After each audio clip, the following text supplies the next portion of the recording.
beneath dark wings, you had been face to face with the six-eyed raven of Virgil Zern as he spoke through the bird to you about the plans that the seals were breaking at a rapid rate. Allegedly, the forces of Skethranel were behind some of it. And it wasn't much longer until the power would be lost and the chain god would be unleashed. It was then you all decided, rather than returning to Zentra to meet with Zern, that you would just go to the front and make your way to a count that was allegedly a rebel of sorts against the crown of Skethranel, the Shadar Kai that ruled that kingdom. And he gave you the general location of this count's castle, and you managed to sneak behind enemy lines. And you made your way through many days' travel over a very harsh and treacherous land.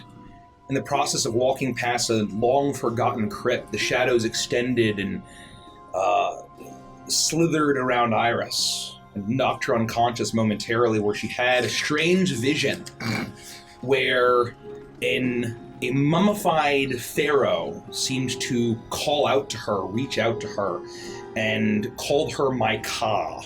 And as she regained her consciousness... She told us that she just had a drop in her blood sugar, and that was it. Yeah, that's true. That's very true. Look at my hands. I gotta eat. Dodging the vulture riders overhead through the dense forests and treacherous mountainous ravines and terrain, you came across a caravan of sorts. What looked like a hearse, not being pulled by horses, the terrain much too treacherous for them, but pulled by a massive undead ghoul-like ogre, flanked by shambling ghouls of not just humans, but also Aarakocra, or owl folk, and orcs. Very clearly enemies slain, bodies taken and reanimated as ghouls. With a single Shadar Kai at the lead, you dispatched all of these. The individual, the Shadar Kai, unwilling to surrender, given her charge to bring what you then discovered was a child. A young girl, blonde hair, in a coffin, being carried in this hearse, brought north. A strange letter from the princess, urging it to being brought to a place called Zaragoza. And Iris then cast Speak with Dead, and they asked several questions of this slain Shadar Kai, and they learned that... I forget what you guys learned. I don't want to reveal too much. I have the notes. Yeah, why don't you guys tell me what you learned so I don't reveal too much? After you. Okay. Question number 1. You don't have to point and laugh if she's wrong. Will you answer truthfully if we help? Do you want to tag team it? Yeah. Mm-hmm. No, I'd like you to go. Okay. Yes.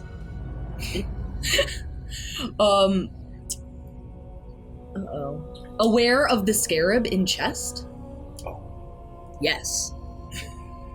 In her chest. She had a scarab. Yeah. Let me pause there, as this is an important bit.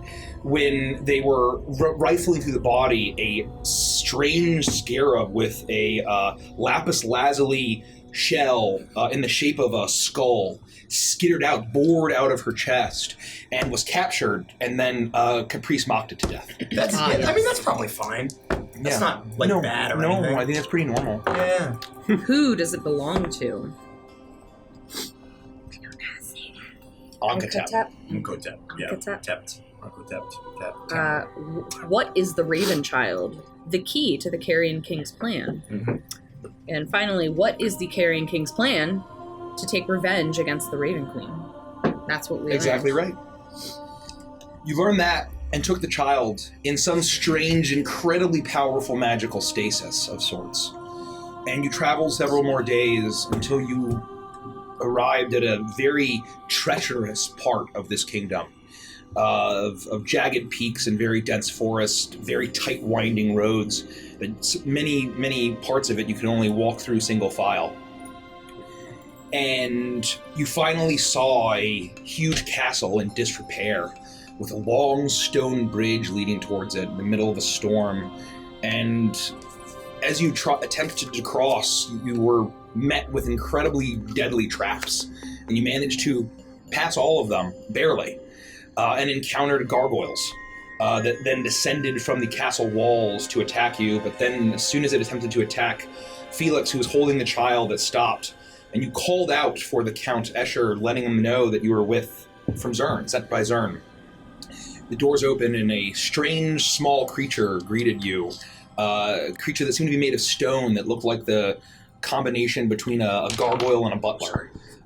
Favorite little fella A ever. little fella named Brutus. He introduced himself as Major Domo Brutus, who served the master, the Count Kreskov.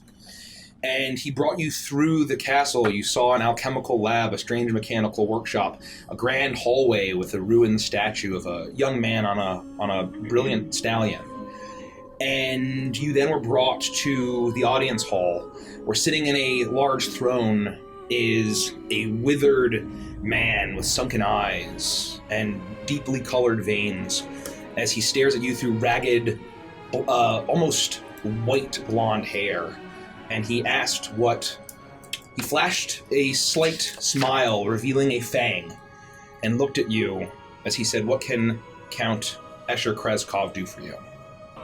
You all are standing in the cold, dimly lit audience hall of Count Escher Kreskov.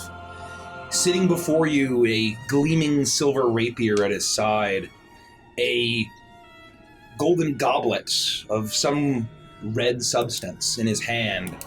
He flashes a fang and he looks at you, and you've never met this person in your life. You are all very well aware that this is a vampire. You have never met a vampire, and all you know about them is that they drink the bloods of humanoids and kill the innocent. And you are faced with this vampire as he asks you what he can do for you. I take one step forward, hand on my hip, and I reveal my my arcane pistol. And I say, "Now, who the fuck is this?" No, Shepard, please. Just kidding. I don't do any of that. What? What the hell are you guys? When do we get a crossover episode? I'm still holding the girl. Yes. Yep. What would Toa know about? Would he know anything about vampires? Like, how oblivious would he be? Oblivious to the point of like not worried about it? Well, he knows that we know that we have not met one. We know that they drink blood. I would say that you would have heard stories, perhaps while you were in Korvakia, like of vampires. It's a very common boogeyman to be telling stories about. Iris would step forward and motion for everyone to stand behind her. Be cautious. This is a creature of undeath. What is it that you want with us? Don't think I don't know what you are. Well, I'm glad that you have eyes, Tabaxi. My name is Iris, and you can call me as such. Very well, Iris. I would ask you why you are here. And he looks incredibly weary, as he's not even maintaining eye contact, really. You are the ones who sought me out in my castle. I did not seek you out. You're no doubt the dogs of Zern, especially you, boy. I'm like peeking out from behind Toa, holding the girl. We were sent to you because we were told that you could help. Yes, we're trying to help you, and maybe you can help us with your rebellion, I guess, against the Carrion King.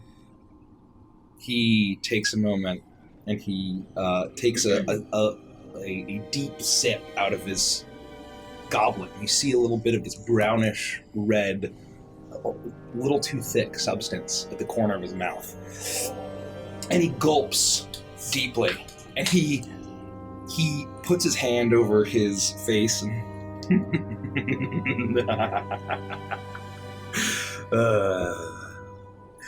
Zern really is not as clever as he thinks he is. Is that what he told you? That I have some rebellion? And he looks at you. Look around here, Korvakians. Does it look like I have a rebellion? I have gargoyles and a major domo and nothing else. We heard that there were maybe a few other castles and lords that were part of your rebellion, or was that also misinformation? Were we led astray? Your master clearly has some sort of plan. Yeah, I don't know that we would say he's our master. He just, we're taking his advice. You've also got that unbelievable string of traps on the bridge. I mean, Yeah. you've clearly got skills, or at least someone here does. Also, I'm not Karavakian. I'm from Galtica. My name's Capriccio de Sesto. You can call me Caprice. It's a pleasure to meet you. Yeah, we're being very rude. I'm Lufti. Hi. He is a vampire. We're all acting very casual. We're being in the presence of undeath. Oh. Well, he seems to. He has killed and is probably currently drinking the blood of innocence. Yeah, but at least he's full. Maybe they're not so innocent. Maybe he's like... Are you like a good vampire that uses your power And who for is good? he to choose when someone should die? Yeah, so I don't think that's a thing. Oh, I don't know. I thought it might be kind of cool, like a good vampire that, What, Like like a not vampire like that those regular sustains off ones? of ketchup? A ketchup vampire? Clearly, Those do not exist. I can tell that you are a holy woman. I know the type. I've heard it all. Do you think I would look like this if I was drinking the blood of the innocent? Brutus, what am I drinking today? Oh, Master, I believe today's bottle is Wild Boar. Then Brutus says, Oh, maybe it was Wild Bear. The spelling, I'm not great at reading still. I'm sorry, Master. And Escher waves his hand. It doesn't matter, does it? It all tastes the same. Well, see, nothing to worry about. He seems, mostly harmless. Would I know anything about vampires beyond their ability to drink blood, like their weakness or their magical powers, that kind of thing? Oh, Same question for me being from Korvakia. I would say... Same question for me. Okay, everyone roll an Arcana. Talon Guard in the house. Yeah. Everyone knows everything about vampires. Oh, good. Yes! Everyone... No, Toe doesn't. I'm not rolling. Toa. I will say that people generally know the steaks, the garlic. They might know things that, like, there's garlic. They're all of the cliche vampire biz. I think that would be very But classic. not the actual D&D lore. Yes, not the actual vampire D&D lore. You guys would know that there is garlic. There's the stake in the heart. There's the coffins. There's the bats. I that pull sort a of thing. silver mirror out of my pack. Joke's on you. I don't know any of the D&D lore behind vampires.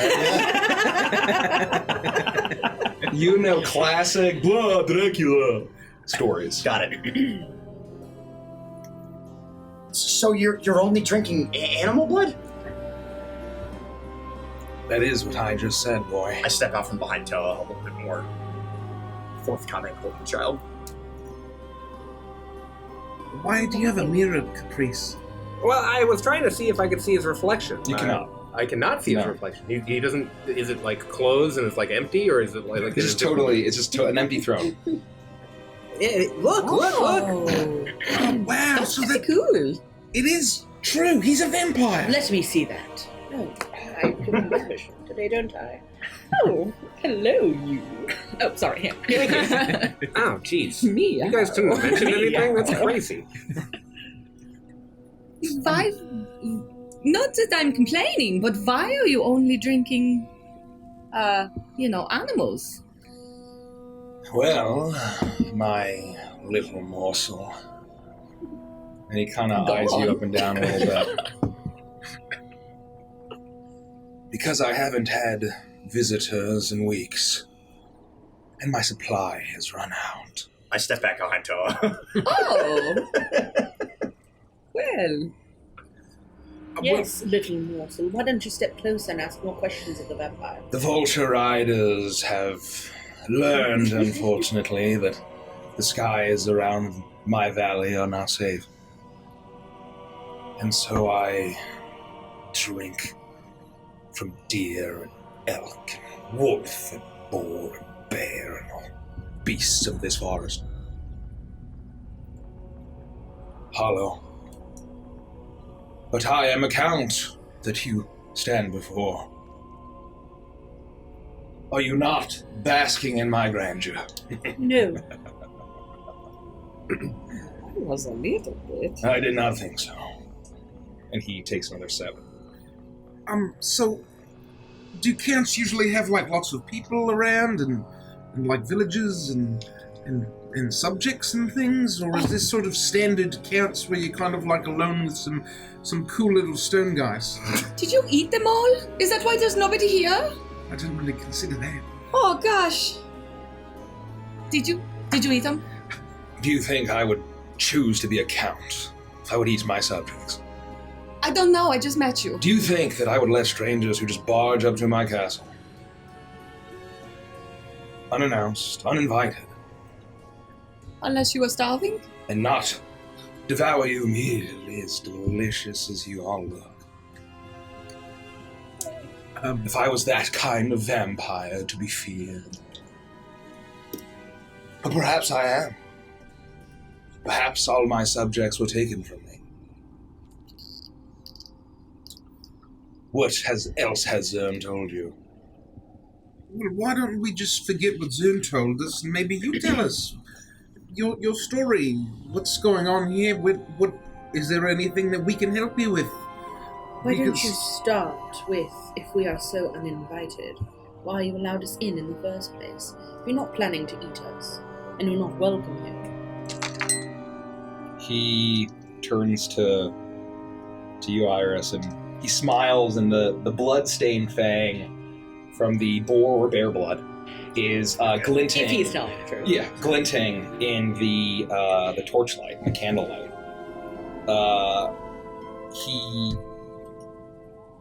He smirks a bit and says, "Do you really want to know the honest answer, Iris?"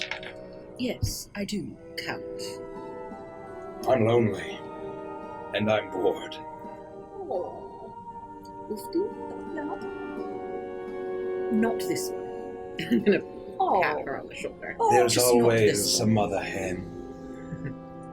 Now I know, my little morsel, that I look not in my best condition, but when I am at my 100%, you will not be able to say no. That seems concerning.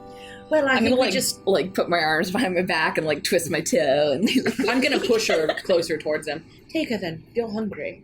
Have her. She's yours. No, wait. If she you cares just not, got here. if she cares not enough for herself, for self-preservation, then you might as well have her. She's Yeah, been but a I'm hindrance just- to us. You know, I've been lonely. I get it. So is Caprice.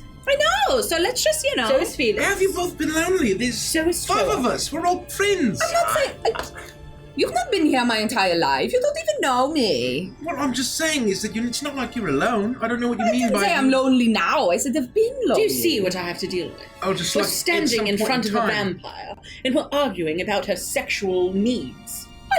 No, I didn't say anything about that. That No, was you didn't have Pervert. to. Pervert. I know all about sexual needs and even more about how to satisfy those needs. I just look at Toa disgusted, oh, what the fuck? How about you, big man? You're a tall drink. No. blood. Toa is an innocent in this. Drink of blood? Like as in I have blood and... I mean, I do have lots of blood. I bet you have a lot of blood. But, I mean, it's not like drinking blood. It's more like sort of my blood, you know? It kind of stays in me kind of blood, you know? You're stupid, I like that. Hey, that's not very nice, okay? of the session, you're stupid, I like that. That's not very nice. He licks his Toa lip a has his little bit. advantages, okay? I'm trying to learn. Felix has been teaching me You're not stupid. about things. No, I'm starting to believe you're all stupid. I am starting to have flashbacks. Now tell me, Before I question whether my mind is playing tricks on me or not, why are you here? Why have you sought me out? What has Zern told you? What does he seek? What do you seek? What do you wish from Escher Kreskov, Are there chairs? Count of Castle Ramonia? Castle Ramonia, you said? How might you spell that? Remornia. I did not get that. Ramonia? Remornia. Sounds like a cough drop. So, out of character, because I don't have it in my notes, I don't remember Zern telling us anything, like, super specific. He literally was just like, this is a guy that might be able to help. Yeah, and basically he told you that he does not like the Carrion King Vorok. Or they can't even mention his name, but the Carrion King. And that you might be able to get his help. Yeah, and that Count Kreskov would be the place to go. Right. Yeah. Are there chairs? You actually see that there are a number of chairs, but they're kind of like pushed out to the side and scattered about. Looking, much of the upholstery is torn and in disrepair. Do you mind if we sit? We can tell you all we know, and you can tell us all you know, and we can perhaps find some sort of alliance. Well, I don't think that you're going to leave anytime soon, so Brutus. Oh, right away, Master. Let me know you are honored guest of the Master. Here, I will go fetch you some chairs. And he scampers over to one. Oh, is it because he's so weak? And he's grinding. The chair is scraping against, and he takes about a minute to get one chair over. Okay, I'm gonna help him, but I'm gonna give him a diminishing pat on his head. I'm gonna walk over to and just like grab like 2 or 4 chairs and just like put them down. Thank you, I really appreciate your help.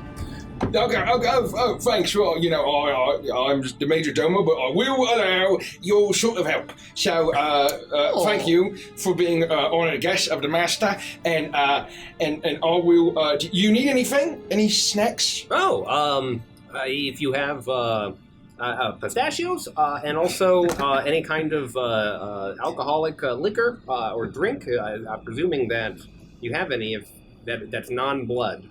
That would be my preference. Oh yeah, no, we got some of that. It's been a while since I checked the supply because we haven't had any guests that weren't, in the dungeon for a while, and we only have one guest who's living in the traditional sense still, and he just gets well water and is a little dirty, and I don't care. But I will not serve you well water because you are honored guest of the Master. I will fetch you some scrumptious snacks. Well, Domo Arigato, Brutus. No, it's Domo Brutus. It's not. My name is just Brutus. No arigato or otherwise. Thank you. Oh, okay. And he scampers out. You see his little wings are flapping, and brings him up a little bit with each kind of step that he does, and his tail is flicking around. I pictured him like a stone Philatides. Everyone a picture of. He is short and squat for sure. And so there are chairs, and you're all able to sit down. And Escher just watches the whole thing unfold. And he taps on the side of his throne, and he says, "Now that ordeal is over, perhaps you can all start with your story. I haven't heard a good story in a long time." I'll look at Iris. Do you trust the Count? No. I don't know how many times I have to say the words, he's a vampire. You're exactly right, I am. Do I scare you, No. holy woman? No, you don't. Not Very at good. all. What scares me is how willing those that are close to me are to become friendly with you. That scares me. How quickly Lufti would allow her passion to allow her near to a vampire. What scares me even more is knowing how weak that means she is. I mean, I don't think that's totally fair. Really? You know, we came here for a reason. He's got to help us, so I don't need to be rude to him. But you also don't need to. But you also don't need to not. Well, now, She's a hold on. liability. Hold on. I mean, we were told here. I knew. Zern gave us his And name. we don't trust Zern, do we? Well, That's true. I don't That really is like the So you're first smart telling thing me- you have said. You're telling me that someone we don't trust told us to make our way to a vampire, and that we should trust that vampire because Zern told us to? I don't care who tells me to. What if it's the Should enemy of my Anubis tell me enemy? to trust a vampire, I would still question it. well, do you like the Carrion King? No. How much? To put it politely, So you don't like him very much? did you see how many heads I had on spikes and his vile birds chained up? Yeah, that's true. It was a lot. So, I mean, at least we know he doesn't like the guy that we know An is enemy bad. of my enemy can still be my enemy. I'm also not trying to trust this guy 100%. We have to learn what he knows. And I mean, I'm going to stay cautious. I'm with you on this. Besides, I rolled a 1 for my Arcana check on what vampires What are. is an Arcana check? And also, I'm a tiefling. I probably taste like pennies. It's disgusting. What's a penny? It's like a cup. The bottom line is that we really don't have any other places to go, and this is really the only I'm thread not we can saying follow we up. need to leave. I'm simply saying that I'm appalled by how wanton some of you are in your You know desire me. for the undead. You know me before we came. And you've been a liability since the day I met you. But I you was still hoping. love me. You're never Well, going to I'm kick me questioning out. that currently. I know, but you always do, and you always come back because you know you love me. We're not having this conversation. Escher looks at you, Caprice. Oh, good. And as you Why does mentioned, that that grave your you? blood would taste like pennies. And he says, you know what they say, hunger is the greatest spice. Wait, doesn't all blood technically taste like pennies? I'm still confused on what a penny even is. Well, if it's like a copper, there's that irony metal taste to it. Yeah, what she said. I mean, I understand that you're hungry, but you've got some fresh boar blood, or bear blood. I imagine that is also satisfactory in the spicy, hungry way that you just mentioned. Look at me, tiefling. Does it look like it's satisfactory? Well, I don't know if you don't look the way that you normally look because you're having that blood. He points to the portrait behind him. I have a question for you. Yes, Iris. If you were to drink Lufty, would Yes. she succumb to your affliction? No. Even if I wanted to, I don't have that sort of power, so you can rest easy. So what would happen to her should she drink from you? Should you drink from her? She would just die. Oh, you have no control to stop yourself before her life leaves her, or you would just choose not to. Trust me. Once I sink my fangs and begin to drink, there's nothing that's going to stop me until you are dry. So, as I said, turn your lustful eyes away, you harlot. So, what are we going to tell him? Thank you. We hadn't really discussed it. Well, I mean, I think that we just tell you that we were told by Zern, who we don't trust, that you might be able to help, and you might at least be a safe place to in this land. What we've seen so far seems very dangerous. Yeah. There's lots of scouts. We've already had a bit of It was a terrible time getting here. yeah, lots of violence and killing and murder. Felt like we were being hunted the whole way. I personally am hoping that, maybe he can just tell us as much about the Carrion King as possible, so we know what we're dealing with here. We thought that maybe you were leading some kind of rebellion, and whether that was bad intel or Assumption. he was maybe misleading us, or just bad intelligence. This also was sort of the first, potentially safe house that we could come to after we rescued this young girl. Well, that is, I suppose, accurate. You will be safe from the vultures and ghouls and ghasts of the Carrion King and those vile dusk elves that follow him. Castle Remormia is nigh impenetrable. I've made sure of that. So, is there anything that you would like to do to the Carrion King yourself that maybe we could help you with, in case maybe, and then you could help us out in doing so, and does, like, the concept of a seal ring any bells to you? I look around at my party. I just sort of like do one Felix of is these, cringing like, a little, like, oh no.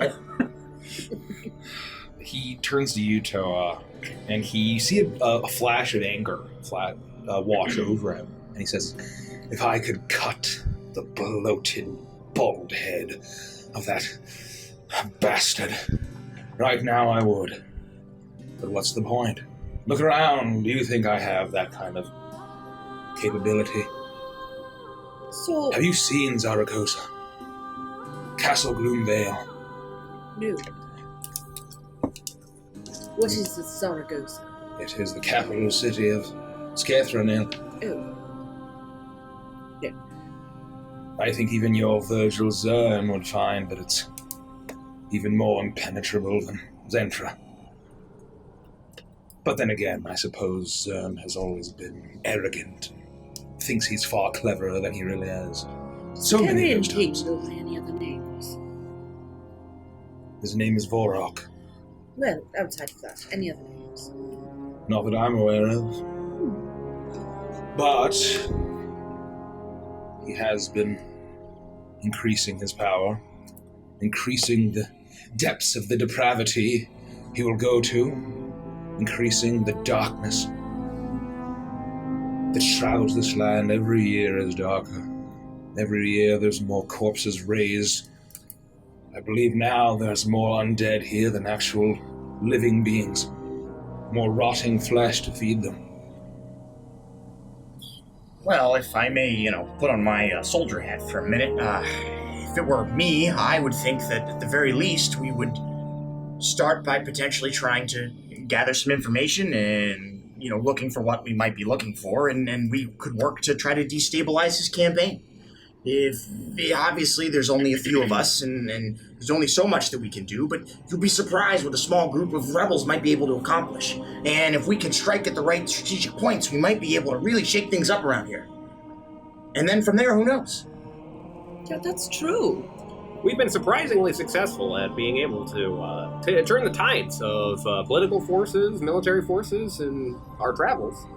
Perhaps, this country has an undead problem. We could dress them up and call them fun dead.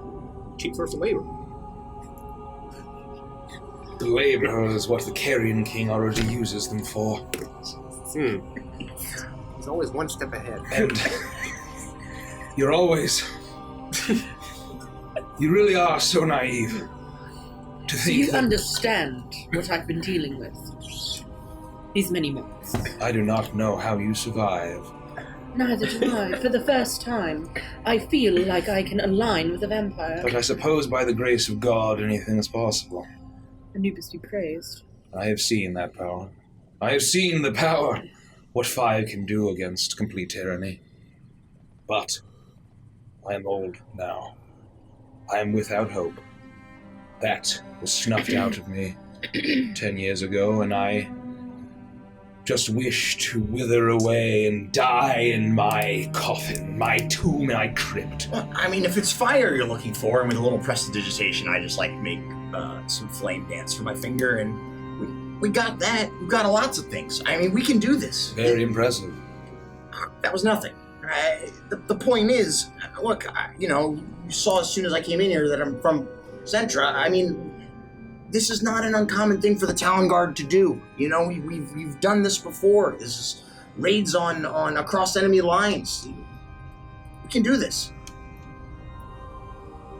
You'll have to forgive me if I'm a little doubtful.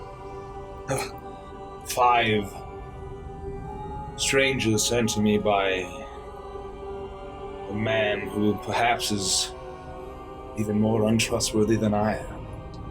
You talk like you know this Zern. We had correspondence, yes.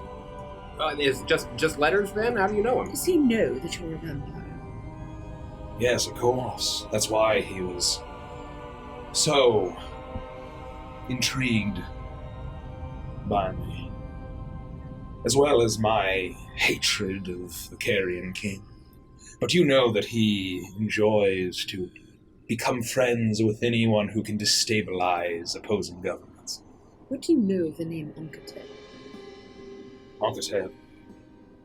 I have never heard it. Peculiar.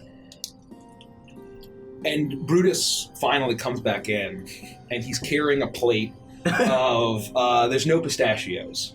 But you I want to see... roll an insight check on. Yeah, please. Brutus. No. On Escher. I don't really know pistachios. You're just going out in pistachios. Go back and check again! The tray from his hands. He has a tray, and there's actually a... 26. 26. No, sorry, There 27. is some sliced salted meat on a plate, and some biscuits or crackers of some kind. And you see that there's a bottle of wine. Seems to be very old. And he brings it over and says, "Oh, well, I didn't find any cheese to go with this. I know that for a charcuterie plate of meat and cheese. Charcuterie. All the cheese was moldy, and we haven't really had any in a while. So you'll just have to deal with wine and meat and biscuits." I thought cheese was mold. Ooh, crackers. And I'll just pour a thing of wine into my own. Is there any cup or yeah, there's goblets, grab and it and he's be like, handing it around. Don't you worry, we are all set. You did so good. Oh, okay. And Escher then turns to you, Felix, and says, "How long were you going to wait before addressing the child in your hands?" I was polite, because I didn't want to question what you had going on. Well, we don't really know. I just want to make sure that she's okay, and I'm just watching over her. She hasn't really stirred or anything. Is she alive? She's under some sort of, not necessarily a hex, but some magical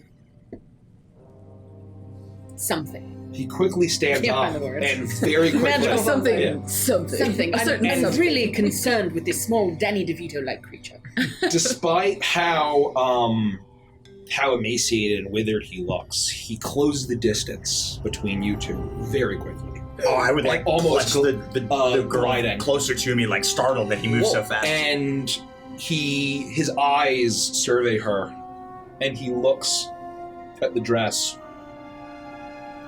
His eyes narrow. Where did you retrieve this child?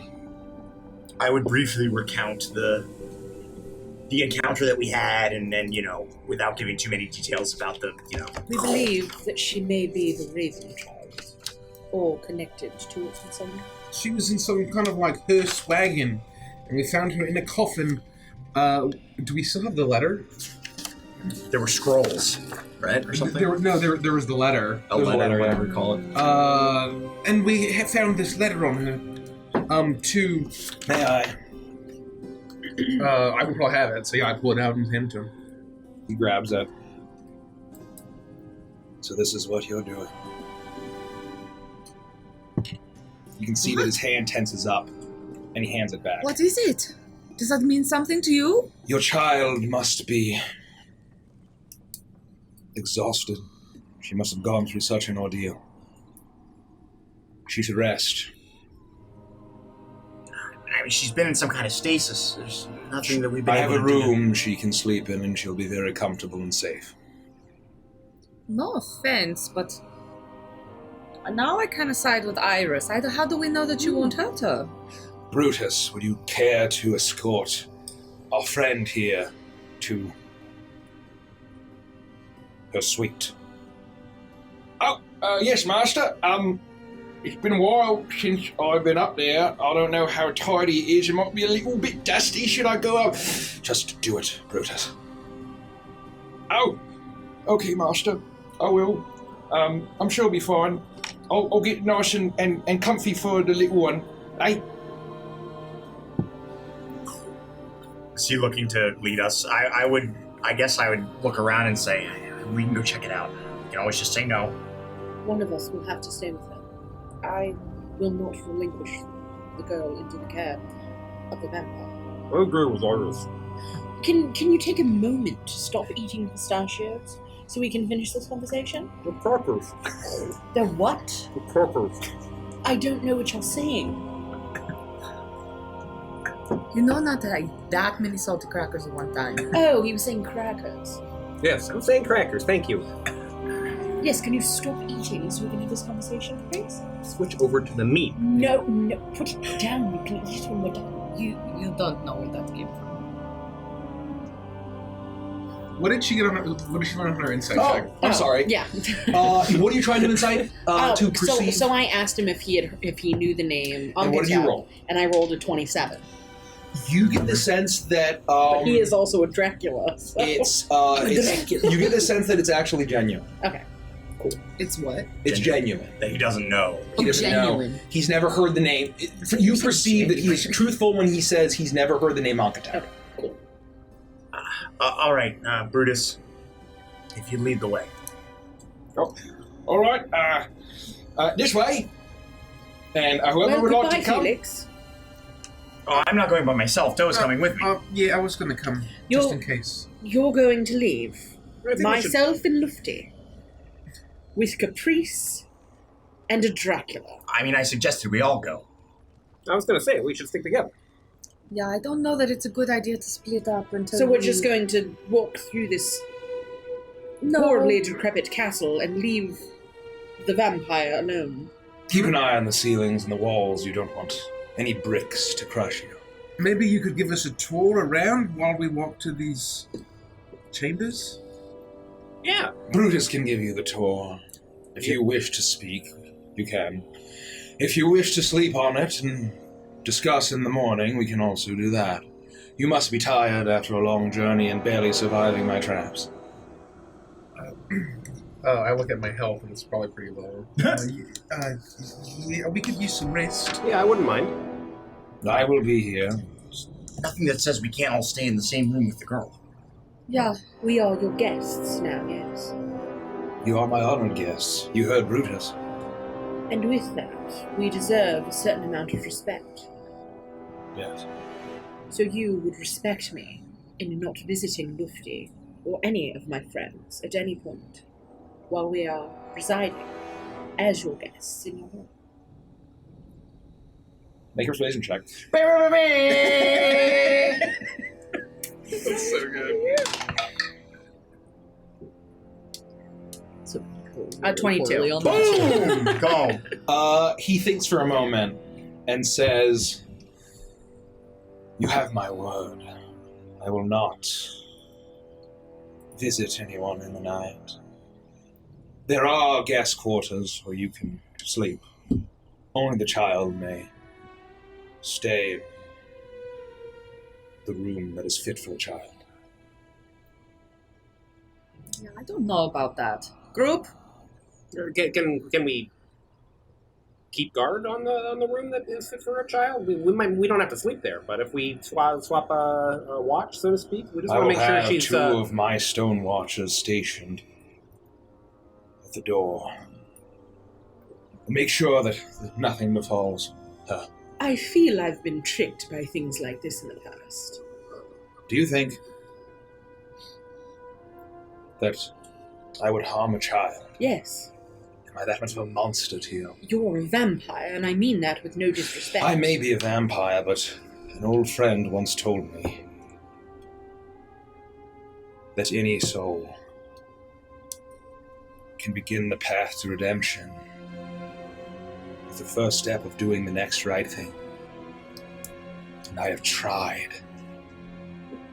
I have tried so hard for 200 years to walk that path. You have no reason to trust me. No, And if you do trust Zern, I then don't. perhaps you are poor judges of character. I think what Irish has been trying to say is that we don't. We're here because we need to be.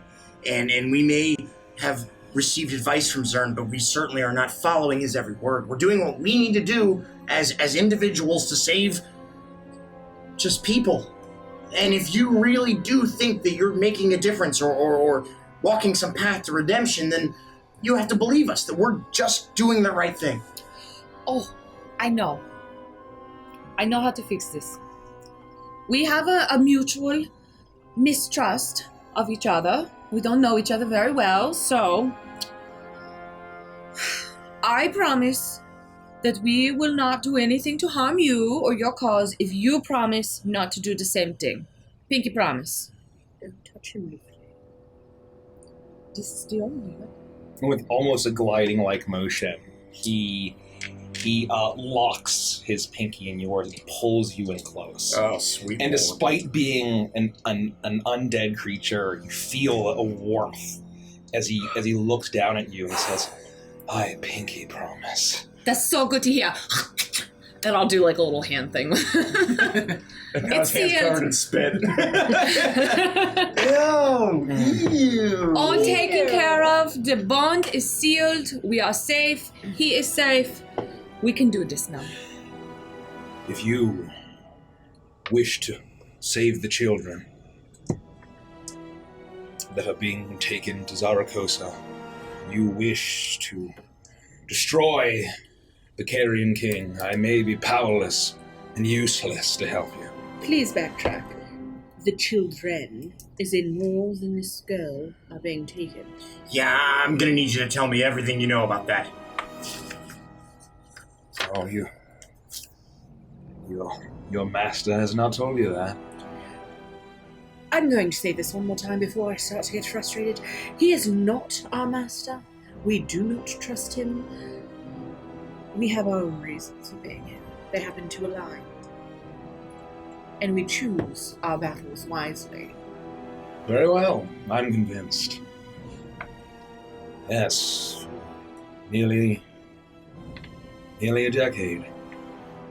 Children have been going into Zaragoza, not returning. Well, that ends now. Well, you mentioned that something happened 10 years ago. Yeah. And then also that you mentioned that there was a room fit for a child, and I see in that portrait there it was a child. Did she stay in that room, and did something happen to her? Toa, please. His eyes just glaze over and he stares off in the distance. Oh dear. It is all my fault, yes. I am responsible for everything. No matter how narrowly I walked that path, I could not stay on it. My best intentions brought all of this. And he points to the child. The room that is prepared is my daughter's. She no longer resides in this castle. Your child is welcome to stay there. It is made for a princess. And he kind of like chokes up a bit. We can fix this. People make mistakes. Trust me, I know. I understand that you may have slipped up and not stayed on your path, but we can fix this. That's why we're here. Since the wound has already been reopened, Yeah, have some crackers. I hate to, but I shall pry further. You said she no longer resides here. That does not necessarily indicate demise. Is there a chance that she still lives and resides elsewhere? He looks at the child that you hold, and you can see that there's some tears welling up in his eyes. As much as it pains me to say it, it would be better if she did not live. But first, before we discuss any of this, please, we should not discuss in front of a child, even in her stasis. I do not wish her to know of the horrors of this land, now that she has been freed and spared. Please. All right, let's go. Brutus, could you please lead the way? Thank you very much. Yeah, I'm ready for the tour. Tomorrow. I will be here this evening if you wish to speak. I may be able to free the child of what afflicts her, but will require assistance. We can discuss tomorrow. I will be awake all night. I rarely sleep anymore. There are quarters on the other wing of the castle.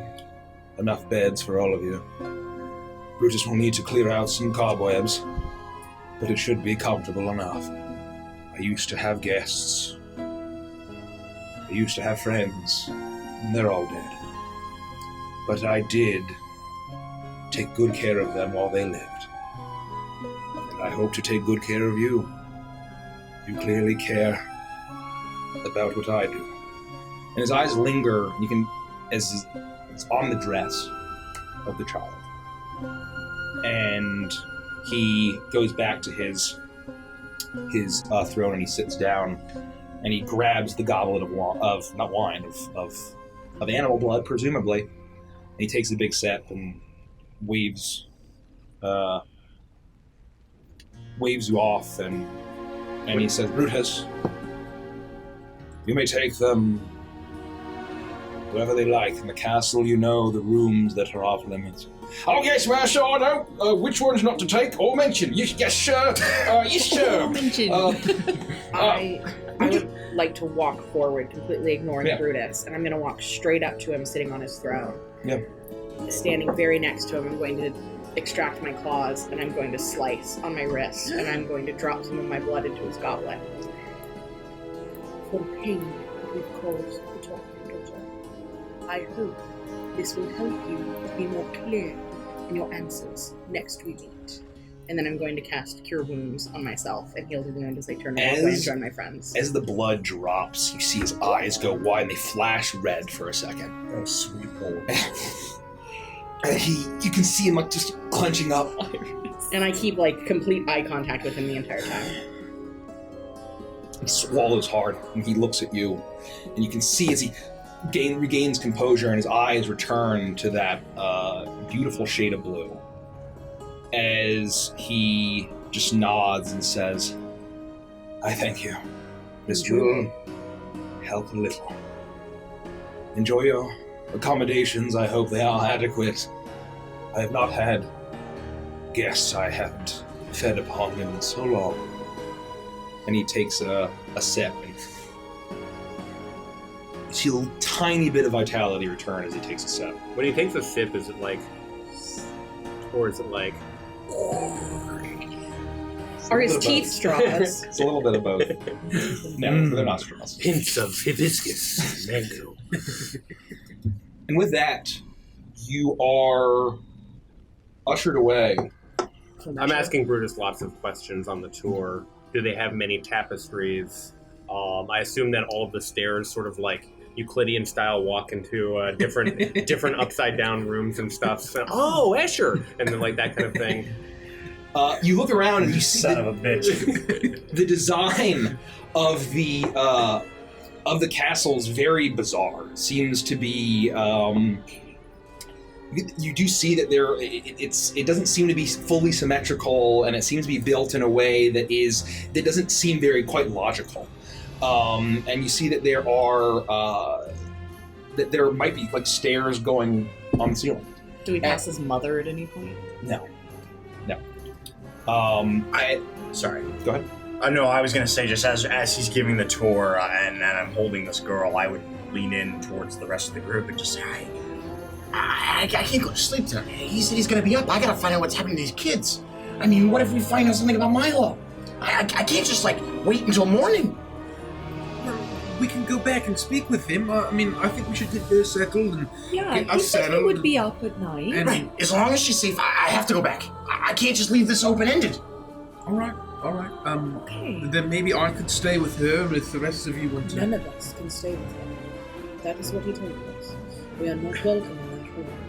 Are we We are okay with choosing to trust him. Why do you think I did what I did? I think that the ladies did a really good job proving our intention and testing him. And I think that what Iris did was incredibly brave. And I think that we can trust him, at least for now. If he had no control, if he truly meant to harm us, the smell of my blood would have set him off.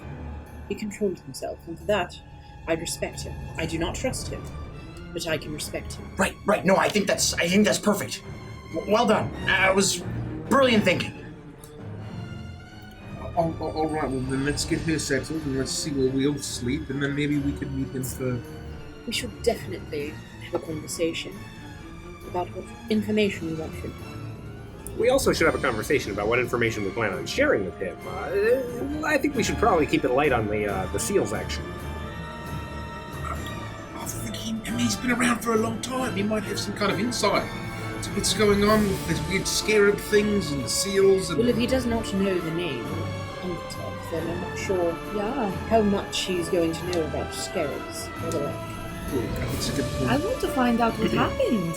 He said 10 years ago. And You're going to relay all of this, aren't you, you small little thing? Oh, to the master, yes, I'll tell you everything that I hear. Yep. I assumed.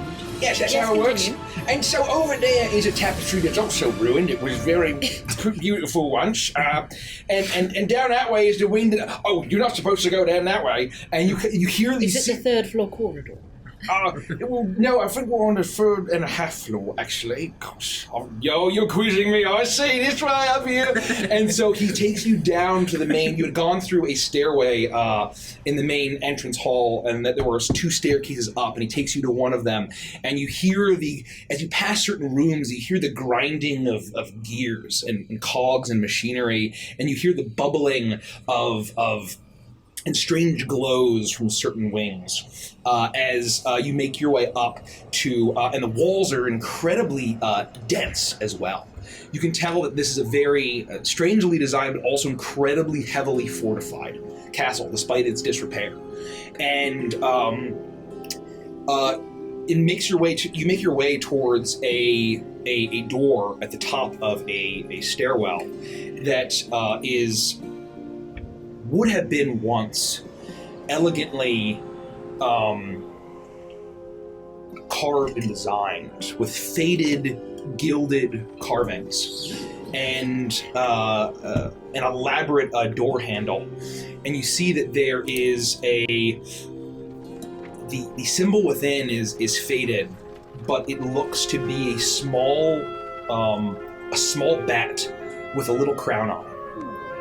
And as Brutus arrives, he looks up at it and he reaches up and he pulls back, and you see that on his stone face he looks sad. And he says, "Okay, I haven't been in here in a while, so pardon me if I get a little emotional." And he reaches up and pulls, and there's a bit of dust that blasts you. It's very brutal. As you all make your way into what is a room that's covered in cobwebs and dust, but you see a large 4-poster bed with a canopy, incredibly tall and plush with tons of pillows, and beautiful comforters and blankets.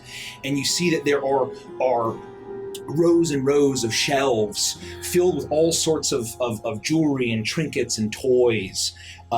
This is a room that's despite the cold, dusty, ruined veneer on this Castle Remornia. This room, despite being filled with dust, it looks like it was not that long ago used. It's kept in much better repair than much of what you've seen.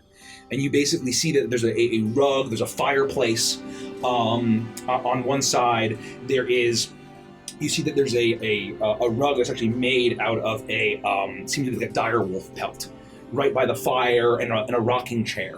And there's a row of books that seem to have all sorts of colorful spines, and they seem to be a mixture of children's books, but also historical books as well.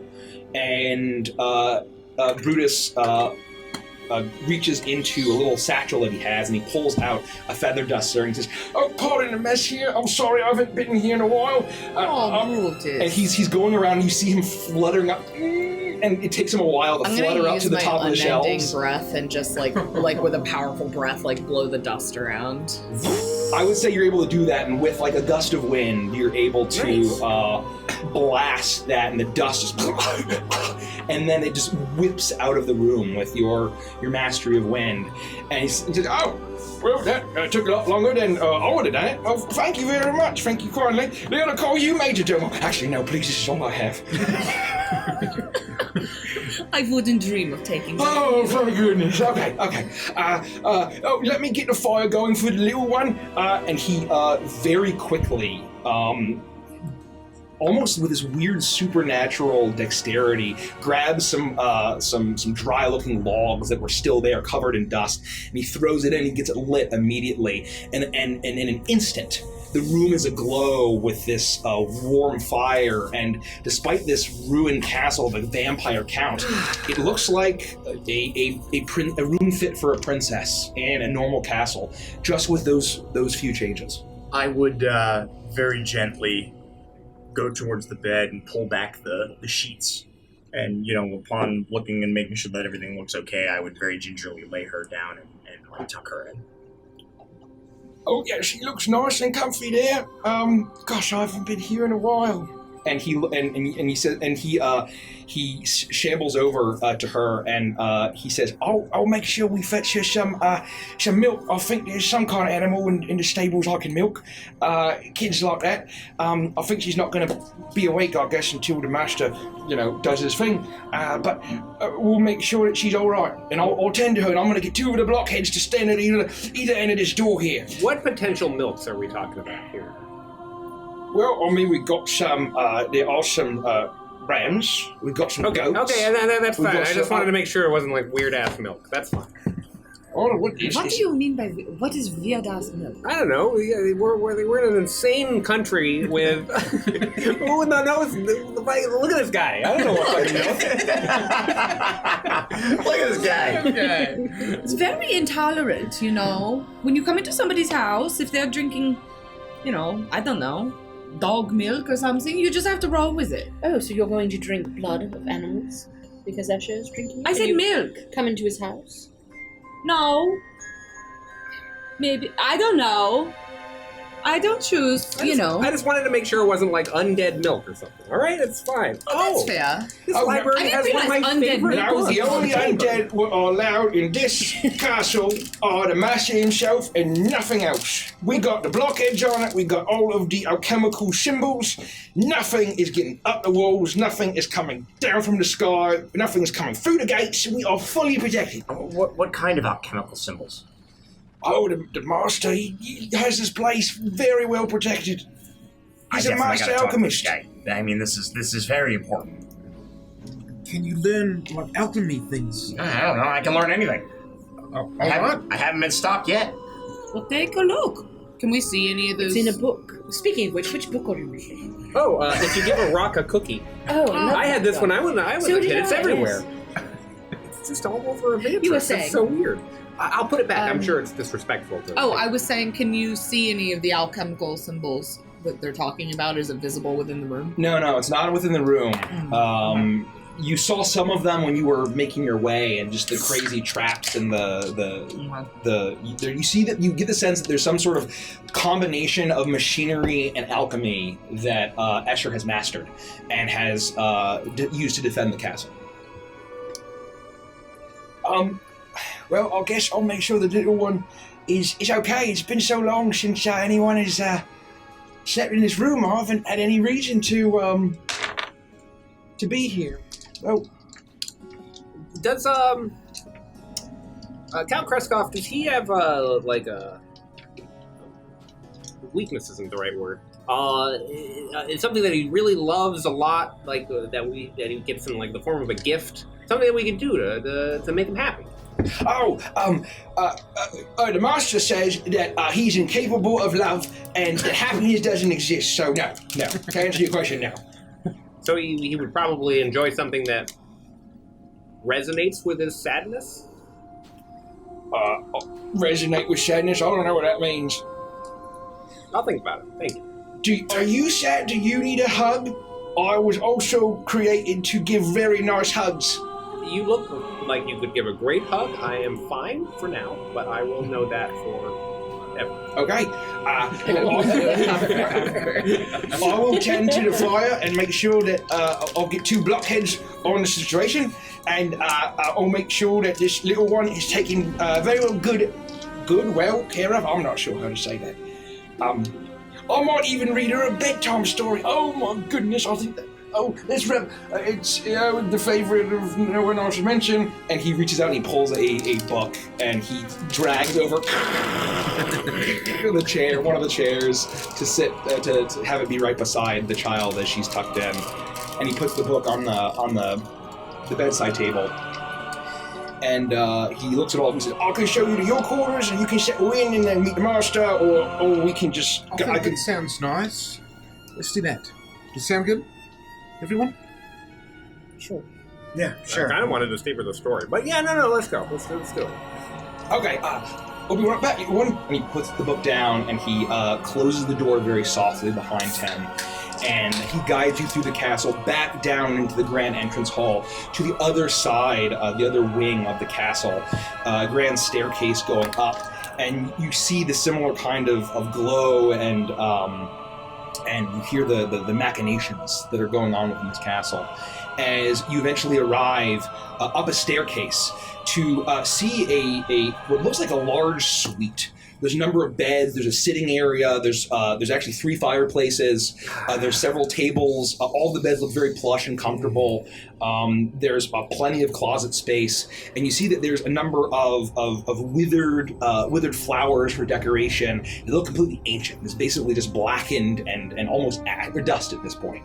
And you see that there's a number of just tapestries that are covered in soot and ash. Or not ash, but just soot and dust. And Brutus says, okay, make yourselves comfortable, just choose whatever bed you like. There's enough for everybody, and more, I might say. I can bring, this is a little sitting area, there's, if you care for snacks or beverages, I can regularly provide that for you. I'll make sure that you're all hydrated, fed and watered. And I guess I should get to work dusting on this unless you want to take care of it again. Yeah, sure. Okay, this looks good enough. I'll make sure I'll finish up some of the spots that you missed. Speaking of water, these flowers, are you trying to see how dead they can be? No, I just haven't really honestly had any... No one stayed here in quite a while. Some fresh flowers in the morning, perhaps, always puts a smile on my face. I mean, I wouldn't say no, but, Okay. no trouble. I'll go no down trouble. into the valley tonight and pluck some fresh flowers. Yes, exactly right. Great. Okay, well, settle in. You can leave your stuff. Do you know how to get back to the master's welcoming hall? Yeah, we can find our way. Okay, you know all the places. I point out all the places you're not supposed to go. And so I'm going to go check on the little one and get a couple blockheads on the situation. Okay? Call me, say, Brutus, I need something very loudly, and I'll probably hear you. This castle is basically my castle, but don't tell the master that. But I have to tell him that I said that because that's how I was made. So, goodbye! And he shuffles off. That's how I was made. Was there anything, as he was pointing out the places we weren't supposed to go, was there anything that stuck out, strangely, bizarrely, or was it everything kind of It was like the same one looking? hallway covered with like looked the screeching same, bats. and there were some doorways that had a little faint glow underneath them. There was one that was maybe made of iron and completely barred. They look, but nothing was like, oh my god, like there wasn't like a huge sign like, oh, spooky room. Right, yeah. Dang it. So you are all, from what you can tell, alone in this large suite. And I'll say that before he left, he set all 3 of the fireplaces roaring. So the warmth is coming back in. You hear the sound of the storm outside of the castle dying down. You see that there, you have a few windows to look out as well, and the storm is starting to dissipate. The dripping from the water is starting to ease up, and the warmth is filling this space as well. This is not bad, huh? This is honestly a lot better than I was expecting. It's very comfortable in comparison to the dirt of the realm that we just walked through. Yeah. The horrible dangers and shadows and, Pretty and good. vultures and... Unrelated. Did he mention, is there a countess? No? Well, I don't think you mentioned one. Yeah, presumably there would be. I mean, he had a daughter. Yeah. Okay, carry on. Just curious. You are in your suite. It seems to be communal. There's a good number of beds here, couches, sitting areas, tables. The fires are roaring, and you see that Brutus will say that he left you another bottle of wine, and he brought the cured meat, salted meat, and some more crackers and biscuits. Did anyone want some wine? Yeah. And I'll just take the bottle and uncork it and start drinking straight from the bottle. Glasses. Oh, and I'll pour a little bit and hand it back to you and keep drinking out of the bottle. I'm fine. I don't need any. So, do we feel safe and comfortable with all this? No. I agree, but we don't have a choice, right? This is the best we can do right now. I mean, it's a lot safer than our situation in the last few weeks. Yeah, it's better than being in the woods, yeah. So, I mean, I think it's definitely an upside, and I will choose to believe that Count Kreskov will make the girl safe. He seemed very genuine in the daughter that he has lost, and Yeah, maybe... did you see how sad he was? It was terrible. No, I didn't mean to stir up any emotions. I didn't really think about that.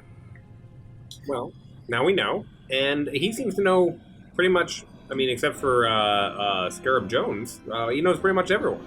We be able to tell us all sorts of information that'll help us accomplish our goals here and your potential. Yes. We have to get back down there quickly. Oh, well, we just opened a wine. Bring it with us. I can walk and talk. It's Okay, fine. yeah. It's We'll fine. walk and talk. Top you off? My Yeah, things yeah. down. Patience is a virtue, Felix. I have a shitty rucksack of basically nothing. I throw it on the ground. I go wait by the door. I'll put the bag of holding down in my bed, and I'll Is there lay like- down my totem. A wardrobe or anything? Yes, yeah. There's a number of Can wardrobes. I open it up and find something fancy? You open it up, and I will say that there's actually a large number of bustle dresses. They're all very dark colored. They're of blacks and grays, dark blues, dark violets, dark purples. But there's basically full Victorian style in there. Thanks for the. I'm going to demos. grab You a should very get rid dark of the currently blue on snack and dress coffee break. and hold throw it on. Sorry, hold on. It's huge on you. Only the children. Repeat close that in fit. a second here. She ain't gonna As long as we're trying to keep things grounded, none of the clothes fit her except for the children's clothes. Yeah, none of the dresses actually do fit you. So they're they're big, but you're able to kind of scruff it in some places, and Okay. I mean, you could always wear this. you get the sense of uniform. that these dresses were made for women that were taller than you. Oh man. Why does this always happen? Every time. There's nothing that fits me. You're like 4 feet tall. It's not true. How tall are you? 5 foot tall. Is that a lie? I don't know. I think you're lying. I feel bigger than this. I feel like I should fit in these dresses. You're like half of one of those dresses. Help me fit it. How? I don't know. Figure it out. That's not my job. I know, but you're my friend and you're supposed to help me when I feel sad. Is that how friendship works? Yes. I should give in to your delusions. Yes. All of them. Yes. Okay, now fit it. You look great. I don't need to do anything at all. Look It's at not- you. It fits you perfectly. Ah, damn it. You're supposed to step on it and trip like that.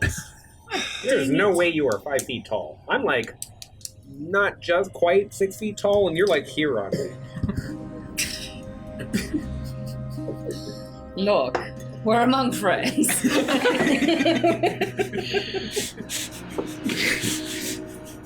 Okay. No, I'll change back into my regular clothes, but Oh, why I'll did you change? You look so good. I'll kick the dress in the corner. It fits you so well. You don't have to rub it in. Surely, I'm not. I'm trying to give in to your delusions. Okay. Let's go. there's got to be a way for us to fix this magically. So I was out of character. Unfortunately, transmute transmute rock. Ah. Otherwise, I just... You could kill Brutus in one blow. I can do some fucked up things to the people in this castle. But I choose not to because I'm an evolved being. Yeah, I could literally turn into mud. I could do some really egregious shit to the denizens of this castle. You do pass actually one of what he called stone watchers. These large gargoyles, and they seem to have different, they seem to be all of the similar shape, a bit humanoid, a bit larger arms than legs, very beefy and strong, and they as they stop through the castle, there's a bit of a rumbling, and they're maybe try to squeeze past you, and they just look down at you with those glowing alchemical eyes. So are they processing, are they looking at us? Do they know we're there and they're just moving on? Or okay. They're looking at you, and you remember you remember that Major Domo Brutus had basically told them, all of the blockheads, he calls them, that you guys were cool. And so they look at you and they just walk past you, and you get a sense that there is some sort of intelligence there, but they're not speaking, but there is some sort of intelligence. Hello, we're just going to go. We're just walking down that way. If those guys are nice, that's pretty good defense. Those things look really strong. We almost got killed by a bunch of those outside. I feel kind of safe. While we're walking through the castle, I'm going to look down the wings that he told us not to go down and see if I can kind of smell anything or hear anything that Make a perception check. might give me I'd like to know in detail what you smell.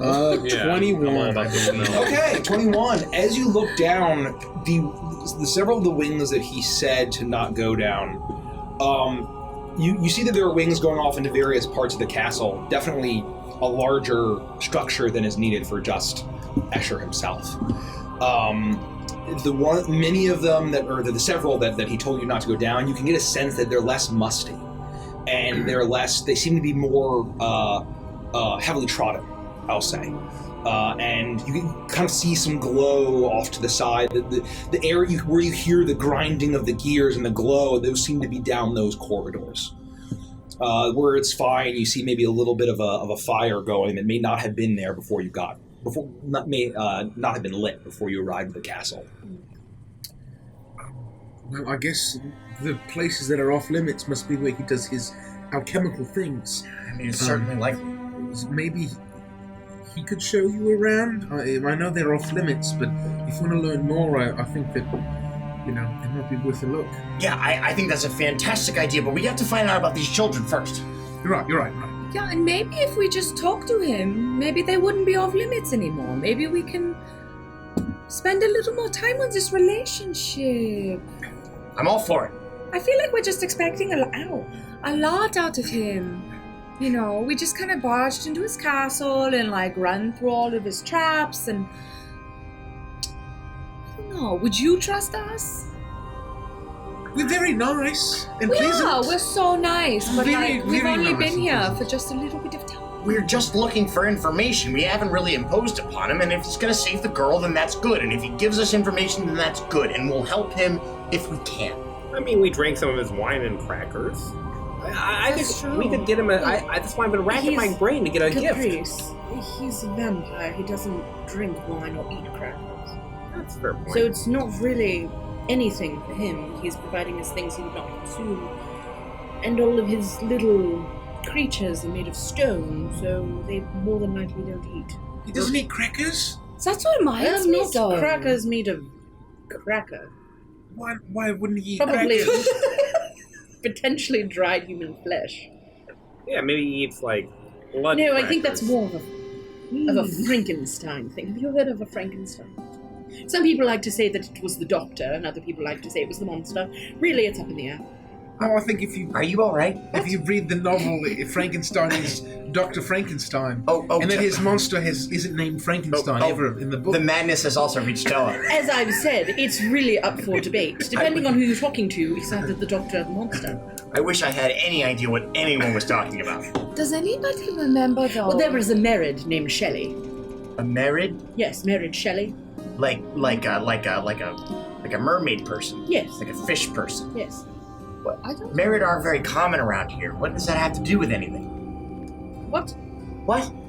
We have to get to Escher. He has a lot of very important Lead information. the way, Felix, hurry! I'm like, this There's whole no time. conversation, I'm like stomping, and even though you slowed me for a minute, like I gotta be, you're slowing me down a little, and I continue.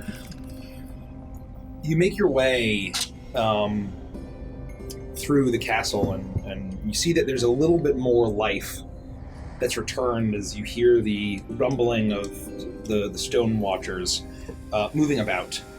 And as you make your way into the grand foyer, you see the crumbled statue, and you actually see the Foyer. the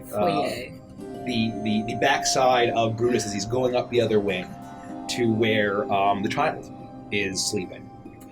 And you're easily able to find that same grand entrance hall, and Escher is exactly where you left him.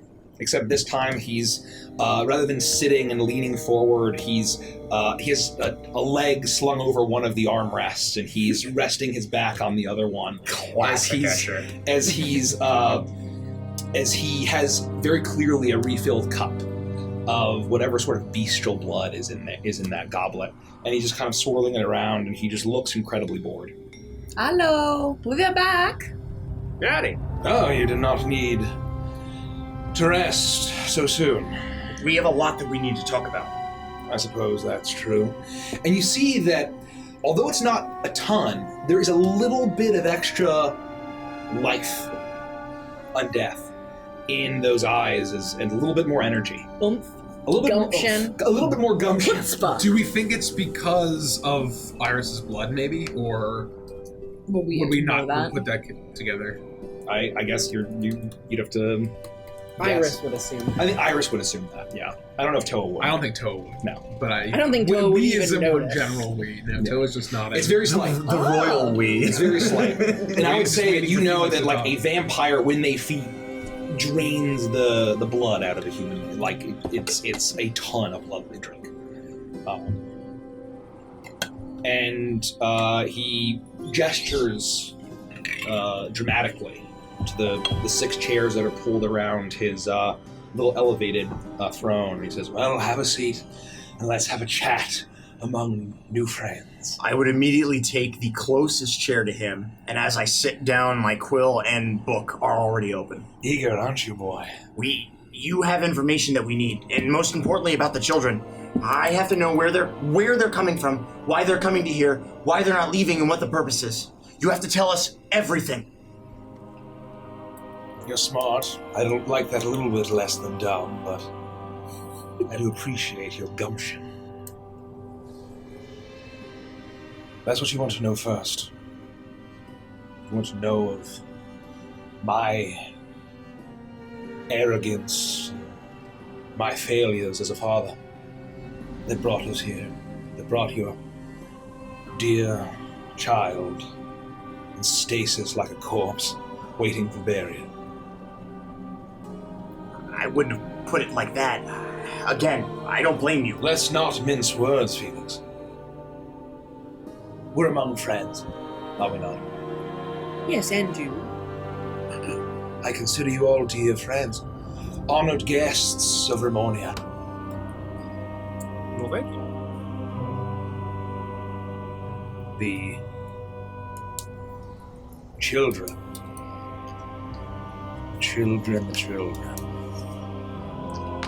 Perhaps I should start at the beginning. That would make the most sense, would it not? And I need you to make a group persuasion check for just your whole time here. And vote all at advantage, because I think you've handled yourself very well. And we're going to see basically what happens. 217. Gotta give it up. God. Wow. Okay. And this actually Mine's matters. Yikes. Mine's pretty low as well. So- At advantage, 13. 13? Garbage. Okay. 12, More okay. garbage. Oh, 23. 23? Oh, that's a Okay. 15, not a 5. That's very 31. good. Persuasion? Oh, it's persuasion? I thought it was perception. Persuasion. Oh. No, it's your persuade. It's basically your time here. How forthcoming? 21. 21. Acrobatics, you say? 16. With a 31, I'm behind Lucy, and I've got the empty wine bottle, and I'm pointing at her and pointing into the wine bottle. We did all right overall. Oh yeah, no, Derek rolled for all of us. Yeah.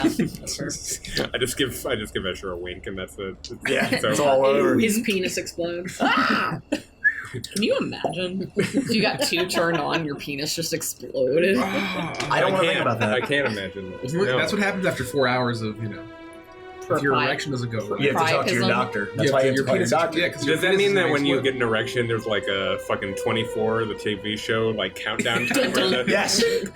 Yes. And it's very loud. At the moment that it goes down to 0, there's a burst. Okay. I just wanted to check and make sure that we were all on the same Vaporized page. instantly. Vapiness. Atomized. With that, Escher's like, I like all of this. I have a feeling, I don't know why, I'm getting a little bit more excited. A timer appears above Caprice. He takes a sip from his goblet, and he grimaces slightly, and he never gets any better, and I do never get used to it. If you want to hear this tale of Count Escher Kreskov, buckle up and feel free to interject. You seem eager to take notes, and I'm sure that you're the type. Wizard, you have a thirst for knowledge. Feel free to ask for clarification. Down and down. I am your humble servant, and your humble host for hospitality runs in the Kreskov line. It all began about 200 years ago.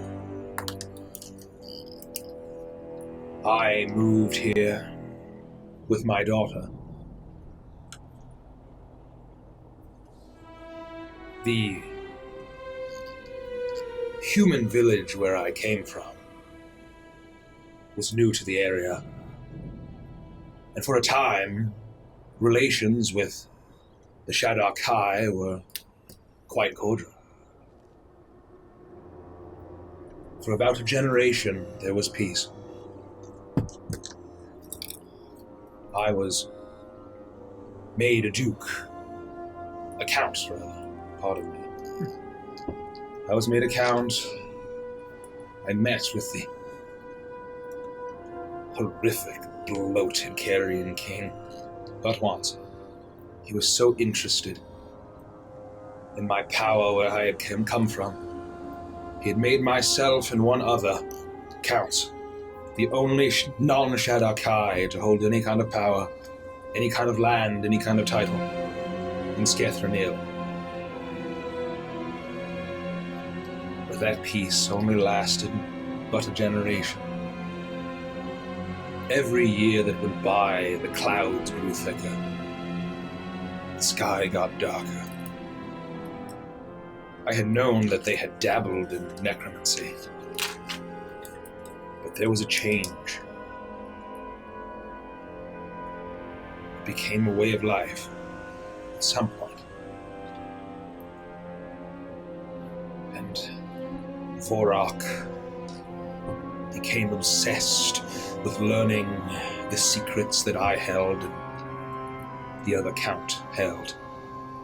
Where we had been, the powers that had surrounded us for so long.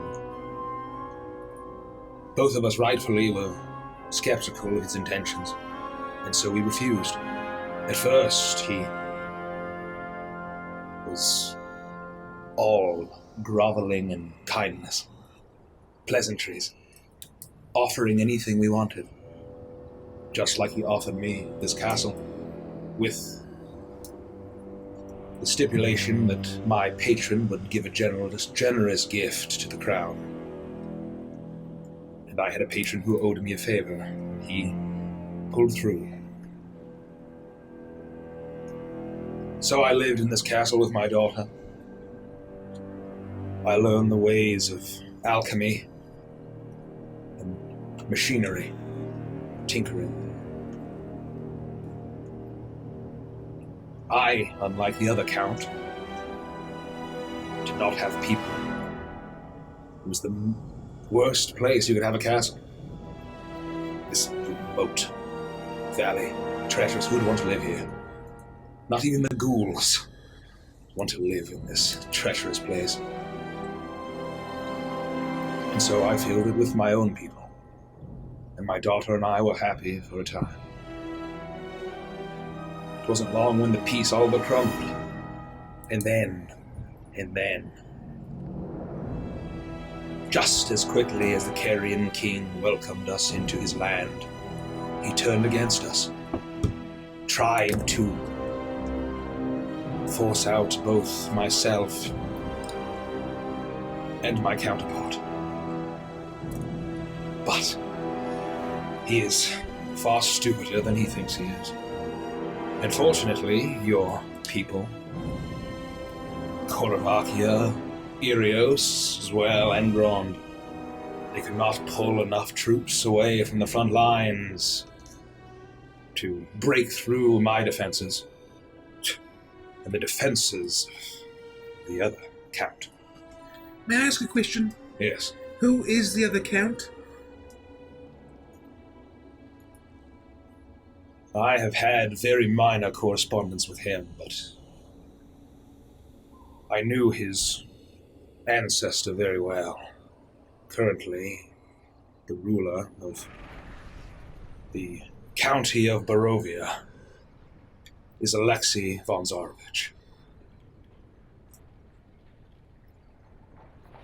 How do you spell that? Alex I. How do you spell von Zarovich? How do you spell von Zarovich? You'll never know.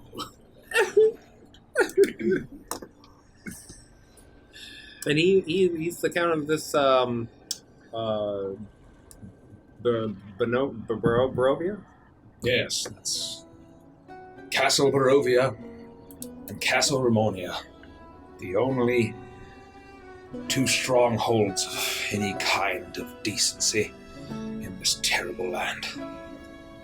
And he's defended himself as well. He's resisting as well. I'm far better than I have defended my own castle. I mean, then it sounds like we've got another ally. Yeah. Perhaps. Why haven't you joined him? I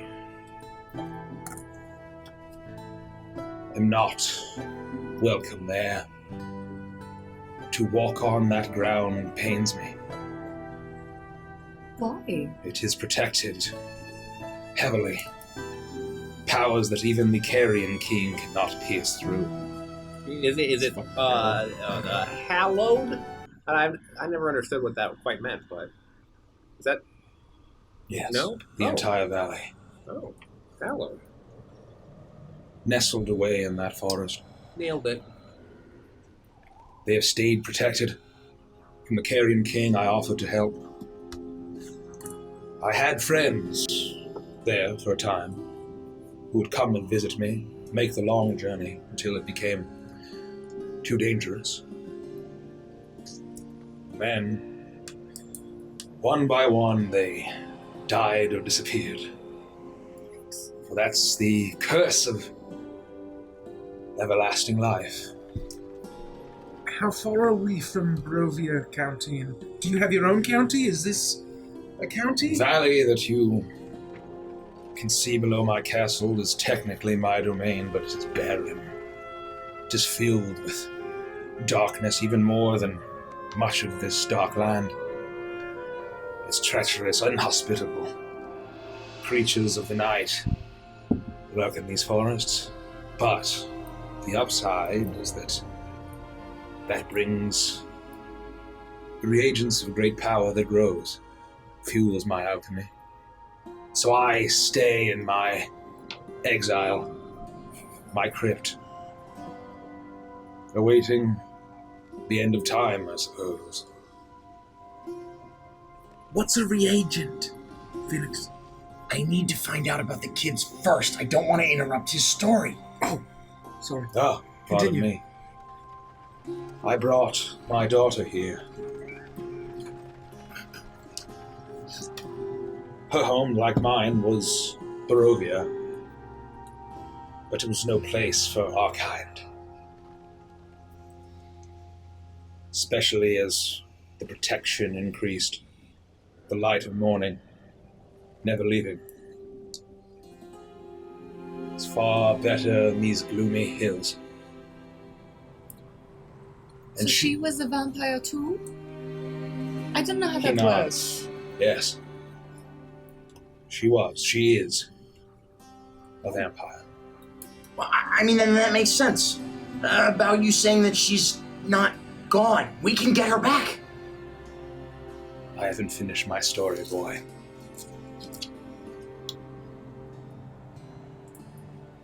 We were happy for a time. And then it's a complicated situation. But we received news of the passing of a dear friend whom my daughter viewed as a mother. A little bit more than a decade ago. She did not take it well. Shit. She became more restless. She began to learn and study about her other mother.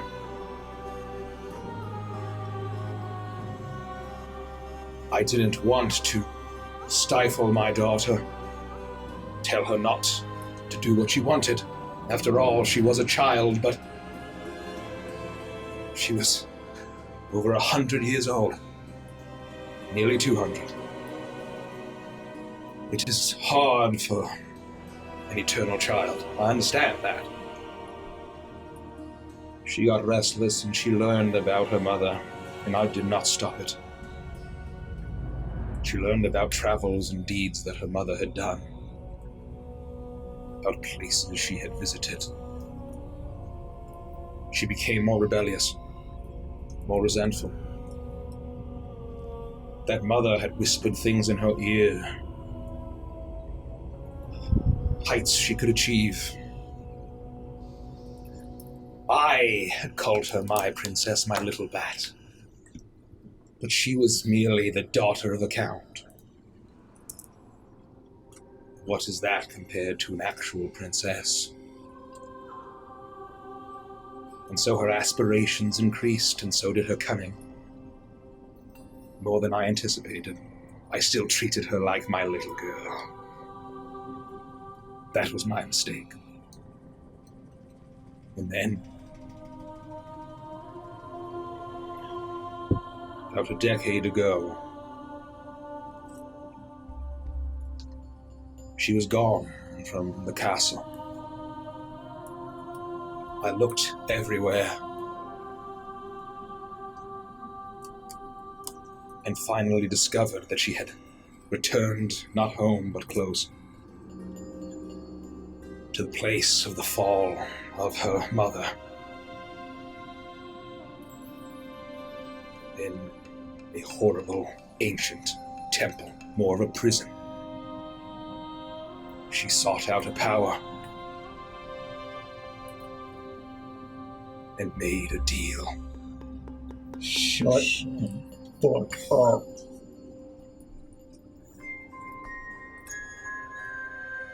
As soon as I knew where she was heading, I flew as fast as I could there. But by the time I had arrived to that Amber Temple, I was too late. She had taken on a dark gift. And you see that there's horrible regret and sadness in his eyes. As some tears start to well in his eyes. And you see as he thinks for a moment, his eyes kind of dart back and forth. And he looks at all of you and says, I do not wish to repeat its name. But she was so excited. She told me that with the power that she had taken from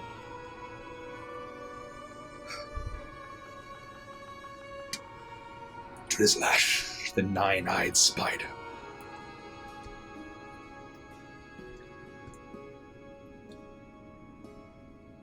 we could achieve greatness. Her and me. The powers she gained over flesh, sculpting it to her will in undeath. She had seen me sculpt stone and give it life, and she wanted to take it a step further.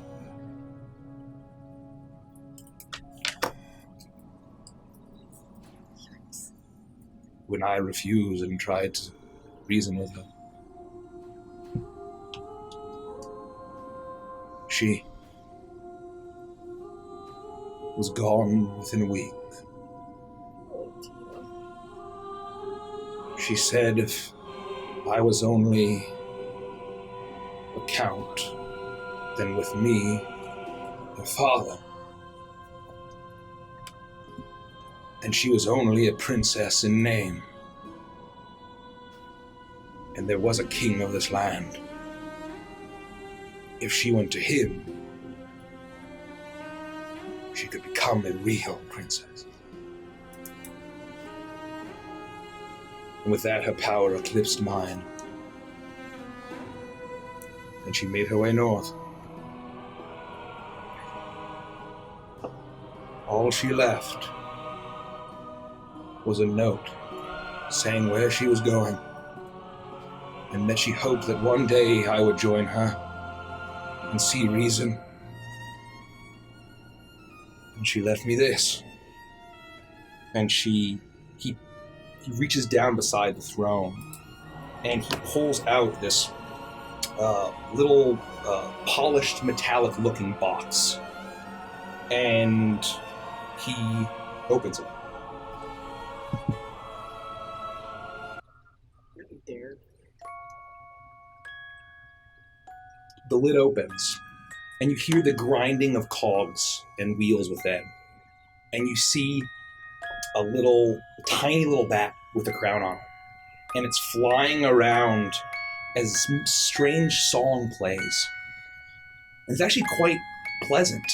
And you see the bat's actually quite cute, but then you see that its fangs seem to be dripping with blood as it swoops down on a bunch of peasants. And you see on the one side, etched, carved in, it says, "Is no fun, is no Blinsky." And Escher holds it open as it plays in this room. She left me the music box that her mother gave her the day she was turned. It was commissioned and offered as a wedding gift. Would the priests have ever seen something like a music box? Yeah, absolutely. Absolutely. Yeah. Okay. Yeah. Okay. Absolutely. And this is all I have left of her. And the next 10 years, I heard whispers of a raven child, of dark rituals, horrible experiments, all in that dread castle. And I knew in my heart, my cold, unbeating heart, that it was my little bat, allied with that bloated monster, that buzzard.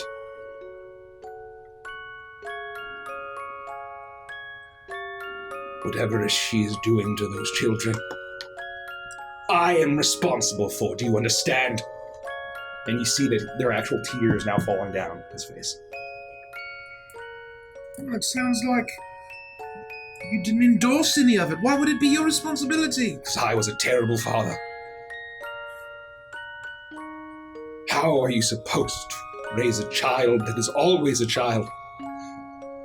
No hope of growing up. No hope of the sweet release of death. You live longer than all of your friends, all of your loved ones. All we had was each other. I made Brutus as she dictated and requested. He was made for her. But even a friend that gives good hugs is not enough to keep the attention, adoration of a girl, I suppose.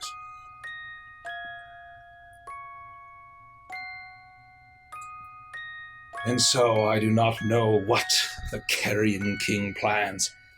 I do know that whatever darkness that has come over this land in the past 2 centuries is not from him. He's a very powerful wizard, I understand that. But he is not that powerful. The mastery over death that he has come from some sort of dark bargain. In the same way that it came to my little girl. Do you suspect that he went to this antler temple? No, I studied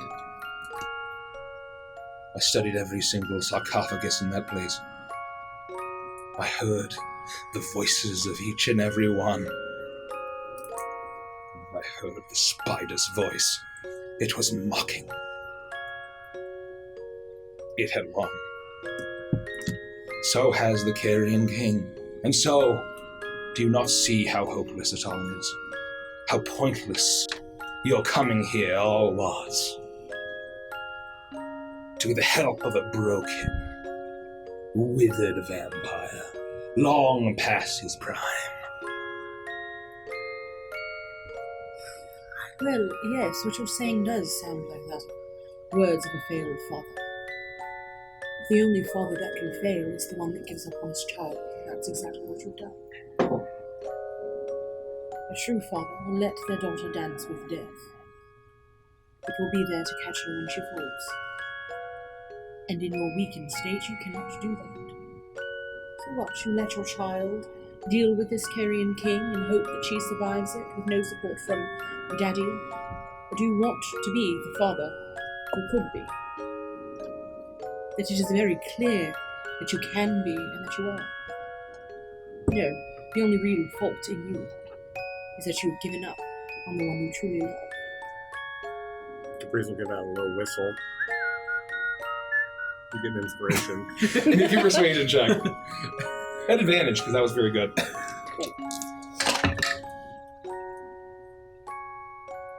can't see what that one is, but I think that it's lower. Yeah, 15. Is that persuasion? Yep. 22. Oh, actually, what's your inspiration? Oh, it's information that I have right off the top of my head. 1d10. Cool. I'm going to use that too because he's a vampire. Doesn't really help. 24. You're welcome. Thank you. Better than most. I mean, it does help. It's +2. I said you're welcome. Thank you. He wipes the tears from Welcome, sir. his Good withered, day, sir. graying face as he looks at you and says, I have failed as a father. I have failed to walk the path to redemption and atone for the evil I've committed in my time. I have failed my friends who put me on this path. Now they are all dead or missing, and I still live. You're right. That if I do nothing, I am even more scum than the Carrion King himself. Which is why I will help you. I cannot do much. I'm not as good with the blade as I used to be. My knowledge comes from tinkering and potions. But I will help you save that girl that you brought. It's the least I can do to atone. I can tell you what I know, but I do not think I can be any use in battle. For what can a withered wretch like me do?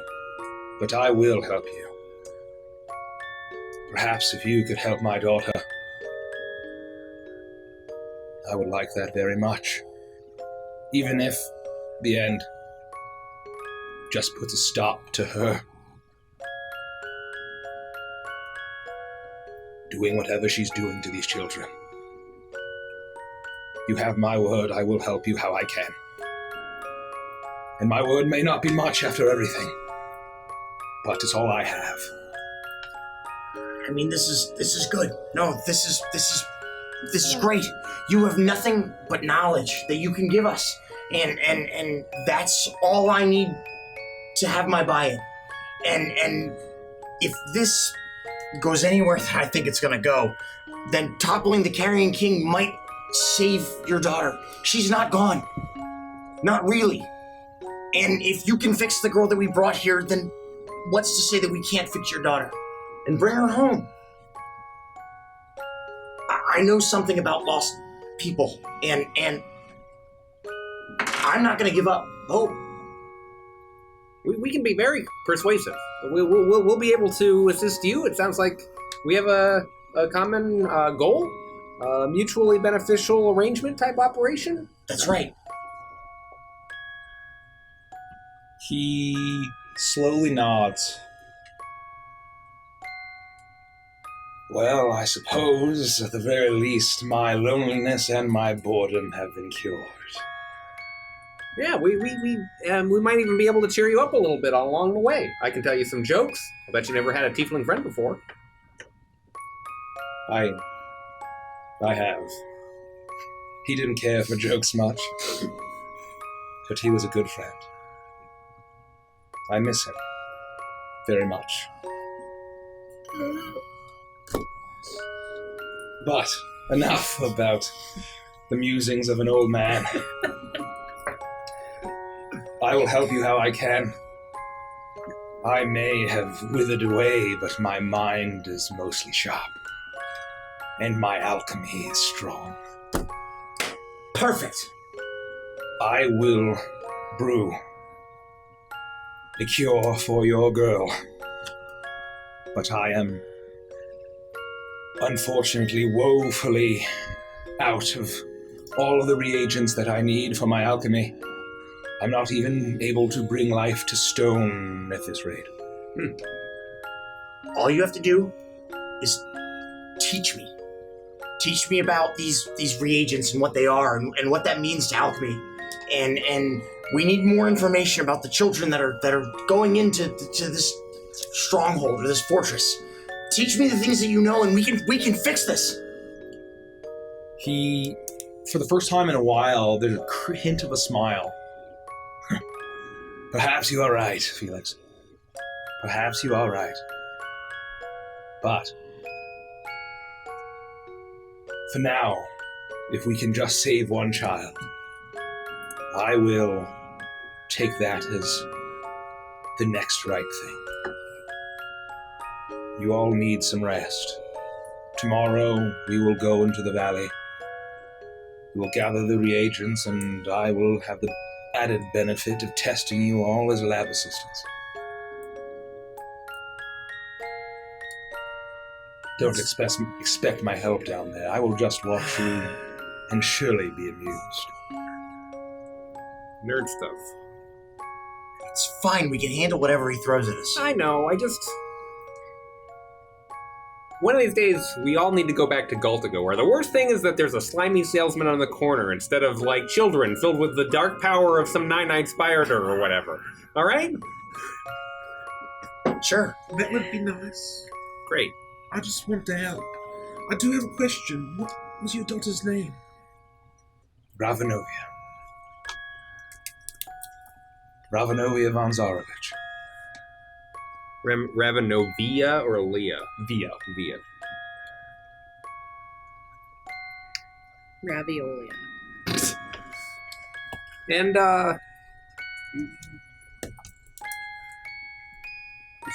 she was what age when she turned to, when she stopped aging, I guess would be another way to put it?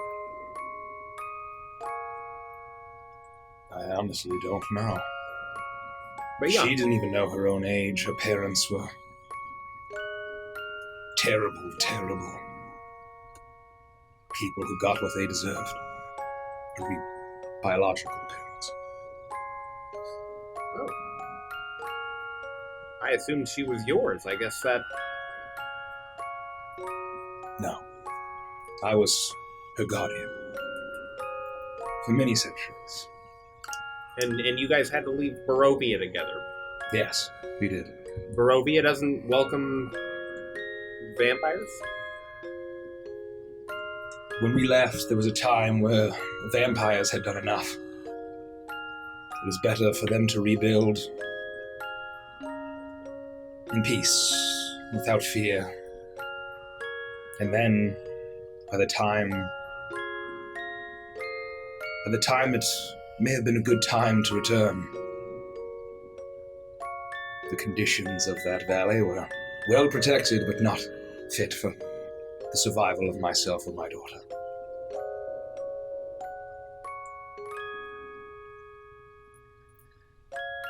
He stands up, and he has a little bit of blood left in his goblet, and he downs it, and he says, well, I'm going to account for all of the ingredients I'll be needing to restock my supply.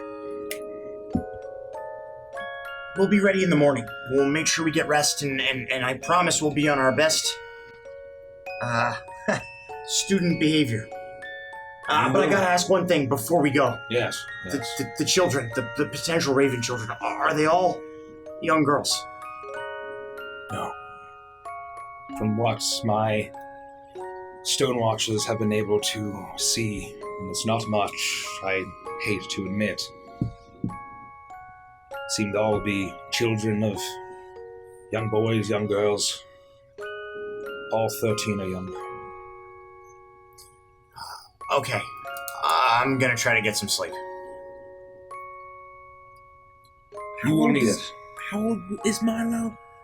13 when you went missing. I throw a handful of crackers into his mouth. Oh, my mouth is so dry. He hears that. He looks at you, Toa, and then looks at your reaction. Did you lose someone to this? It's a very long story, but my brother was taken. And he was the age of 13. It's been one thing after another of him maybe being alive, or maybe not, or sacrificed to some dark gods, or devils, or demons. Maybe not, or maybe not. Or maybe not, but I don't know. I wouldn't have hope. It pains me to say it, but if he is in that castle of Bloomvale,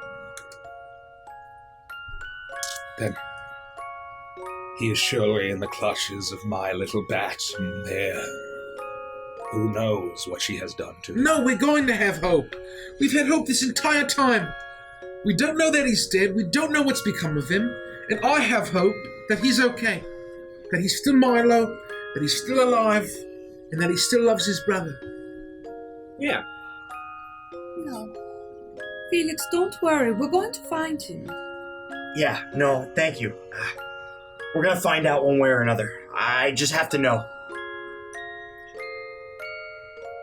Well, at the very least, tomorrow is a new dawn for another step to do the next right thing.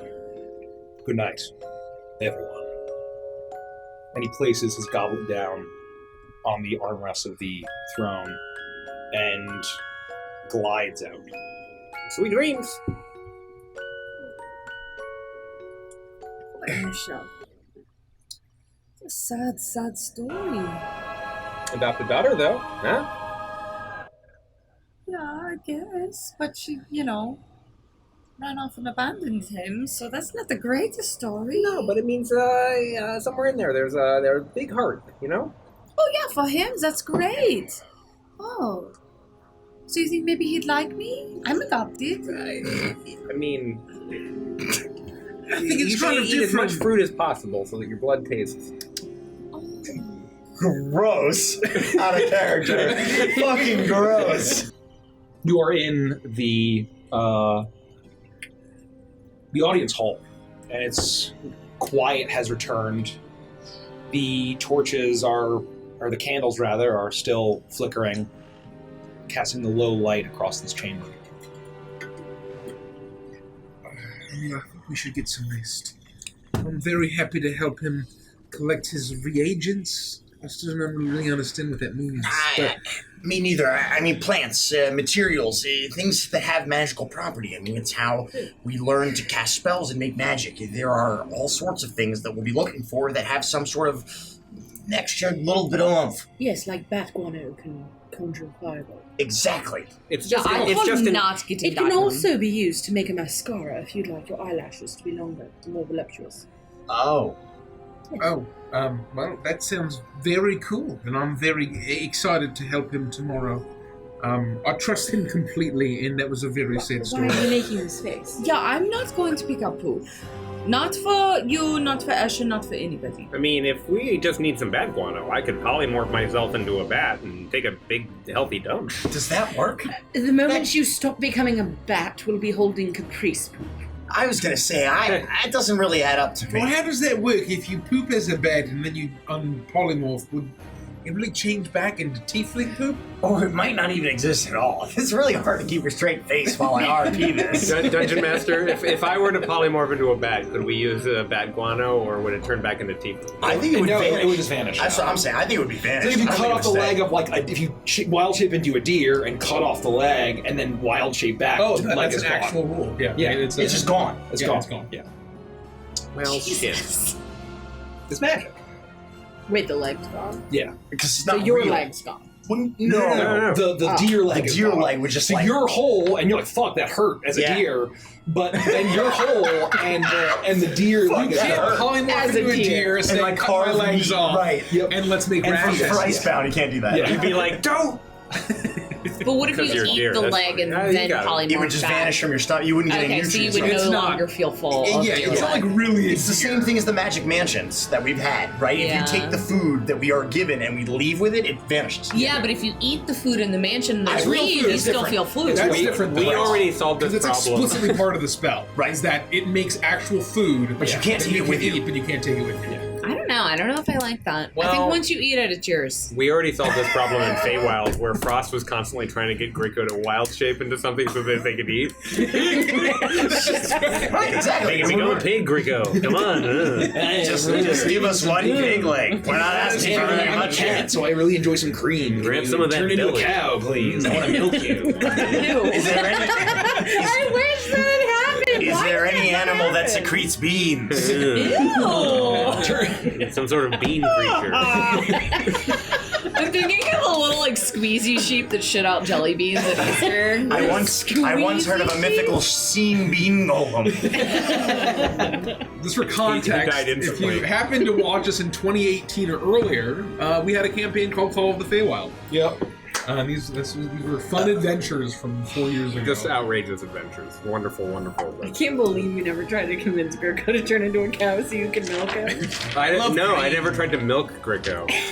But I did try to convince him to turn into a horse so we could turn his feet into glue. Yes, I do remember that. Perhaps we can turn into sovereign glue if we have enough hooves. Here we go. Grico was like, no, Frosty, that'd be horrible! Stop! Oh, okay. Can we get back to it? Okay. Good stuff. Whew. You are all in the audience hall. Escher has left, leaving almost soundlessly. The very faint clack of his boots, echoing and fading as he makes his way into the castle. We may not trust Zern, but he definitely sent us to the right place. I feel like we've got a contact now, like we've got a path forward. Yeah, I just feel so bad. He's so sad. That rhymed. It did, yeah. Well, we could make it right. We can fix it. Maybe we could ally him and this Alexei Vonzorovich, and we could make a team that can take down the Carrion King and stop him at his plan. I agree. There's no way that this Alexei won't help us. I mean, it sounds like they go very far back, and we have allies. This is good. This is better than I thought it would be. Like, I understand that we're in the middle of a war. Things are going on, but Sure. intel is intel, and this paid off. Yeah, we may be in a domain filled with undead monstrosities, but we have a silver lining in the form of this count. Yeah, but what if he doesn't want to help? This Alexei?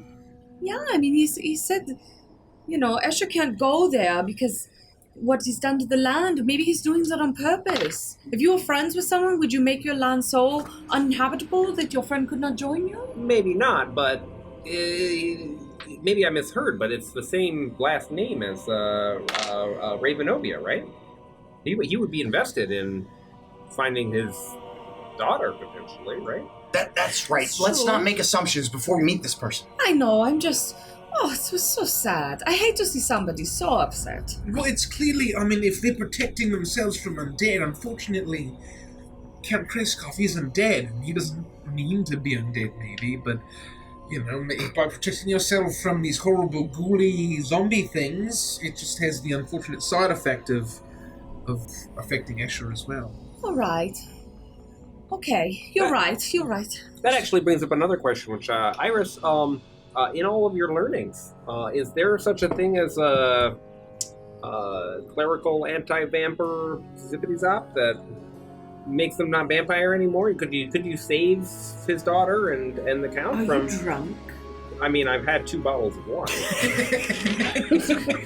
So almost. What he's saying is he's well on his way. I did not understand a single word of what you just said to me. Can you zippity-zop vampire... Nope, lost me already. Can you cast a spell Okay, following. where vampire ends unto undead? Oh, no, absolutely not. Wait, so you can't cure vampirism? Yeah. Vampireness? Well, Like by not killing them dead, but bringing them back to... now, To life. 'Cause Ouch! it's very So- confusing, I agree. Ouch! here is the thing. Ouch! Vampires are dead. But he's clearly alive. No, he's clearly dead. Well, he's... Not It is the rough undead. approximation of life. Well, here's the thing, And spells, even those that I do not have the power to cast, that would potentially bring people of ages past back to life would not work on him because he is not currently dead while also being currently dead. So he's like dead.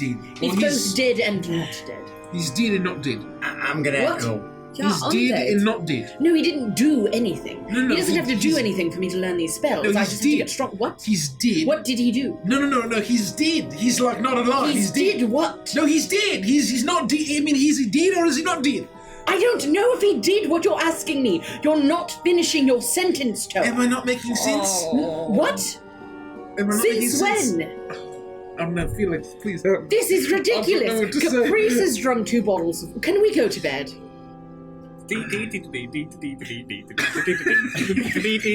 All I was gonna say was that I echo what Iris is saying, and that there's whispers of being able to undo that sort of thing, but in all of my studies, I haven't discovered anything. Granted, I haven't been on this earth for very long, so... Well, he's still alive, so he's had a very long He's- life. No, he's dead. He's not alive. He's oh, very jeez. clearly dead. I'm just gonna stop thinking about it, It's please. okay, Toa. Just know that he is very, very permanently dead. He just walks around and, He's dead but exists. alive. Does Well, that no, mean- no, he's Yeah. just dead. I think he's more unalive. He exists, Does that but mean he's that dead. does his heart pump blood or No. No. No? No, he His said heart he doesn't wasn't even beating. beat. So how does he What? Why are we talking about his penis? Oh. Caprice. just the I wine have a talking? question. Just the wine talking. All right, just the wine. Wildly inappropriate. I'm gonna go find Brutus and get some more wine. I think we should go to bed. Yeah. Alright, fine. You know what I find more disturbing than Caprice's comment? I can't wait to hear The this. fact that all he had to do was this for me to know what he was talking about. That's how long I've been around Caprice. Yeah, we've been spending all too much time together, I think.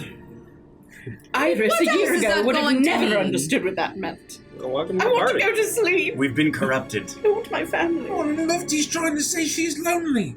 And she's been hanging out with us this whole time. I said before I met you. I said ended quietly from another realm. It's terrible. It's terrible. It really is.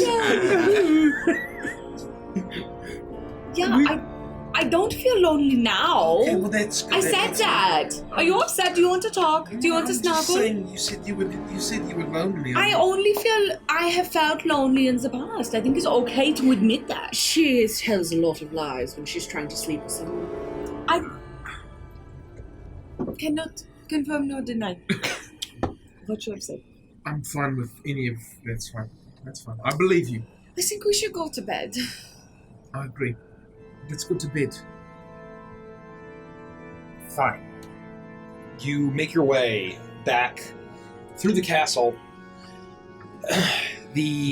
Much of the light has been snuffed out, and you hear the grind of machinery and the bubbling of strange alchemical goings on down certain hallways.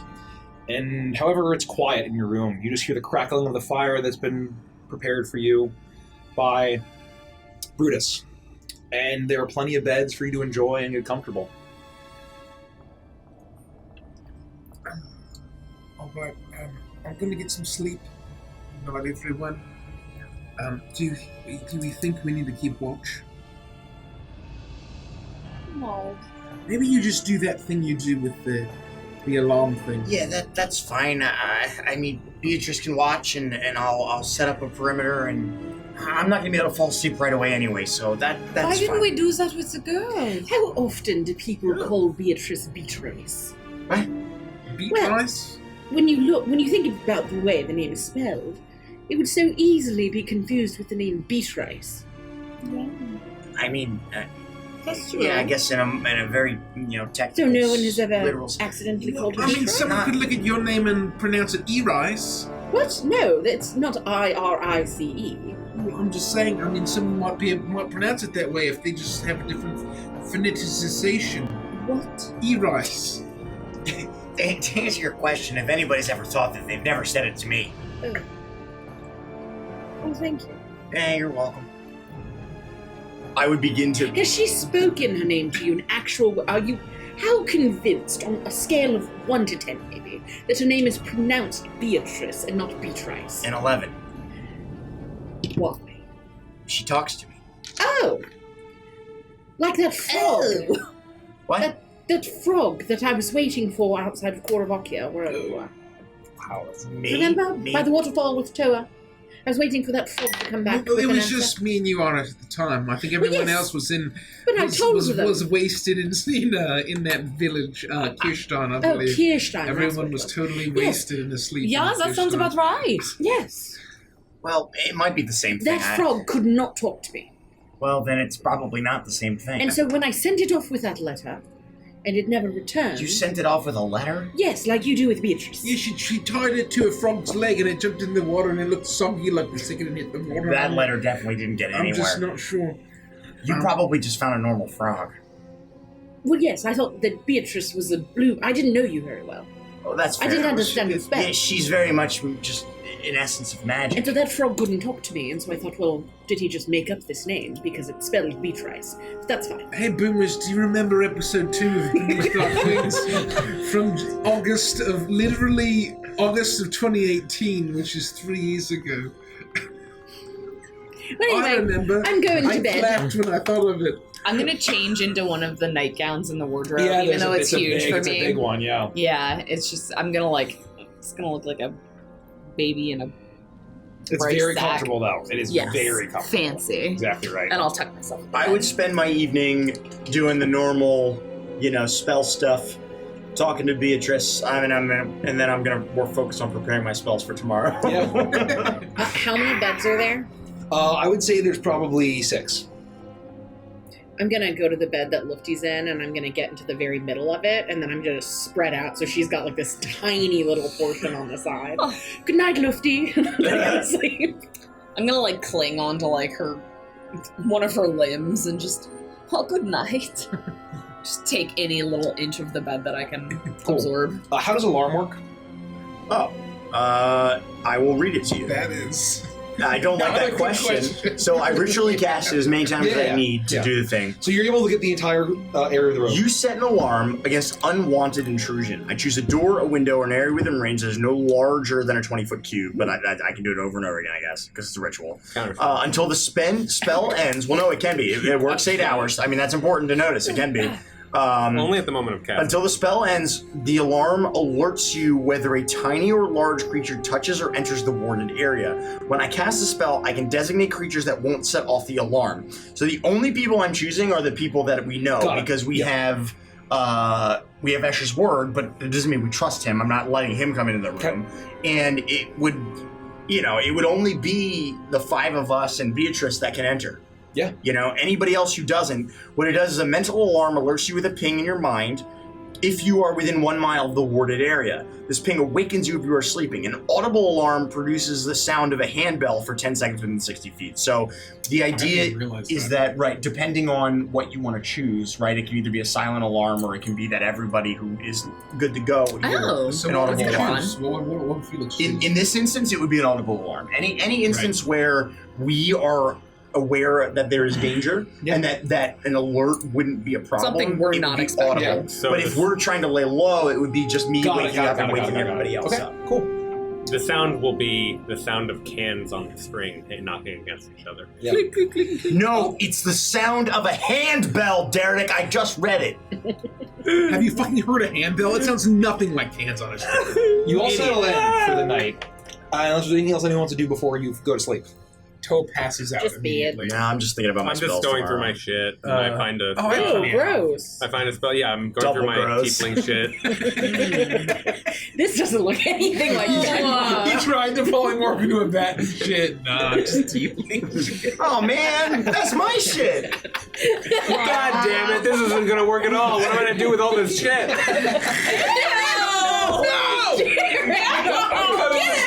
I'll get rid of it. Cutting this out. Out. I quit. I'm quit. Derek is fired. I get we're a mature stream. There are lines. There are no lines. I am so sorry. Amazing. If you leave right now, I won't blame you. I won't blame you. I'd leave too, but I can't. They locked the door.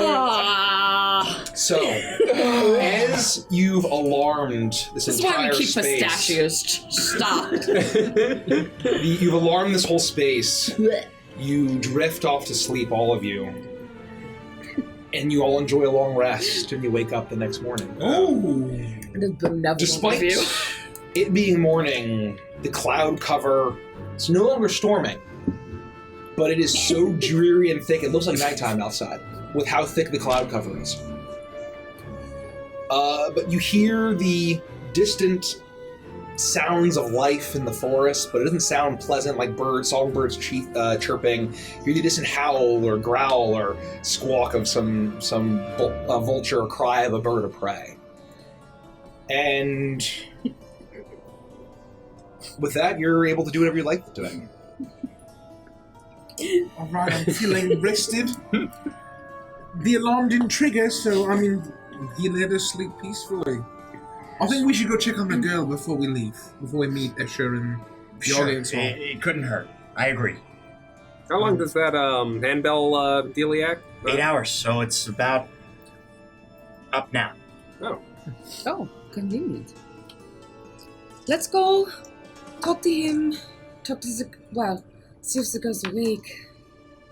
We'll check on her and just make sure she's safe and alive still, and then we'll go meet Escher. So I would lead the gang towards the room with the girl and just check on her real quick. You do that. You make your way through the castle. It's very quiet.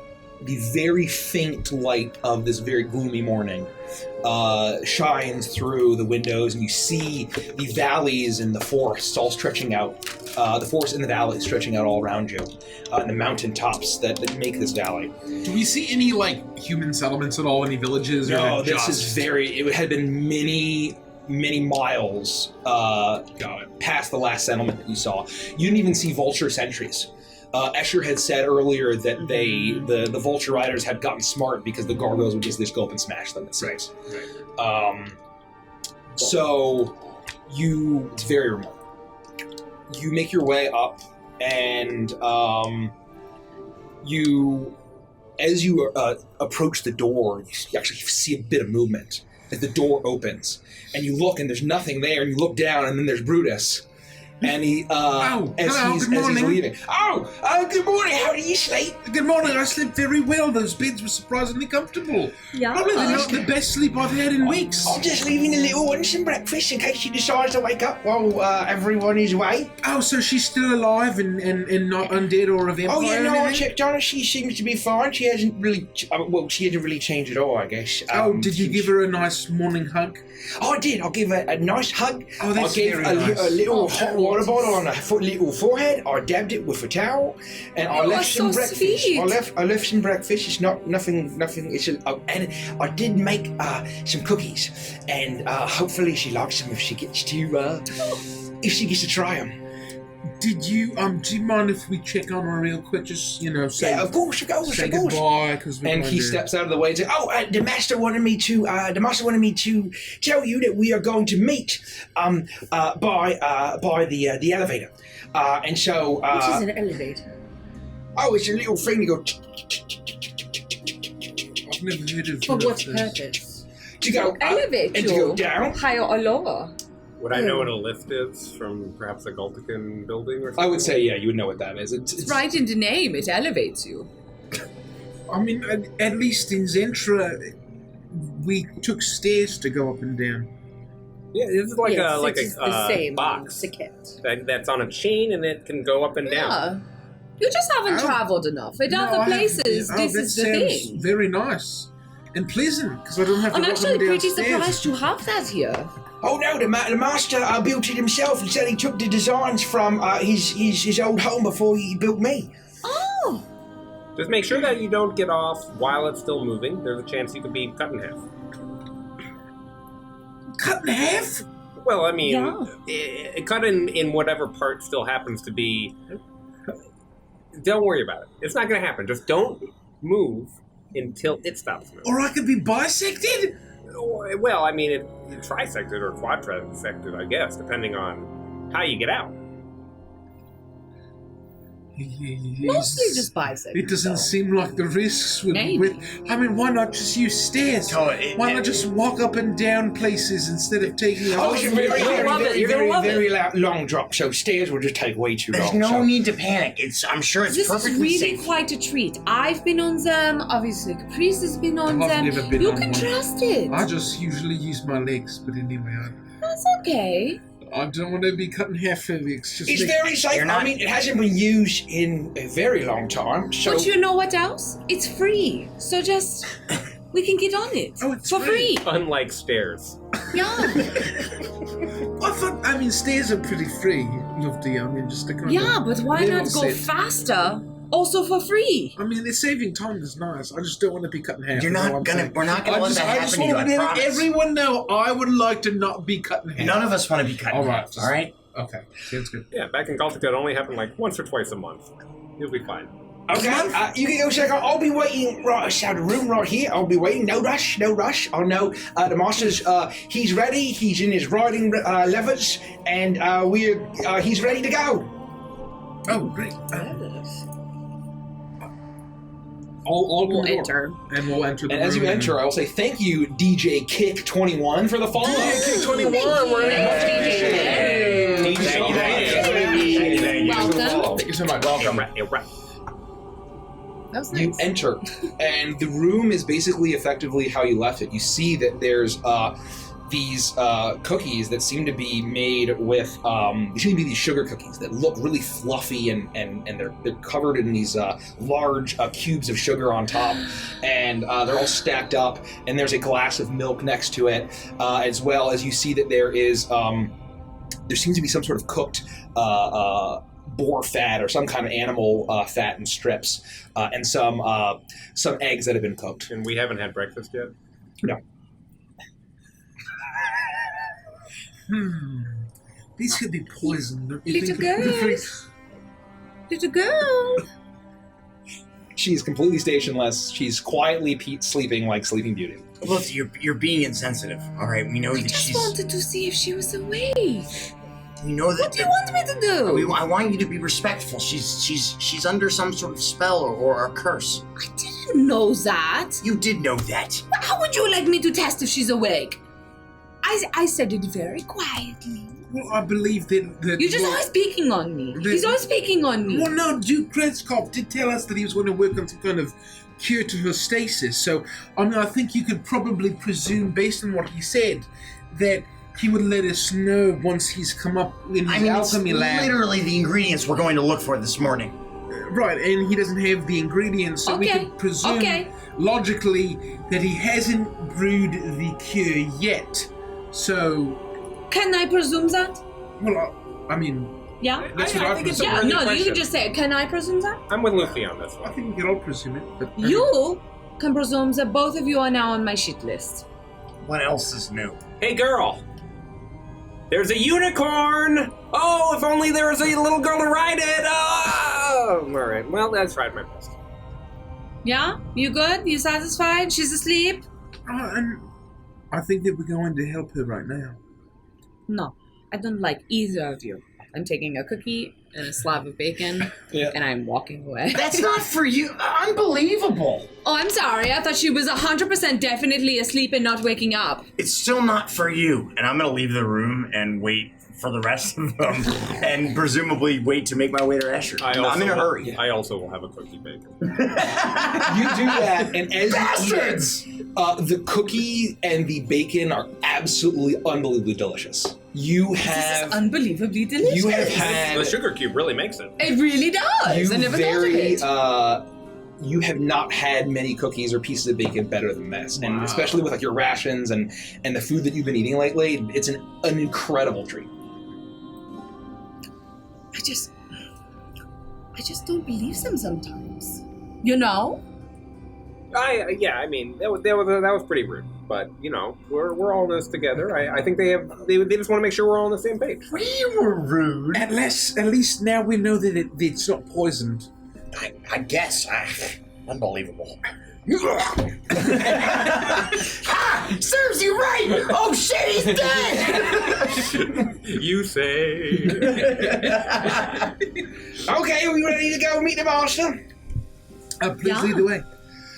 Okay, come around this way, and he leads you through. It closes the door gently behind him. He says, "Oh, sleep well, little one. Hopefully you enjoy the breakfast." And he's like, "I made it especially for you. I hope you like it." I love I think she will. It's really good. And he, you must have smelled it. I'm sure that was very nice to smell. I haven't really cooked for anyone besides the one guest that we have down in the dungeon. And he gets his like moldy bread.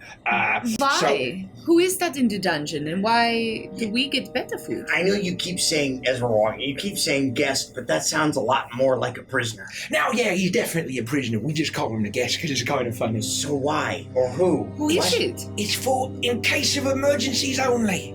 Like, for Oh no. to eat? You mean? Yeah, it's one of them vulture riders. He's been here for a while. Yeah, it's fine. So that's where Escher sometimes gets his source of food? Oh, any intruder comes, yeah. Oh, jeez. And so, but it hasn't been anyone in a while, so we always keep someone in the dungeon in case of emergencies only. Well, I suppose that's sensible, but Well, it's a bad guy that he's eating, so it's okay, right, kids? Well, Right, Lufty? if I've taught you anything on the months that we've spent together and known each other, that bad guy is relative. yeah, that's true. Well, I mean, if he was going to eat anyone, it'd be better that he eats a bad guy, That's true. right? So, But we should. I feel good about it. Stop talking. I feel good about it. I feel fine. Please lead the As a way. side note, though, maybe we can talk to him. The prisoner? Yeah. Oh, I don't want to talk to him if he's going to get eaten. Well, Why? Well, because he's more like food and less like people. we won't throw that idea Imagine out. if you could talk to your food, though. We'll keep that. No, don't I imagine gotta that for a try. second. I mean, I don't want to imagine. I'm gonna put that He's on idea in the our other back pocket. side, right? So maybe he would have some good information We'll for keep us. that idea in our back pocket, and depending on how things Oh go. no, the master already questioned him, so all the information that he could give, he's already. Right. And He's already Asher got. will tell us whatever we need to That's know. food. No one's allowed in a dungeon besides me and the master. Well, Not even the blockheads are allowed down well, there. I'm sure that if Escher, needed to let us down there, he would. But we can talk to him about it. It's fine. Don't panic. And he's waiting right now. Perfect. All right, let's go then. Not holding up. He leads you down to the grand entrance hall. You pass the ruins of the statues. You see the tattered tapestries, and Brutus opens the gate, and you see that large courtyard, the wall crumbling in some places, some large blocks and stones, and he takes you around the backside of the castle, and especially in the daylight. Although it's gloomy, you still see the how large this castle is. As you make your way around it through the courtyard, you actually hear the rustling of some animals, and you see actually that there's a stable where there seem to be some sort of livestock on one side, and you actually make your way around. On the back side of the wall, there's a gate that's open, and it seems to have some a roof attached to it. And you see, as you approach, it seems to just be a cliff face that just looks completely down thousands of feet below into the valley.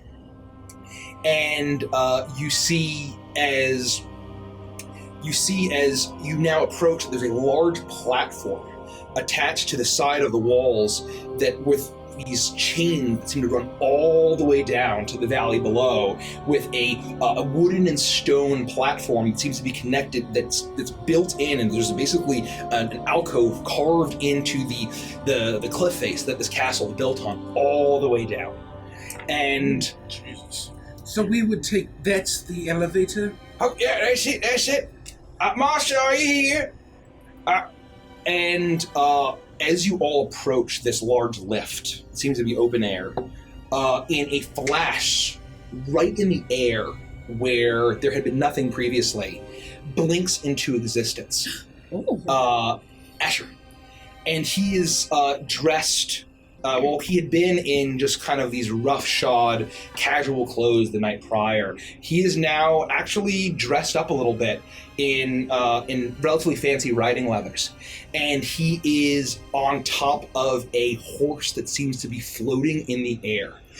Black hair, blazing orange and red mane and tail, and as it snorts, you see the steam and fire and smoke billow out. And you actually see that its face is equine, but you see, are there fangs, some serpentine figures, some serpentine features to this face. It is very much an unnatural horse. His eyes blaze as you see that he is riding with no saddle on the back of this horse. Just kind of keeping one arm on the neck of this incredibly majestic but unsettling stallion, and in his right hand, the rapier is sheathed at his side. He is holding what looks like a black parasol that shades him from the light, tiny bit of sun. It seems to actually be a little bit too frilly, and it seems very dainty, but it seems to do the trick. And he greets you. Well, did you all sleep well in Castle Ramonia, my honored guest? Yes. Yeah, we did. It was very It nice. was surprisingly comfortable. Thank you for your hospitality. Well, I did say I was a vampire of my word, did I not? Yeah, you did. What kind of horse is that? Oh, this is Bucephalus. Say hello, Bucephalus. And you see that it lets out this horrifying whinny. I need everyone to actually make a wisdom saving throw. Oh, no! I immediately regret asking. What the hell? Go. Oh, natural 20. Gotta give it up. And a 9. 15. I shit my pants. Would in you say horror. a con? Would you say a wisdom? Wisdom. Wisdom. Yeah. 22. 14. 11. 9. 9. I think Yeah, it's hard. I think that everyone, No, it's okay. except for Iris, we just trying. All of our dicks What'd you explode. get? I got a 15. I got a 22. I got more than Toa. I got a, The DC was 14. Oh, I failed. I got a 14. And I got a 15. I DC was, won. okay, the DC was 14. I win. I throw up everywhere. Beat it or beat rice. Those of you that failed are absolutely filled with just horrific terror. Oh. As You all pooped as these eyes I go definitely wide and do my they best. look, they narrow malevolently at you, and then you hear that is so horrifying, it just shakes you to the core, and you see Asher lean forward. No, Bucephalus, they are friends, you don't need to scare them, I know you enjoy that. So You- who failed? Me. Let's, I fucking, I'm Yeah. terrified. Yeah. I try not to show it, but I poop my pants. Pardon. all of your characters. You must excuse Everyone. Everyone. Every single one. Bucephalus. His name is Bucephalus? Yes, Bucephalus. He's not gonna get into the lift with us, is he? No, I'm going to fly. Oh, thank God. Great. You can fly? Well, Bucephalus can fly. I can also fly if I turn into a bat, but that is so uncivilized. Oh, well then we'll take this elevator. Yes, I'm down. going to meet you at Unless the you bottom. have extra room. For No, that's okay. me. Do you want to get on Bucephalus kind of. after what just happened? You must excuse him. He's a little anxious. He hasn't had prey in a while. No, Lufty, he might eat you. It might eat you. Yeah, Does- don't you You want to ride see the him. lift? You see him open his mouth, and there's very clearly predator teeth. Just ride the lift with us. Just ride the elevator with us. Yeah, there's Okay. like Three actually stairs. human teeth. He opens his mouth and they're that's- human teeth. I want to steal. I want to eat human flesh. With my Yeah, human teeth. okay. More horrifying Maybe than I ever. ride with you all. But rain check? I open my mouth and I have horse teeth. I'm a cat with horse teeth. I'm afraid that Bucephalus only I don't know why. answers to me. But I will observe you and I will give you guidance. I will see you down at the bottom of the valley. And then we will find all of the reagents that we need. This should not take more than a day. Okay, let's go then. I hope I haven't repaired this in a while. I hope that it works. Well, I guess we'll see you down there. Just notice over there, and I'll start to walk very carefully onto the elevator. You walk, yeah, it's just right here, right here. Does it right here. shift when toe is massively? It creaks a little bit and groans. stoniness? Yeah, what is it made of? It's made out of metal and stone and wood. Okay. And so there are large chains that go down. There's some sort of strange gear contraption on either Sure. side that obviously lowers it. And Brutus walks over to a massive lever. He's, okay, all aboard! I would get on. It seems to support my weight just fine. Okay, well, I mean, no problem. That's fine. And I follow Toe on. The light goes on. Ding! This is the overweight capacity. No, we all get up. You get on, and Escher rides down, and you see that Bucephalus, this nightmare, is running, galloping, but just through the air, and there's flames licking off his hooves as Escher rides down in a spiraling pattern down towards the valley. And with that, you hear the loud clanking of metal as Brutus leans forward and pushes the lever, and you hear and there's a lurch as you drop a little bit, and then it catches. Oh, okay, everyone have a fun time catching have a planche. Have fun with the planche. We'll see you tonight for a nice supper. And he shuffles off. And, and you see now as this large platform starts to lower down the cliff face as you make your way deeper and deeper into the valley. Wow, this isn't bad. I mean, this is, we'll be down there in no time. it's a little bumpy, but not bad. This saves us a lot of time. Imagine having to climb all the way down here. It would have taken half a day. Well, not for me, but this is still fun, I guess. Well, for me, definitely.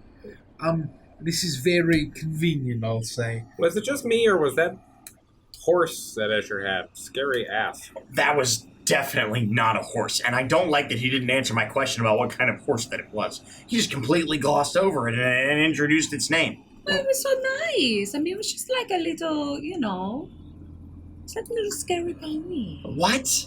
Well, I think it was definitely not a horse, but some kind of, horrific nightmare creature. I mean, I'm but gonna it have seems nightmares. like Dreams. good intentioned, He's just like, boo, but I'm still your friend, you know? No. No, not at all. Oh, It's that's not the vibe I got. It's not Bucephalus' fault that he was born that way.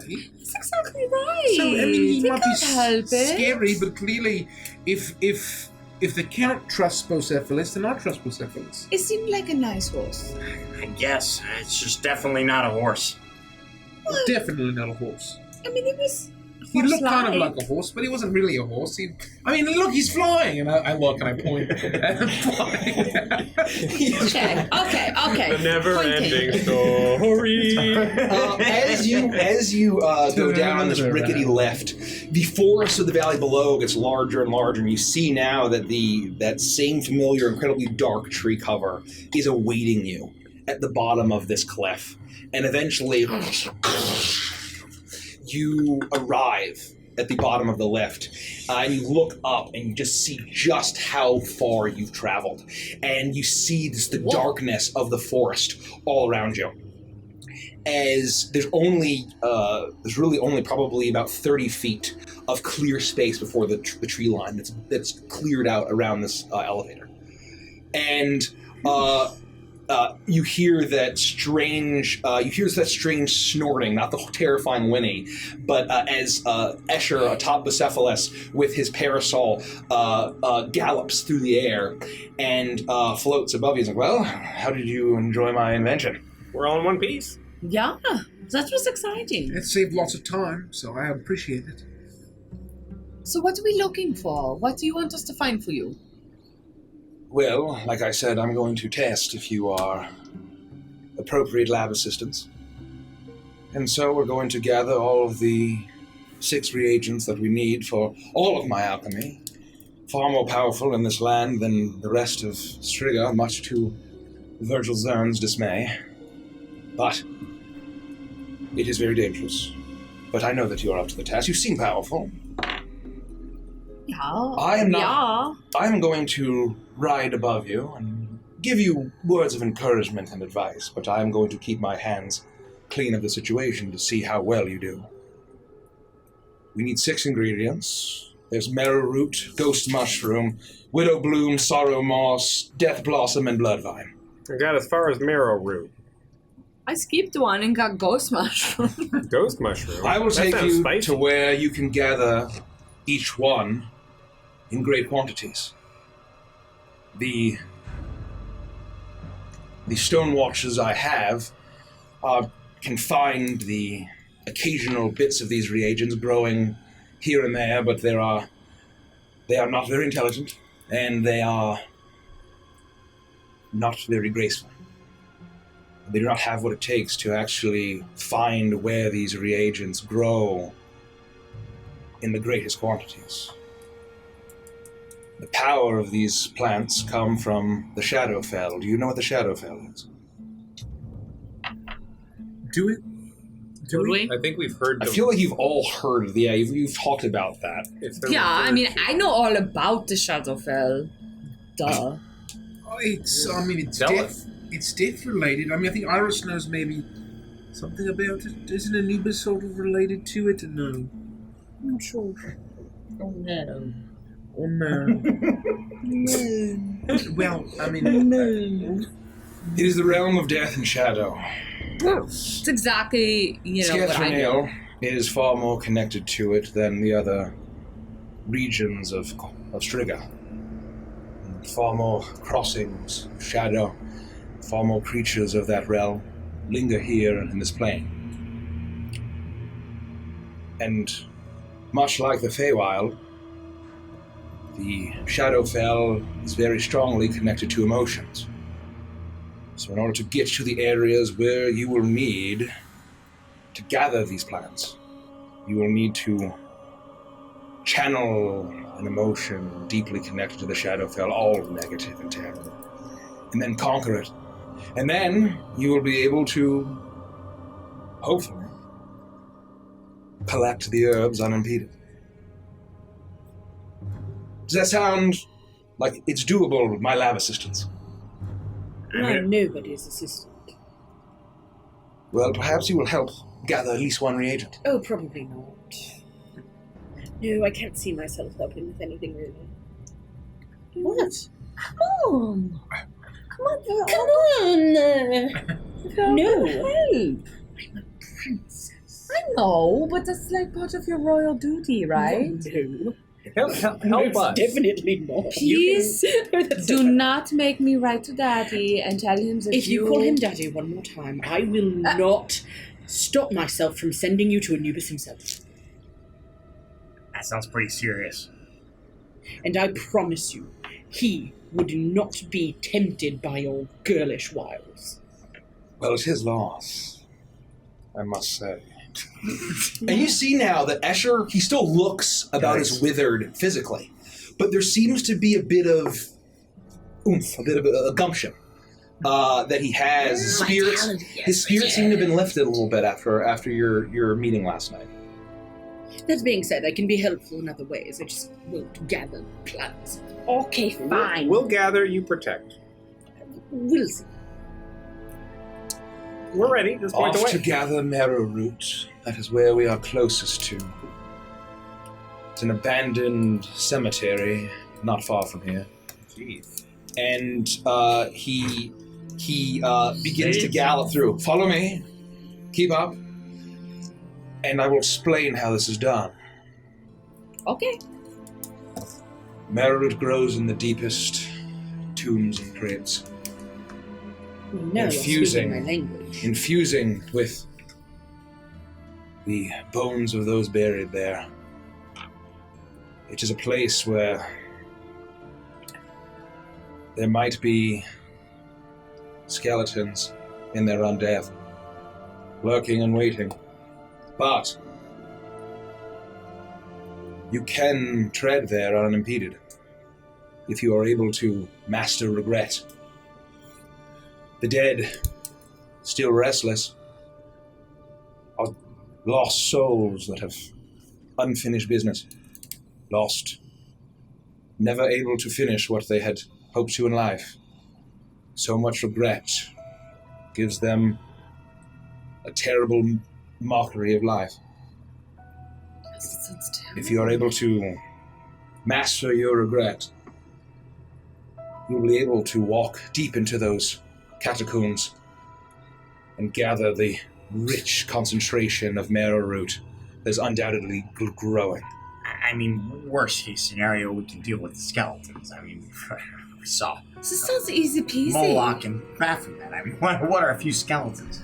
Walking, shambling, whatever. You do not want those grasping hands touching you. These are not just skeletons raised by some paltry necromancer. These are horrors from the Shadowfell Shadow itself. Felikins. Sorry.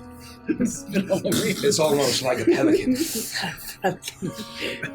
And he guides you I forgot to through, take out and my retainer. Bucephalus's flaming mane and tail illuminates the trees as he rides through and talks to you. He lets down his parasol as he's in the tree cover. As there's a bit of a clearing and he holds it back up and you see what looks like an ancient abandoned cemetery, ruined tombstones. But you see that there actually is a crumbled stone entrance of a crypt with stairs going down, one of the doors having broken and fallen off on the outside. And although there's a clearing, the canopy almost swallows this entire thing. And there's a little bit of light getting through, but it is very dark.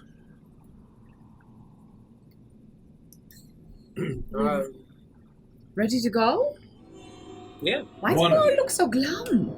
Just one of you needs to go. Well, what do you mean, one? We're a group. We do things together. That's why we watch each other's backs. Yes, that's exactly right. The dead, and the creatures of shadow and the creatures of the night resent the living. If 5 of you go, you will draw their ire. This is about finesse. It's about being delicate, not bursting through with your weapons and spells. It's about mastering your emotion, just like is demanded and crushed by the Shadowfell. Well, how big are these tombs? Are they wide passages, big open, ballrooms? It is very narrow. I would ask that anyone else but myself go into the tomb crypt And you said we have to deal with regret? Regret. Never You must had a well up regret the in my regret. life. Think about your regrets, well it up inside, and master it. Conquer it. Regret might as well be my middle name. Well, then this might be your opportunity, Felix. Yeah. What's your last name? My last name is Ackerman. Felix Regret Ackerman. Yeah, I mean, that's pretty much it. I'm regretting you asking me to go in there. I mean, what? Well, I mean, I think he's asking you to conquer your regret. How am I supposed to conquer my regret? All right? What? How is he supposed to conquer his regret? You're basically asking me to forgive myself for every horrible thing I've ever done. You know exactly what I'm talking about. I do. You regret things. Why don't you waltz down into that crypt? The point is not for me to do what I've done before, Felix.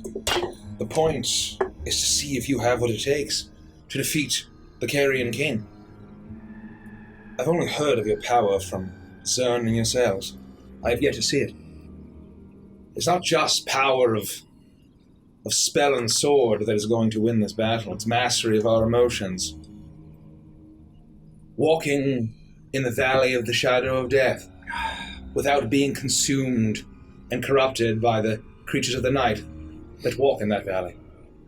You can do this. All right, fine. Easy peasy. To beat the Carrion King and save these children. That's the reason why. Yeah. Yes. Let's see what you have, Felix. So what am I supposed to do? Spill my guts before I step foot in there? Or just, internalize it and think about it and hope that I don't get ripped limb from limb? Helps for you to talk through it out loud. All right, fine. I'm going to step up to the very edge of the darkness. You do that, and you feel the coldness and the smell of decay, the ancientness, and it's pitch black below, and you see the crumbled steps as they go down into the catacombs. All right, this is severely not pleasant. Unpleasant is the word I was looking for. Unpleasant isn't really a word. I will snap my fingers, and from the tip of my finger, a little flame will appear to try to light the way a little bit, because I can't see in the dark. I'm sure that you guys are getting real sick of hearing this damn story. But so be it. The regret that I feel every single day when I wake up is knowing the untold lives that I ended before their time. You want to talk about and I looked at Asher, the dead having unfinished business and also having regret of things that they weren't able to accomplish? Well, predicated on a lie, I did nothing but end humanoid lives. And every single day, all I can do is wake up, put one foot in front of the other, and hope to someday fix it. I'm not going to forgive myself right here and now, because honestly, that's what drives me every day. And all I can do is hope to save Milo and anybody else who was affected by the horrible atrocities and war crimes that I committed. And I'm going to take one step into the darkness. You do. And hoping that my little finger flame will light the way. And your little flame does illuminate as you step down into the darkness. I need to make a wisdom saving throw at advantage. That's a +6. Give me +6. Give me... Oh, no! I got double 3s. Should we twist it? Before not. I Went would at love 400. to use a twist. Oh, If I went could. 400. Actually, we haven't. Hold on. I forgot I did not update, so one. Double fucking 3s. I mean, you could also just get pulled apart by skeletons. Drawn and quartered by... Do we really want to spend the twist? You bastard. I don't think we should. You bastard. Yikes. I'm waiting for producer Rick to tell me I can cash in on a twist. Yeah, no, there's clearly not very many. No, that's her prime. I was going to say, they're probably mixed up. He I was keeps gonna track of them in a notebook. I keep track of them separately. So no, we have plenty. I would like to use one twist. Okay. Don't give me another 3. I got a 12. Okay. Plus. That's the total. 3 more. Today's not my day. It's okay. You make your way down the steps, and you land on a landing. that stretches out to either side, and you see now rows and rows of deep, widespread, stretching catacomb network. And you see in every several stacked in rows of 3 skeletons, ancient. You're not sure what sort of humanoid creatures they are. But as soon as you enter, you feel the sense of regret. You think of everything that you've ever done. It flashes vividly in your mind. And for a time, you're able to push it all out of the way as your little flame illuminates dozens and dozens of roots growing through, and they're the strange color of bone and sickly yellow as they grow through some wrapping into the skeletons, into rib cages, one through the eye of a skull, and you see it growing all throughout these catacombs. And you take the time and you collect and you cut and you gather every single bit of marrow root that you can find. All right, Felix, it's okay. All right, we have regret. We have regret. Your brother is gone. Your mother died of fever. There was nothing you could do to save anybody. It's fine. People have died. You set them on fire. It's fine. Regret, regret, regret, regret. And as you pass through, you pull one out of the eye socket of a skull, and you hear as it turns and then just stops. No, I said I have regrets. I have horrible regrets, and I feel them very deeply. You are gathering, and you feel like you're almost done. You make your way to each end, and you're in there for about 30 minutes. And your satchel now is filled to the brim with marrow root stuffing. It's coming out of every single scene. And as you're leaving, you feel you've mastered it, but there's a tiny inkling of regret that almost overwhelms you. And you hear something behind you. And as you turn, it's too late as you see a ancient, withered, cracked skeleton reach out and grab your arm. Oh, I would immediately cast Fireball. And if I could. I'm saying, like, yeah, I would jump in. Yeah, exactly. I mean, depending on what the ruling is, I would immediately try to, like, defend myself. So I would say that it does grab you. Or because of what you roll, you're going to take a certain amount of necrotic damage. Absolutely. And you're going to take 12 points of necrotic damage. Not too bad. As it grabs you. And it then falls back immediately as soon as it touches you. You feel the pain of the regret wash over you, and you cast Fireball. Oh yeah, it would just be flame, just explosion of flame. And all of you see the explosion. As you then... Felix, are you okay? And then, Felix, you start to hear... as all the skeletons around you start rising from their tombs. You have a full satchel. What do you do? I'm running. Okay, I'm running. Book it out of there. I need you to make an acrobatics or athletics check for me. Oh, it's going to be a contest. It's going to be the Dex one, I guarantee you. Skill. Acrobatics. Yeah. Oh yeah. I'm feeling good about acro. 17. I'll say that as you run out, you feel the regret overcome you, especially after using this force of violence, and you manage to actually flee without getting swarmed. But it pulls itself only a rib cage and arms, and grabs the back of your ankle, and you kick it off. But you take an additional 8 points of necrotic damage. That's not too bad. And you see Felix burst out of the catacombs. A satchel full of marrow root. Oh my gosh. I would throw it on the ground, and I'd be covered in soot and bone You dust. okay? And like my hat would be frazzled, and I'd have burn marks from their necrotic damage. Oh God! They came alive at the last minute. I panicked. I didn't know what to do. We just learned that if marrow root touches the ground, that it's ruined. You're gonna have to go back in there. No! Oh, Felix. No, he didn't say that at all. Are you okay, Felix? I'm alright. Are you okay? I'm alright. I'm okay. I panicked. I'm sorry, Escher. I hit a trigger finger. Well, I'm surprised that you made it out at all, so well done. That is even more marrow root than I expected. That is going to last me a very long time. Well done! I would probably talk to someone about your regret. You obviously didn't do a great job of that. I just pull out my water skin and I'm drinking, guzzling fresh water. But you know what? Here's to it could have been worse. So with that, Cheers. Oh, and he grabs the satchel, and he throws it over Bucephalus. 1 down, 5 to go. All right. Well, hopefully you won't have to do anything else. I hope not. Let's go to the next one. Are you all of them okay? going to be in narrow, tiny I'm right. nightmare crypts? No, not all of them. Oh, terrific. Oh, terrific. Deeper into the forest we go. Lab assistance.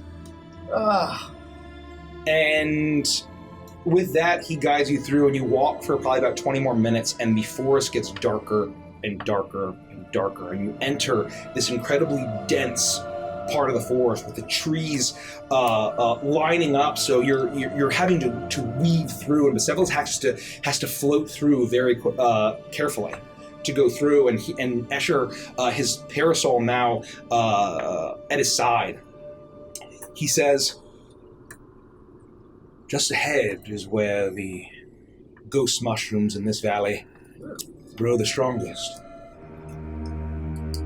But the energy here, the negative energy that courses through, is tainted with hate that draws the banshees from the realm of shadow. Whoever is able to master their hate will not hear the cry. Which one among you can master your hate? No, I'm not really a hateful person. neither. You don't have a hateful bone in your body. I don't hate anything. I dislike a lot of things. I don't hate.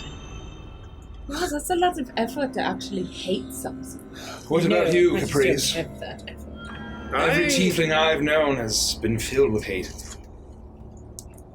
But you're just like really easygoing. Yeah, the only thing I hate is the fact that all of this is connected to a realm of death and shadows. I'd much rather, can't one of these adventures we just go to the fucking realm of like cake pops and blowjobs or something? I don't know. Yes, that sounds incredible. I mean, you gotta hate that the Major Domo didn't have pistachios for you. Not really. Is the that gonna cake be- pops, but- Is that going to be How hateful? much do you hate, Caprice? And how well can you get it under control? The negative energy courses through this place is why these reagents can grow. What about all of the horrible things about your past and your ancestors and your great-great-great-great-great-great-grandfather, and he left you with something horrible that you couldn't control, and now you have to deal with it, and we're all dealing with it. That must be kind of shitty. And hers is a stone thing. I mean, and hers is full of fur and bristle Oh and no, it's tusks. sad that Yeah, the stone I thing- kind of hate that too. oh, well, I mean, if you guys hate it, then you guys can go in and talk about it. Oh no, I already gathered the marrow root. I'm not going again. I mean, I would say that was like an existential crisis type operation. I hated that position that I was in. I really did, but I don't feel like I'm in it right now. I feel in so many ways free of those things. Can past hate work? Yes, of course. What do you think that Felix is dealing with? The hate that you have still lingers. Oh, jeez. Well, let's go get some fucking shrooms. I knew I chose the right tiefling. Yeah. I will step forward and be ready to enter. It's not a crypt. It's a No, it's the forest, and you see grovey. it's just this very deep, dark forest, and you see a faint glow of Ghostly this truffles. this light greenish glow out ahead, all from the ground. All right. And a banshee is like a small, cute dog. It's the soul of a spiteful, hateful, terrible woman who's bitter and evil in life, and now is filled with hate. You should meet my ex-wife. Hey, everybody! That's just last book of my ex. What?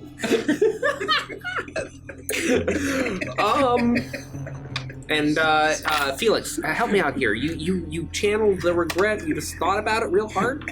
I look at my ankle, which is like necrotic. And Yeah, and I look at my shoulder, which is like has a horrible like skeletal handprint burned into it, and I'm like, you think I succeeded? You're alive. Barely. Do you want some cream for that? No, get that away from me. Please don't offer your cream like that. How else would you offer someone cream? I feel uncomfortable. I put the cream back. all right. I'm like covered in ash and bone dust, and like I'm a mess, and I'm like, stop, leave me alone. I'll try to learn the secret. All right. Hey, I was doomed to an eternity in hell because of my something I had no control over, because of my heritage, because of my ancestry, because my great grandfather. Yeah, that really fucking sucked. I hated that. My whole life was all about that. Yeah, I got it. I'm on the plot. Do you feel like you can master it? Master it. As in, control the hate? Yes. Or as in, okay, yeah. Okay. Yes. Step forward, please. Gather as many as you can. Hopefully you do not hear her cry.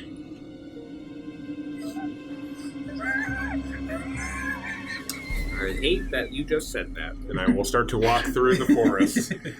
You step forward, and as you step through the trees, the trees are so dense here that the priest disappears, effectively. Oh, jeez. And you hear, as you see a flash of shimmering green pass between the trees. Hate that. But I am mastering that hate. And make a wisdom saving throw at advantage, please. This is like, Can we warm up the table, please? Yeah, I know. We've all been a little Wisdom chilly. saving throw? 10. Oh boy. As you make your way through, you see the shimmering shape of a feminine figure dart from tree to tree. And you are familiar with a feminine shape swirling around you, but it was one of shadow and fiendishness. You feel that same hatred and malevolence, though. You see the flowing hair. But then, as you make your way through, the glow gets brighter and brighter as you just see an entire forest filled with mushrooms shimmering and glowing with that same ghastly light. You're able to lean down and pluck as many as you possibly can. And when you're about halfway through, however, you turn and you see the horrible, sunken, ghastly face of a screaming woman, and she lets out a yelp. This is like one of the few D&D rules I actually know about. I mean, there's lots of things that could possibly be happening right now. I've got a very good guess of what could happen. Yeah. My favorite would be the one that happens. We did that in Feywild. We did that early days. Interesting. You are immediately stricken by 23 points of necrotic damage. Not what I hoped for. Holy shit. And I need you to make a wisdom saving throw. I'll just quickly do this math here. Yeah. A what? A wisdom saving throw? There's still hope. Oh! That's some pretty good money. 22. 22. You feel its horrible power as you're able to, in that moment, resist and swallow your hate as it lets out a hiss and backs off and disappears behind the trees. What do you do? You're about halfway done collecting this. Halfway done. I will start to try and calm myself. I'll breathe as slowly as I can, and then I will start to whistle a tune to try and distract myself as I go through the work. I'm not going to look up. I'm going to get totally focused on the action of doing what I need to do. No, I don't try to plug my ears or anything, despite the insanity of that scream. I don't think that Caprice would actually be smart enough to do that. Instead, I will continue to shove everything into my pack as quickly as I can and just work from shroom to shroom. What are you whistling?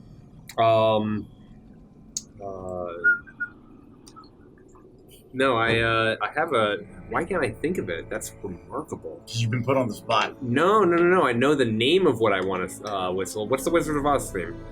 Somewhere with the rainbow. We're off to see the wonderful Wizard of Oz.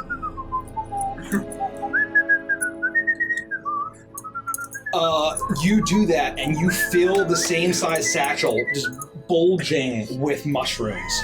As you see the occasional wisp of the ghastly green woman, as you feel that malevolent gaze on you, but you're able to, as you whistle and focus on that, you've taken, you feel like you've been singed not by fire, but just the power of death. But you manage to stumble your way back through the tree line to your friends. Cake pop and blow jobs, come on! I run through and I immediately emerge through the tree line. You did it. Hey, you all right? You okay? Did you get them? I got the shrooms, everybody. I have to say how reluctant you were. I didn't think you were going to make it. Thank you. Well done. And thank you for reminding me of how that theme went. Yes. I appreciate that you are willing to step forward. You've proven that you can be an adequate lab assistant. That's all I ever hoped for. I like capable help. Thank you. Yeah, I mean, I've got lots of other skills aside from... You'll have to show me sometime. It'd be my pleasure. So what's next? To the burrow. Let us go. To the what? Burrow. The burrow. The burrow. And Asher leads you through the forest, and it starts to get a little bit wider and not nearly as dense. It's still a thick canopy. But then you see that there's a cliff face ahead of you where there's a bit of a ridge where the forest continues up in the elevation. And you see bits of web.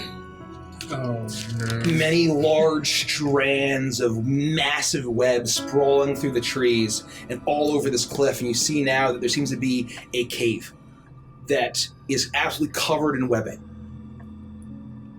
Yeah, well, I bet you all wish you saved me for this one. This webbing is very flammable, but I'm not going in there. And my poor arm is all jacked up. And nope. I don't think we would want to light it all on fire, though. I want to light it all on fire. No, but I mean, I think you've missed the point there for how smart you are. Maybe you're not as smart as I thought you were. Fine, so be it. Perhaps. Call me dumb. I don't care. I think I'm you're frustrated. just a little worked up. I'm frustrated. You're not thinking straight. Fine. Do you want a hug? No. Oh, come here. I don't want to Just hug. wrap him up and I you'll don't. hug him. Stop it, Lufty. Stop. In this Don't fight. burrow, there is widow blue. Much of it growing from the negative energy, along with the tomb spiders that lurk within. It is here you must suppress your loneliness. Solitary hunter of the tomb spider rarely encounters other of its kind. To live as I do in a life of isolation.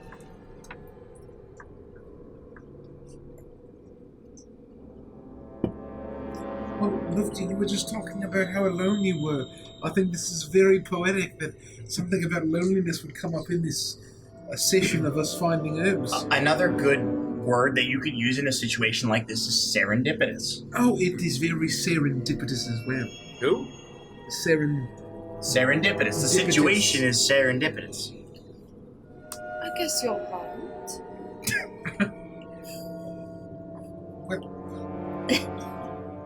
So then you're gonna go in there, right? Yeah, I guess so. I guess you're right. I mean, I have felt lonely before, but I mean, I always come out of it. I'm always on top of it. So maybe this is a good sign for me. I agree. I think that you'll do very well, especially since you said that you were lonely. I think that now would be a time to talk about and overcome how you're not lonely anymore. Because, you're with friends. Well, yeah, I mean, okay. I mean, I never felt lonely that much, You know what? Screw it. I'll do it. Okay.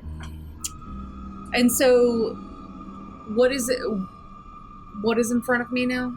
You see as you stand, Luffy's small shape is standing in front of this dark cave that's absolutely covered in webbing that goes deep within. So it's like, I would have to like... You can step through and like try to duck, and you think you can make it, especially for how small you are. You could probably have an easier time than most of your friends. Okay, so I'm going now. What does the widow bloom look like that she needs to find? Is it webular or is it It's bright red. You can't miss it.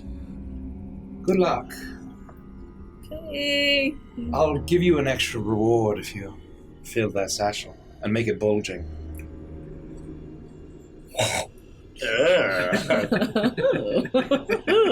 Oh, thank you. Don't let that distract you. Lucy, you got this. I'm going to give you inspiration. Oh, okay. All right. I'll start to like, whatever that movie is where Angelina Jolie like weaves under the... Entrapment with Sean Connery. With Sean Connery. I'm going to entrapment my way through these spider webs. That was one of my VHSs. You know how it is. Thank you. Oh, yeah, I'm sure. Somebody knew what I was going for here. So I'm going to start to work my way through the spider webs into the cave. Okay, you do that. And what are you going to say? Okay. I'm in here. This is fine. I'm by myself, but it is okay. I've been by myself before. I'm gonna be okay. Just because you're alone doesn't mean you have to be lonely. Okay, Lufty. Okay, let's go. I'm going to keep working my way through. Make a wisdom saving throw, straight. Ooh. 14. 14.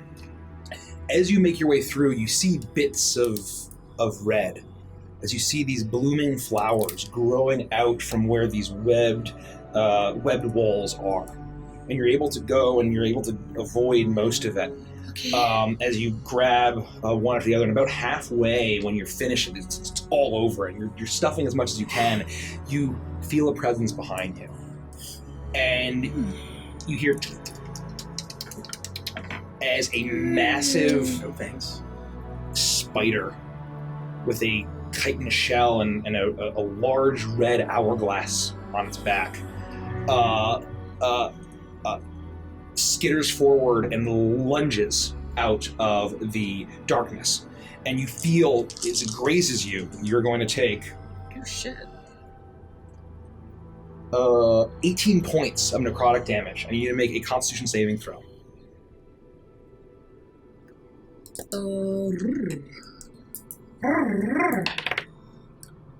13 plus 7, so 20. 20.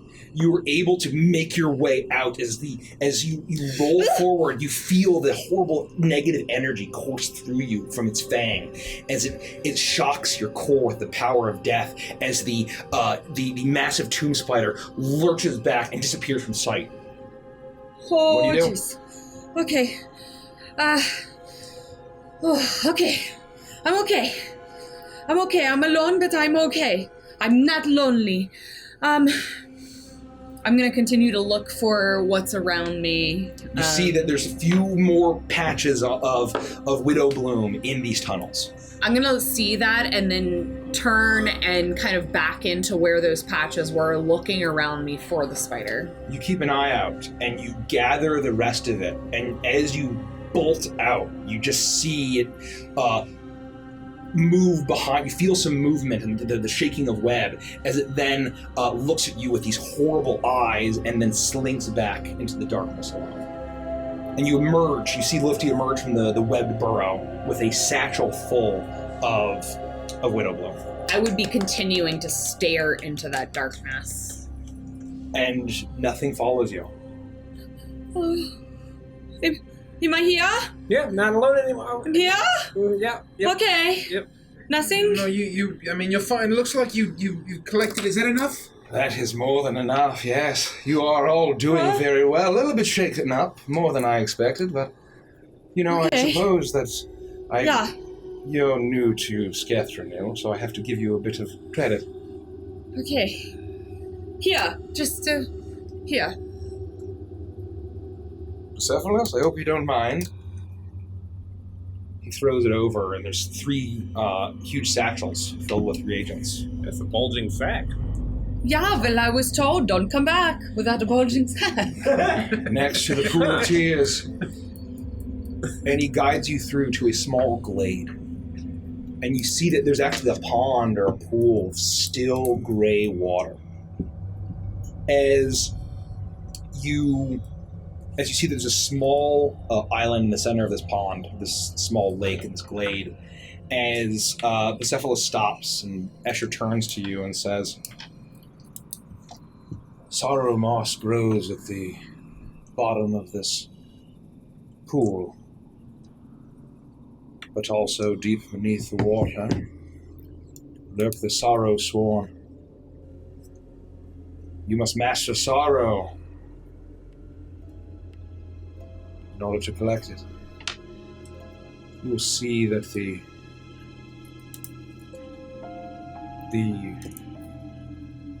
lonesome purple hue is growing on the muck in the water.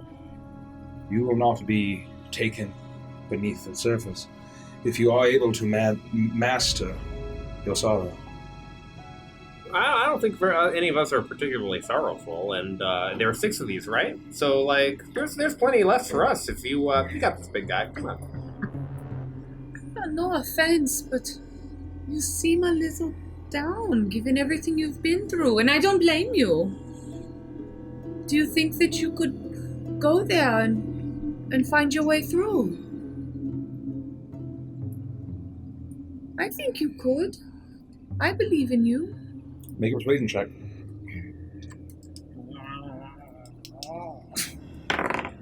That's terrible. It's neat. Are you not trying to prove yourselves as good lab assistants? We are. We just... Do none of you feel sorrow? Jesus. I'm pretty good at swimming, and I felt sorrow in my life, certainly. Can you master it? That is the question, Joe. Yes, I felt sorrowful when I left my home. When I lived a perfect life. I can't describe to you how different the Makani Islands are than this place right now. The sun, the waves, the food, the smells, the drinks, the island life was pleasant. But I knew that if I didn't leave, that way of life would end for my people. And that my ancestors hadn't worked so hard to bring us that life. And when I left, I felt unbelievable sorrow.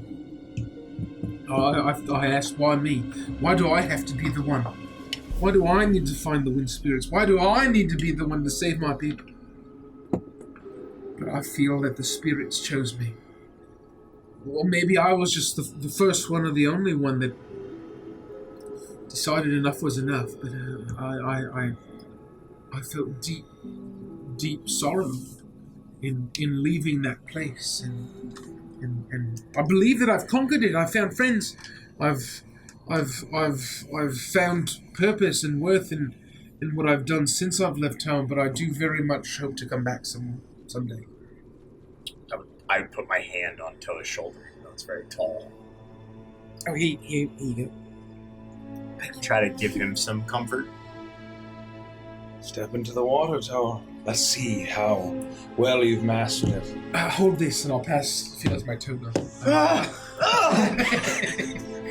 And I'll. You got this, man. I feel as sorry as you can. I'll take off the furs off my back, the boar, and now the lion pelt, and I'll pass that to Felix's now.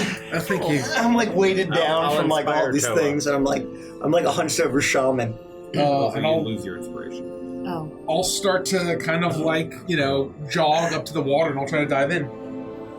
You step up and you dive into the pool, and it's not very shallow, but you manage to plunge in below the surface. I need you to make a wisdom saving throw as you feel sorrow all around you. Yikes.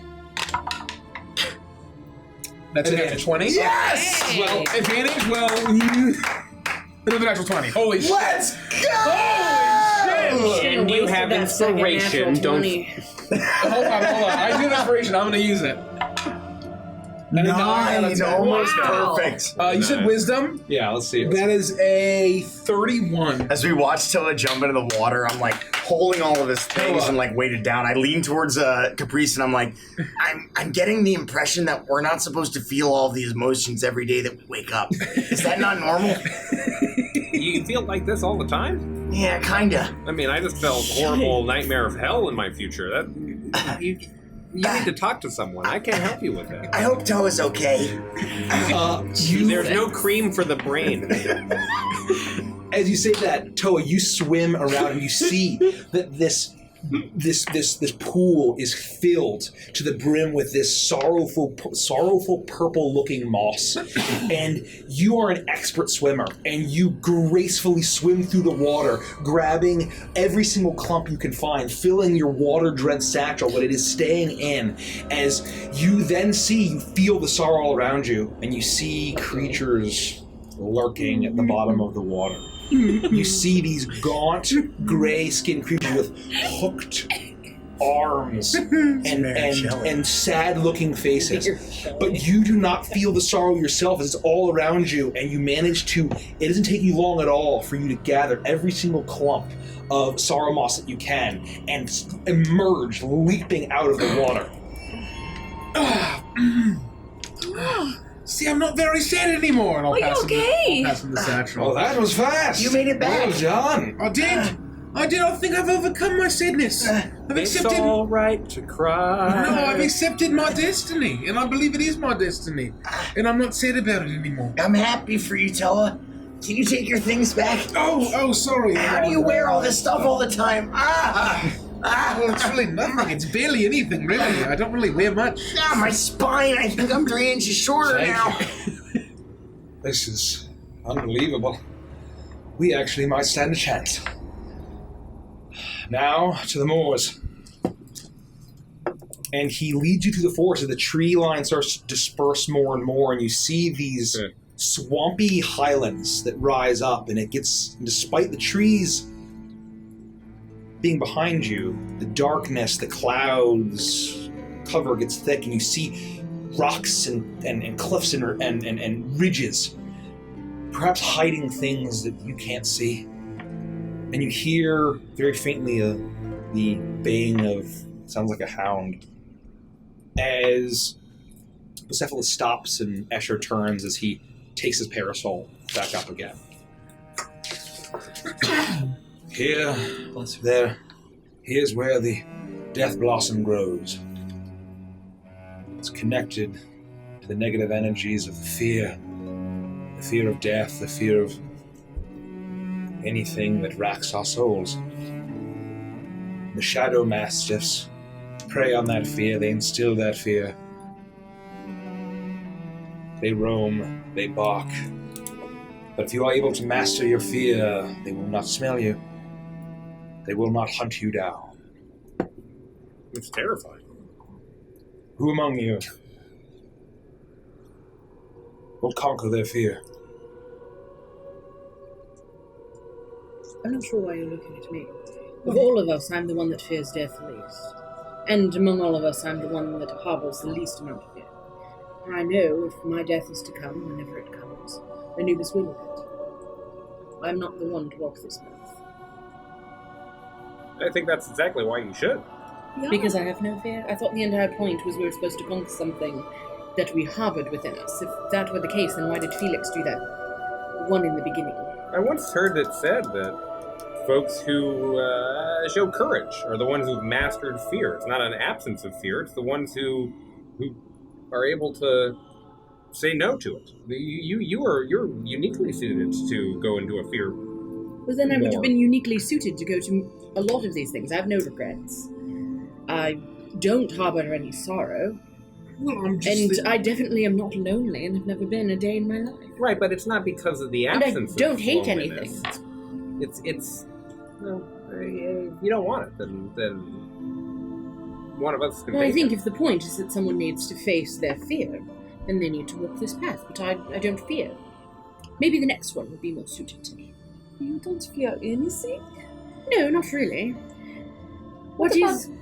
disappointing the lupus, disappointing your god. I don't fear that. If I do it, then I do it, but it's nothing for me to fear. And if death comes for me, then it was my time. Well, maybe Death that's is not how the you end. conquer your fear. You conquer your fear with Anubis. Well, with Anubis at your side, you don't have All to that face matters it. is that you once had fear and you were able to master it, and you show it in the face of this negative energy. Well, It could I've be not anything. had fear. You've never had fear in your life. I don't believe And you've that. never had sorrow, and you've never had anger, Well, and you've no. never had I've had sorrow, anything. but I wasn't the one who was asked to do that. You've never felt a single negative emotion in your life? Oh, No, of man. course I have. Oh, by the Raven Queen, I've been scared like 6 times since we woke up today. But the thing, out of all of the things we've faced, the thing that has less affected my life is fear more than anything else. Yeah, well, I don't know. Maybe someone else does this. There are 6, after all. One of us is going to have to do more than one. Yeah, maybe the next one would be like annoyance or like Oh, if that's the next one. I will need to walk something that like road. that. Or anger. That is right up my alley. Well, the next one is anger. Mediocre. Well, there we go. How I did you claim know? that one. Are you an herbalist or an alchemist? No, I but was going to say, I thought Felix would be do more... like to consider myself a master of patterns. Well, I mean, Felix, you just said you were scared every day. What? Oh, it's just you. I'm sorry. No, it's okay. I mean, You snuck up on me. I know you're like 8 feet tall, but I didn't see you there. maybe this makes sense for you to do again. No, And- please don't make me do it. Oh, Yeah, based on that reaction, I feel like he's not the mastering of the fear factor. Well, no, he's doing it anyway. He's overcoming his What fear. about you, Esha? Are you not going to help? No, I'm going to sit here on my nightmare with my parasol and watch my assistants gather the herbs. And you look good doing it. Well, what do we need to do? Fear? What? Are you at least going to tell me what lies beyond here? I mean- Shadow Mastiffs. Oh, They you can mentioned smell that. your fear. Okay, They will I- hunt you down. You'll hear their No, you're right. howls, and you will... You mentioned it. I chose Felix, to you won't last a second. push it from my brain. No, it's fine. There's a reason that I've studied my whole life to protect myself and those that I love, even though I fail with that miserably. And every single morning I wake up with a reminder of that. And I have to face myself in the mirror, and I'm scared to look in the mirror every day. It's no big deal. Oh, gosh, I don't feel any better now that you've explained it. It's fine. It's fine. Duh. I'm sorry I reacted so poorly several minutes ago. It's not a big deal. I can handle this, right? We wake up every day, and we put one foot in front of the other. It's exactly right. Right. You've done it this entire time since I've known you. Yeah. You've been afraid and you've overcome it, and here we are in this horrible, scary place, and you're still here. You haven't run. You haven't given up. You're still looking for your brother, and I really respect that of you, Felix. What's the worst that could happen is that I get turned limb from limb, and it'll be totally Well, fine. I'm not that far. Let's hope that doesn't happen. Just scream Toa. It was a if close you need one help. in the catacombs. It could have been much worse. So maybe you're lucky. Did you say shadow masters or shadow masters? Mastiff hounds. Oh, hounds. Well, yeah, the worst case scenario, you get torn apart by a bunch of dogs. You like dogs, But yeah? just like how Bucephalus looks like a horse and really isn't, these hounds are not just your average dog. That's fine. It's like you said. But they can be cute, depending on how you look at it. You said it perfectly. Bravery is not the absence of fear. It's doing what you gotta do even when you're scared, right? That's what I said. That's what you said. That's what I said. That's what you said. All right. That's what you said. I will, and Beatrice will appear with your Okay. own eyes. I'm gonna need you to keep an eye out for things. There's some pretty rough creatures in there, and just keep an eye out. I She can't lets out believe I'm a- doing this again. A happy chirp. She's trying to she senses your fear and that you're trying to suppress it, and she's trying to remain cool as your familiar. I pull out the Talon Guard dagger, and I take an apprehensive stance as I move into the mists. The fact that you're doing this twice is literally a demonstration of conquering fear. I give you inspiration. Thank you. As Felix disappears into the fog around a ridge, roll a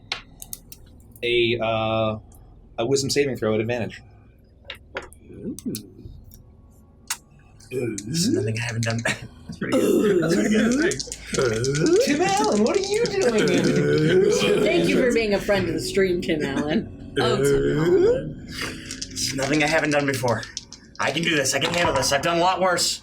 Fucking Tim Allen's brilliant. name. Got a 19 and a 17, which is a total of 25. 25. Plus the 1d10 if you want it. Now I'm going to save it. As Lord knows I'm going to need it in about 10 seconds. Make your way through the fog. You see where the death blossom that Lufty had brought up was kind of a tight red flower, like a tulip. You see now that the landscape is dotted with these dark black and gray blooming flowers. And you hear the lonesome howling and baying of hounds off in the distance. But you steel yourself. You feel the fear well up in you. But you manage to... You have the satchel that Escher gave you, and you start filling it. You pluck each one. This is your second time. And you hear the heavy breathing. You see a shape through the fog. Mm-hmm. It is definitely canine-like, but massive. Demons and devils, and then Lord of Lies, and Glacia, and all that. The gold dragon. We can do this. I've survived worse. And you look around, you climb up onto a ridge, and you pluck a few off of a cliff face. You climb onto a rock that you see one climbing out of, and you hear the very distant howls. They're not getting close. You see that there's multiple shapes now, multiple barks, multiple howls, and you steel yourself, finish gathering all of that, and you all see Felix stumble back out of the fog to where you were. The sounds of the hunting shadow mastiffs. Now just memory.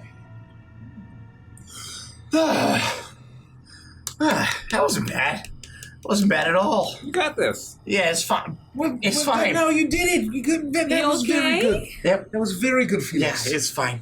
I'm fine. You don't look great. I'm all right. I'm just a little woozy. Oh, The fog was awfully thick. okay. And The Death we're doing Blossom's things. a little pungent. Your satchel is also very thick. Well done. Just take it. me more. I feel like I've worked hard enough today. I'm not going to lie, Felix. I'm surprised that you survived that. The deal is you showing me alchemy. I have a lab, and you have proven yourself twice over to be a reliable assistant. Great. I'm impressed. I'll teach you what I know. Good. Okay. So what's next? We're almost done, yeah? Yes, to the bramble thicket. The blood vine. And he guides you back towards the direction of the forest. You follow a ridge, and the fog is behind, and the forest is not quite as dense here.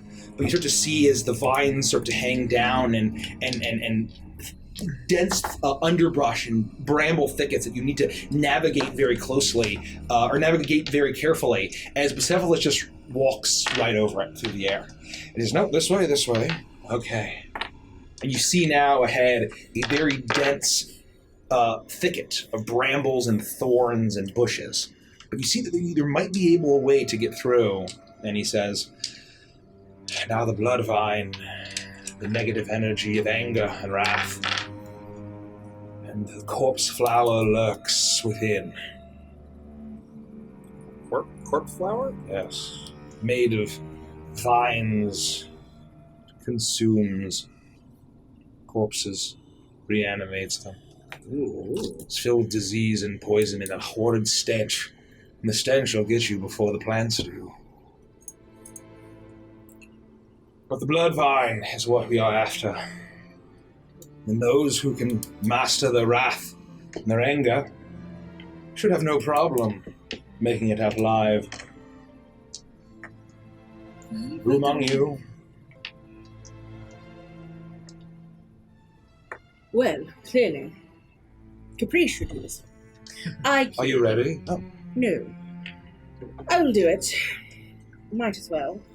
To pick these things and get dirt on my person.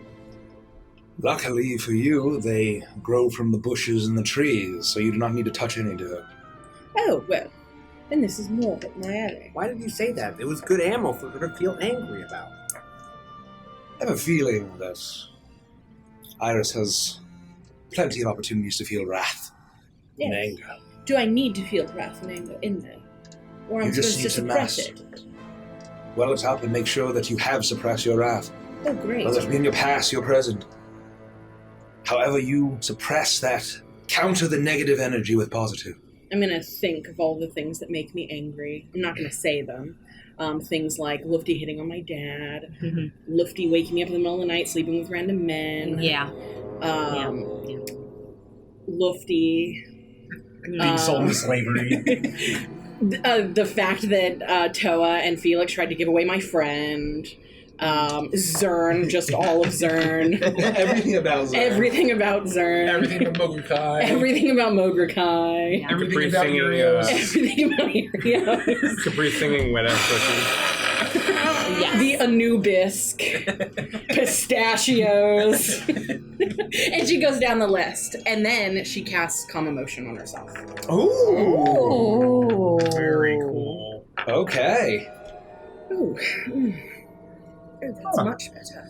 And then I'm going to walk forward. That would have You been nifty see- 6 times ago. You see Iris. What did she do to herself? She just went, ooh, that's great, and then walked into the fucking thicket. That was weird. And she walks into the thicket, disappearing behind the brambles and thorns and vines.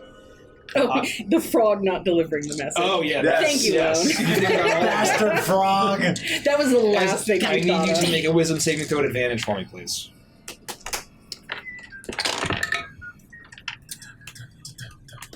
24. 24. No, I meant to inspire you. You make your way through, and as you turn around, you actually see the blood vine is unmistakable. There's this dull red mixed with these green vines that almost pulse amidst the bramble thicket. And you grab each one, and you can use your claws to cut where you need to. And you begin filling your satchel. And you see that some of the vines that aren't quite the right color move a little bit. You smell the stench of death. And you feel the anger that lurks in this place. The anger of the destruction of life and nature. And you manage to suppress it. Not only do you have the power of Anubis, but the power of your positive emotion. You see the stench get stronger. The anger is around you, but you are calm. Nothing bothers you as you see a massive red-petaled flower lurking in the thicket. It moves, and you actually see there's a rotting corpse within its vines and petals. But you suppress your anger, and you've managed to fill your satchel with every single blood vine that you can find. And you see Iris very calmly walk out from the thicket, her satchel full. Here you are. You okay? You make it look easy, Iris. Thank you. How do you stay so calm? The power of Anubis. Oh, well, I guess that's really the answer to everything in life. I know That's that. the power of Anubis. I need to shop around for a new god. Do you have like a pamphlet or something? I mean, I should really start Oh reading yes, some kind of course. And material. I hand you the pamphlet. Every character I've played up to this point is extremely impressionable. I'll take all the information you have. And with that, there Salvation can be found beneath the mountain, is what the name of the I love that. Ah. It's not quite Quillbore Sex Dungeon, but No. you know, I'm into it. Yeah. Now, I know I've sworn off clerics that are animal people, but What? maybe I can make an exception. Never mind. What do you mean by an animal person? And a tabaxi? Yes, of course. I've met several, not too many. Tabaxi? Yes, Oh. yes. So, with that, you've all proven yourselves to be quite the adequate lab assistants and the adequate heroes who can channel that positive energy and fight back against the shadow and death that is permeating this land. Let's return to Castle Mornia, and I will brew a cure. Unless you're one of the Escher VAs. riding Bucephalus, and you see this nightmare, and the more you look at this steed that he's riding, the more unsettled you get. It looks less and less horse-like as you stare at it. It has these malevolent, fiery eyes, and it looks back at you and flashes its sharp teeth. And Escher occasionally pats it and says, "Now, there, Bucephalus, you will eat. Well, soon enough. Hopefully I will as well. Well done, assistants. Is there anything you wish to do in this horrific valley before we head back to the castle? Is there anything worth doing in this horrific valley before we head back to the castle? You're the visitors here. I could show you around.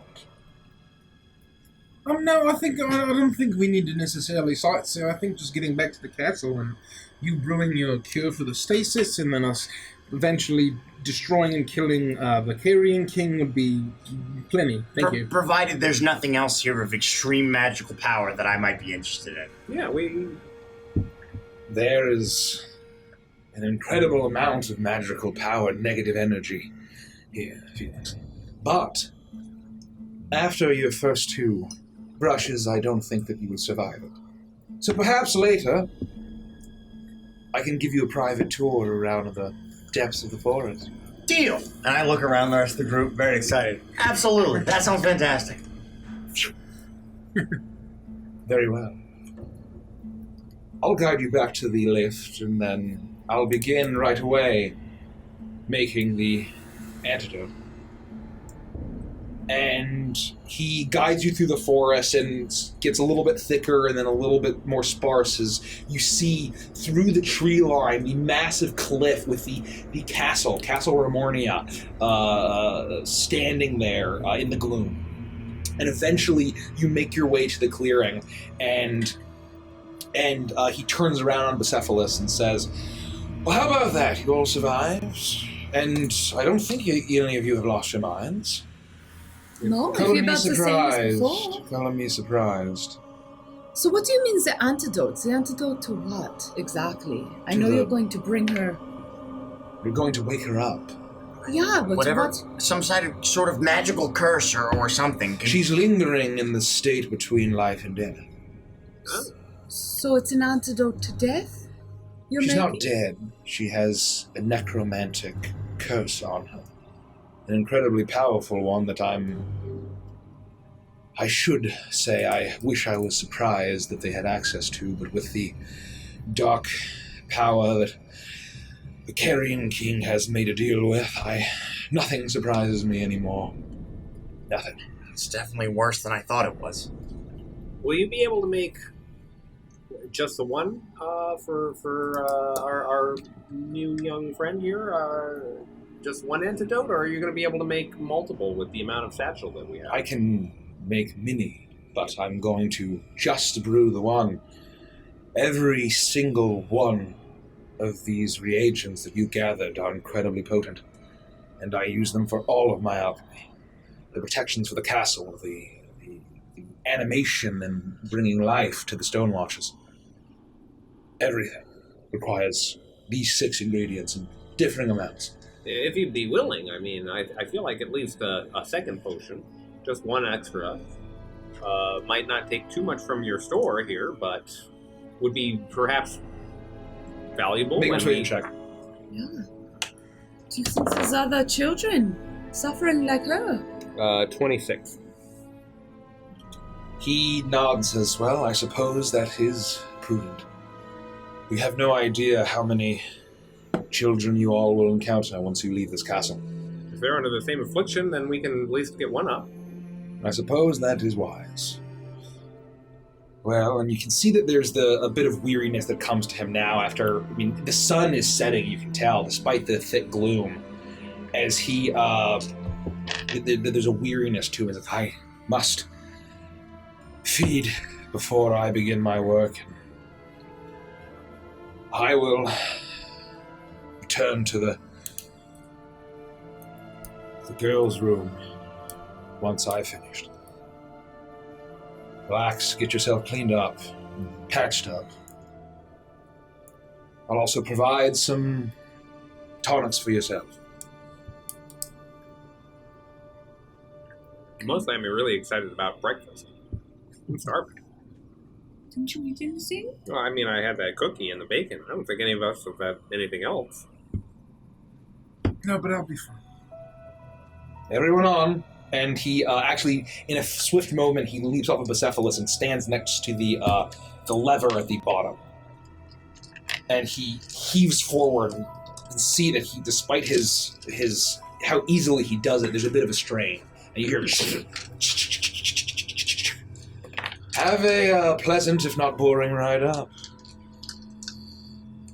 And he hops on Bucephalus, and you hear that horrible whinny as it gallops through the sky, as flame licks from his hooves, as he rides up and rockets upward and disappears behind the cliff face, behind the walls of Castle Remornia. So, now that that's done, I mean, do we try to maybe you reunite him and the other count? Is that the next step? I don't know. It's not a bad idea, but I mean, we don't even know where we're going. We're going to need at least his cooperation at some point, which I'm not sure that he's opposed to. I'm just worried that, like we've said previously, he can't physically go there. Seems like there's a lot of, I don't know, bad blood, or at least like old acquaintances and old blood between them. I don't know if they'll just drop everything and work together. If he tells us where we need to go, we can always meet Alexei on his behalf and extend some sort of an olive branch. That's true. Yeah, I would ask if perhaps Escher will have some information that can be that olive branch. I think that's a great idea. I if he can't come with us, and maybe he shouldn't, because I don't know what we're gonna do with this girl once we wake her up. She's gonna be alone in the castle with weird ass gargoyle.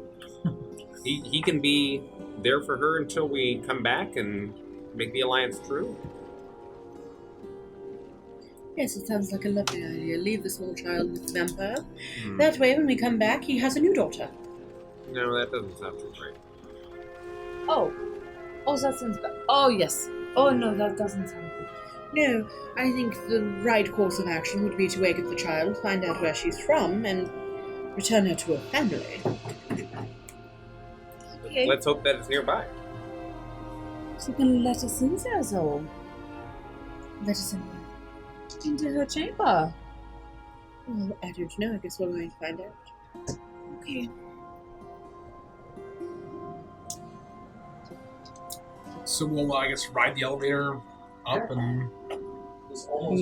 Make our way to the chamber. The chamber of the little girl. Nope. Ah, there it is. Okay. You hear the as you lurch, the very long trip up as the sun is close to the horizon now. You can see it through the cloud cover as you see those gargoyles that you know are active and aware, but they just sit motionless, forever staring down into the valley below, sitting on the walls.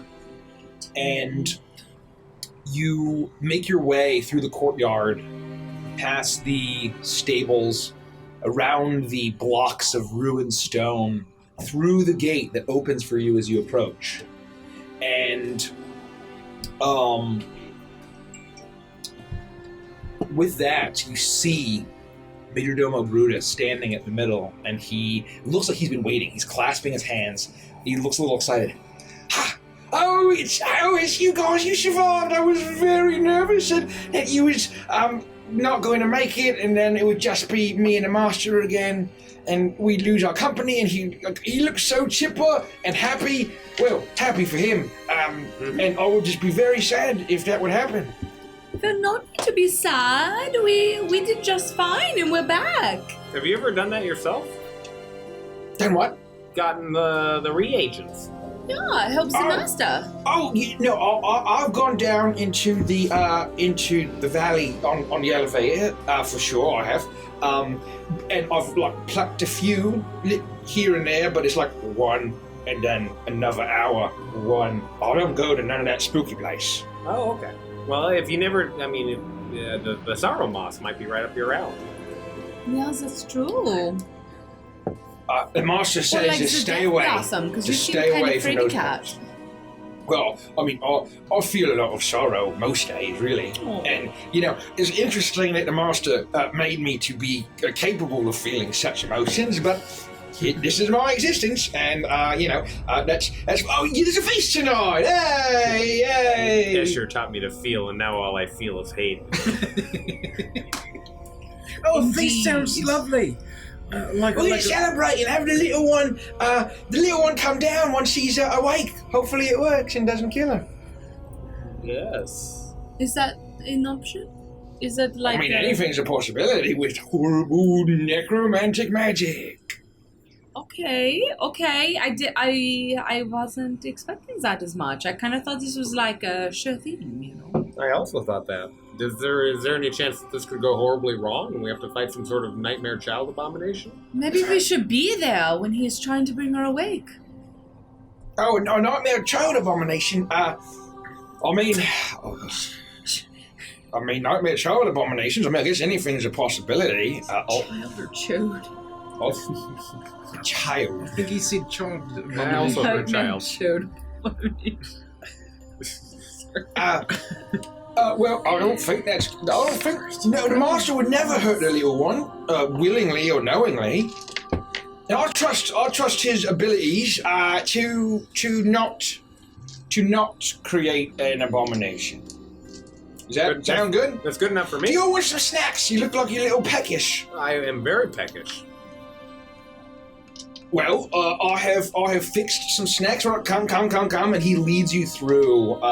He leads you to a room that you haven't been to, and the fireplace is roaring, and you see a number of beasts' heads mounted to the walls, and there's a couple of small bookshelves, some other various trophies are around, and some kind of interesting study. There's a few couches, some lounging chairs, a table with a game set on it, a couple decks of cards.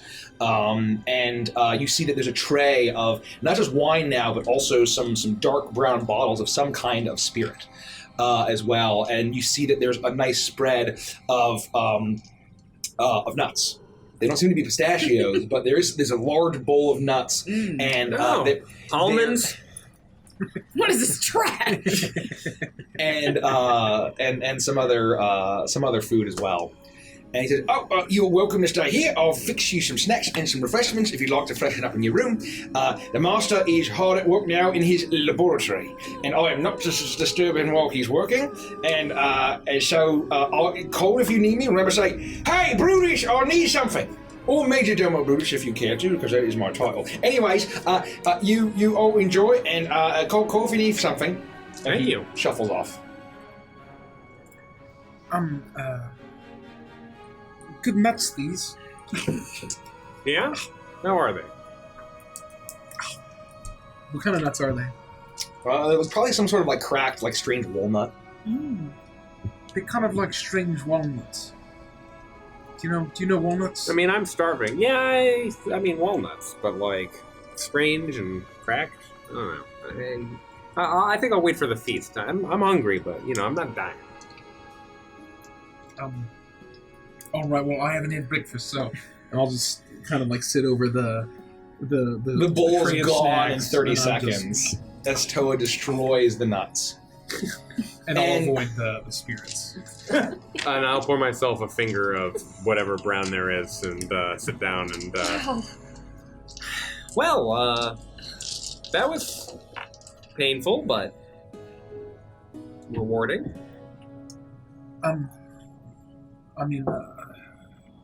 I suppose so. I hope this all works out and we're not just being tricked by a vampire for some sort of horrible demonic gain or ruse or plan. I don't think he would trick us. I don't either. again, I know that we don't really have many people that we can trust, and I know that we really don't have anywhere that we can turn, but I think that this is better than nothing, and I think he's going to do what he says he's going to do. I do too. I believe him all the horrible things he felt around his daughter and all these things. I just don't think he would betray us like that. I think you're right. I certainly hope you're right. I mean, I'm very trusting, and I think that he seems misunderstood. If anything, he seems like he's out of hope, and I just wish he had some. Some hope? Yes. Me too. Well, maybe we'll be able to give him that. And if he betrays us, then, Iris, could you, like, bless some water? And then we could be like, the power of Anubis compels you or whatever? I don't think that's going to Are help you him. trying to get me to create holy water? Yes. I don't know. It's possible. Seems like a thing if we're going to be around vampires. It's true. If it's like holy earth, maybe holy water is the same thing. Yes. Interesting. I'll think on it. All right. Well, that's some progress. Within about a half hour, we're going to thank somebody. Yeah, we're gonna thank Super Writer Andy and Super Wild Writer Kuma Andy. Cub. And Wild Kuma Cub. Thanks for the follow. Really appreciate it. Mr. Kumako. Thank you. Thank you so much for the follows. Really appreciate it. The door darkens as you wait. Super Writer Andy. And you see Escher almost glide into the frame, and he's still withered, but he's wearing an apron and large gloves and goggles. And he holds up Oh, hey. Oh, thank you so much. Thanks, Super Raider. Oh, wow. Thank you so much, Super Writer Andy. So much. Really appreciate it. Yeah. So nice. You're just kind. Oh, Thank you very much. We appreciate it. Thank you. Kisses. Escher holds up a vial of this swirling, shimmering liquid that kind of glows faintly with this silvery, almost mercury kind of color. I think I've done it. It was a little bit trickier than I thought, but if I am as brilliant as I think I am, and I think I am, then this is going to work. So what's that going to do, exactly? It should break the necromantic curse on her that is keeping her in this state of limbo. All right, then let's go. Let's give it to her. Do any of you have medical experience? No, none of us. So, I feel like you do, like a little bit. Yes, if it weren't for me, you would have all bled out by now. Okay, so why are you going to lie? It's called a joke. Maybe it was like sarcasm. Sort of like, you say no, but sort of like, you really mean yes. Iris is very medicinal. I don't always pick up on these things. I have to be honest. Yes. Would you care to assist me administering the antidote? Is our water in that? Sure. I think he was talking to me. By all means. No, I'm going to administer something else. Oh my goodness. Whoa, what? I, for one, am a little embarrassed. And he guides you through the castle to that same door, and he opens it. The fire is still crackling. It's a little bit lower. The embers are glowing, and Brutus joins you, and he shuffles in behind you, and he's carrying a whole number of strange medical or alchemical instruments and implements. And Escher looks down at him and says, "I appreciate your candor and your willingness to help, Brutus, but I don't think we should be needing any of those. Hopefully we do not." Good. And I was just trying to be helpful. I mean, these are some of the things in some of your other places that we shouldn't mention. No, you're right. I'll be waiting here. Just let me know if you need something. And he shuffles off, and he places the tray down. And you all see the girl with that short blonde hair just resting peacefully, completely still. Her chest is going very slowly up and down as she breathes, her stomach. And Escher also takes off his goggles and pulls off his gloves, throws his apron to the ground. And you can tell that weariness that he has, he seems to have fed a little bit more, but he still looks incredibly weak. The veins are very clear on his ashy skin. As he steps forward and looks at you, Iris, and says, "Do you care to get her mouth open, Iris?" Yes, of course. And as I reach down to do that, I cast Death Ward on her. Oh, cool. Great. Very nice. You cast Death Ward, and you open her mouth, and make a medicine check for me at advantage.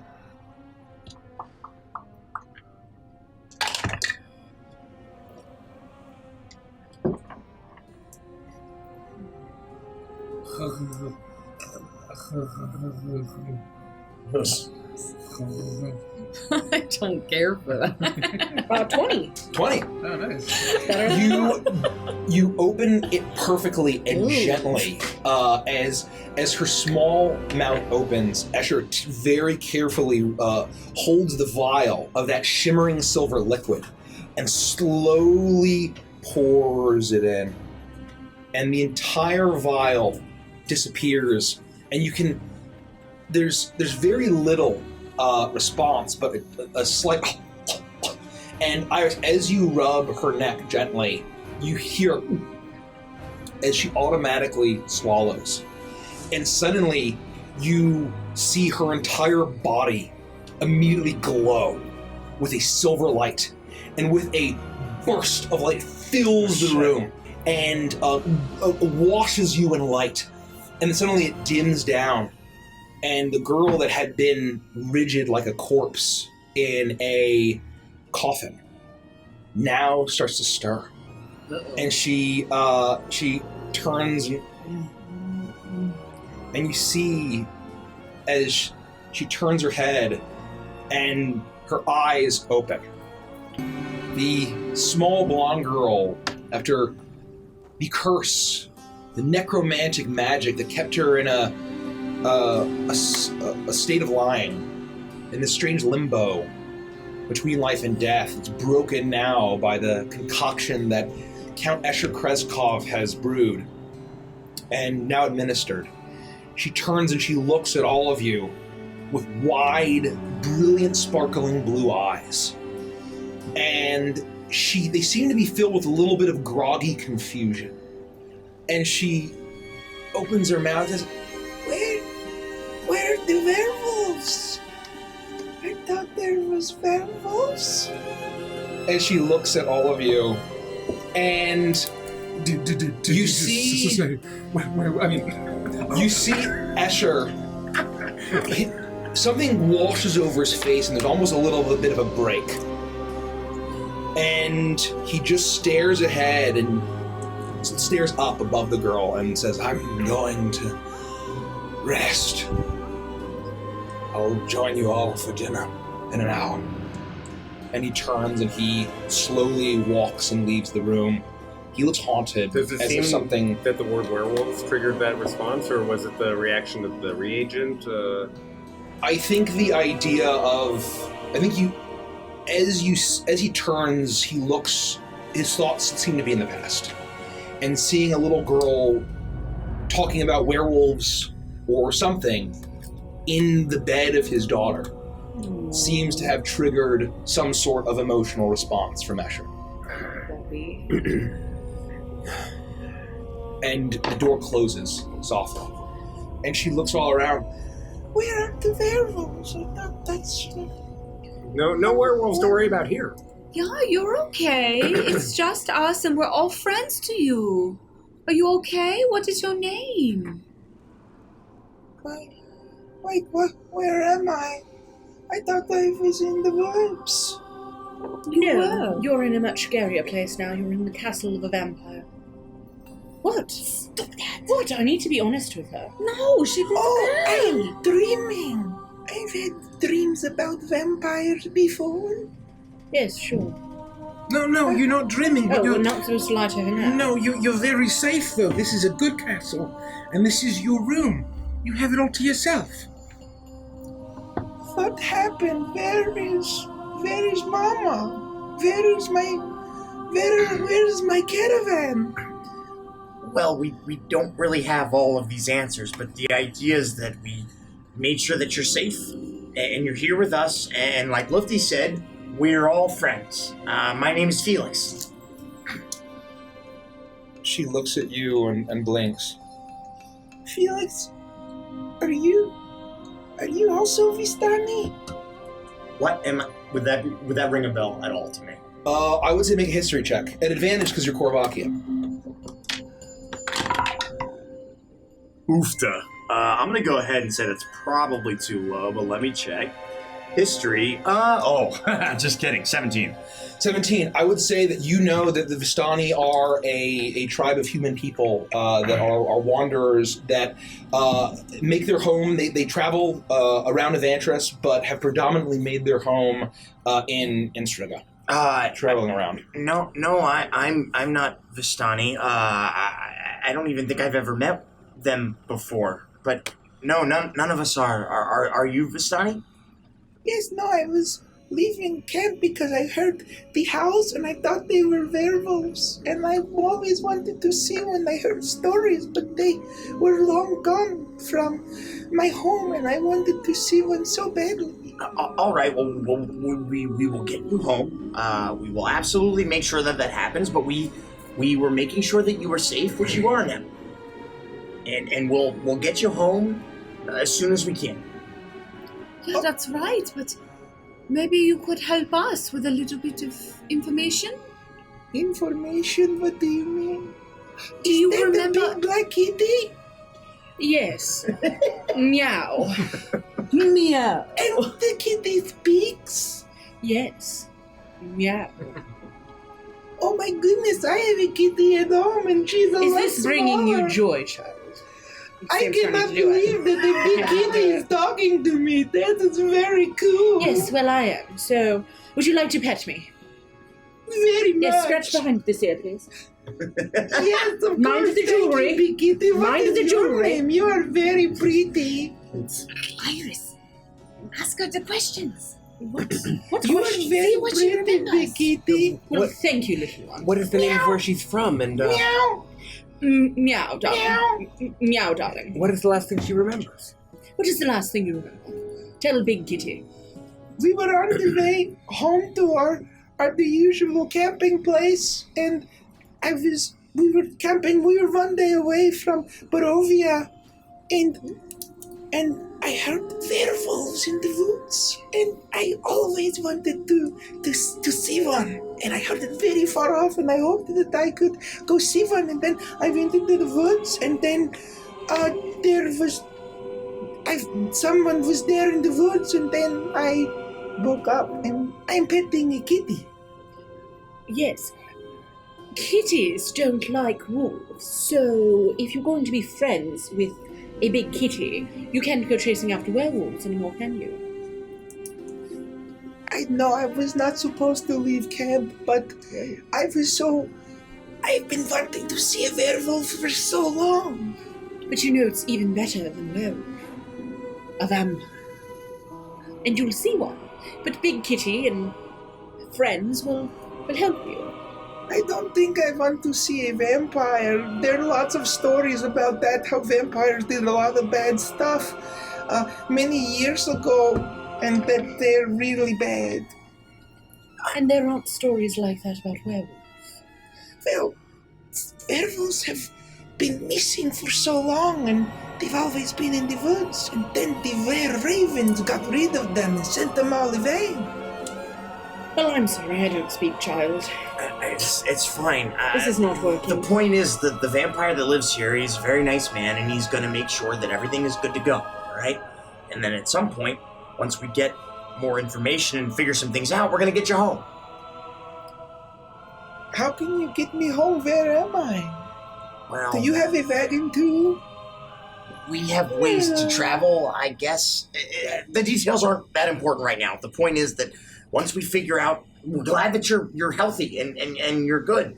You're going to tell us where you're from, and when we figure out where we are and where we have to go, we'll get you there, I guess. Man, we are really out of our element here. Well, it's mostly just you making a bunch of promises that you can't keep. Well, no, we can keep the promise. It's just a matter of getting her home where she needs to go. I'm sure that the Count knows exactly where we have to take her. No, we can get her home, and I think we would like to go there anyway, so we could take her with She us. said it was near Yes. Barovia. Would you like to ride home on a flaming nightmarish steed God. behind a vampire as you fly through the sky? Is that like a pony? A what? A pony? A bony. A pony? Oh, a pony. It is not a horse. A pony not would like not be ponies. out of the realm Do of possibilities, to be honest. Kitty cat's not like ponies either. You mentioned Barovia, right? Yes. The castle or the county? The valley, yes. The valley. Okay, well, you're right. We do have to go that way anyway. So we can just take her with us. It's fine. We gotta go meet this Alexi. Would you like to travel with the large kitty? The kitty and the pony? Well, the pony is hit or miss. It's absolutely not a pony. I want to make that very clear. And we're not going to never travel mind. with it. We're gonna walk like like they did in the old days. Right? You mean the current time where we walk anyway? I mean, we've literally walked before horses were invented. Like I don't think carriages. But horses weren't invented.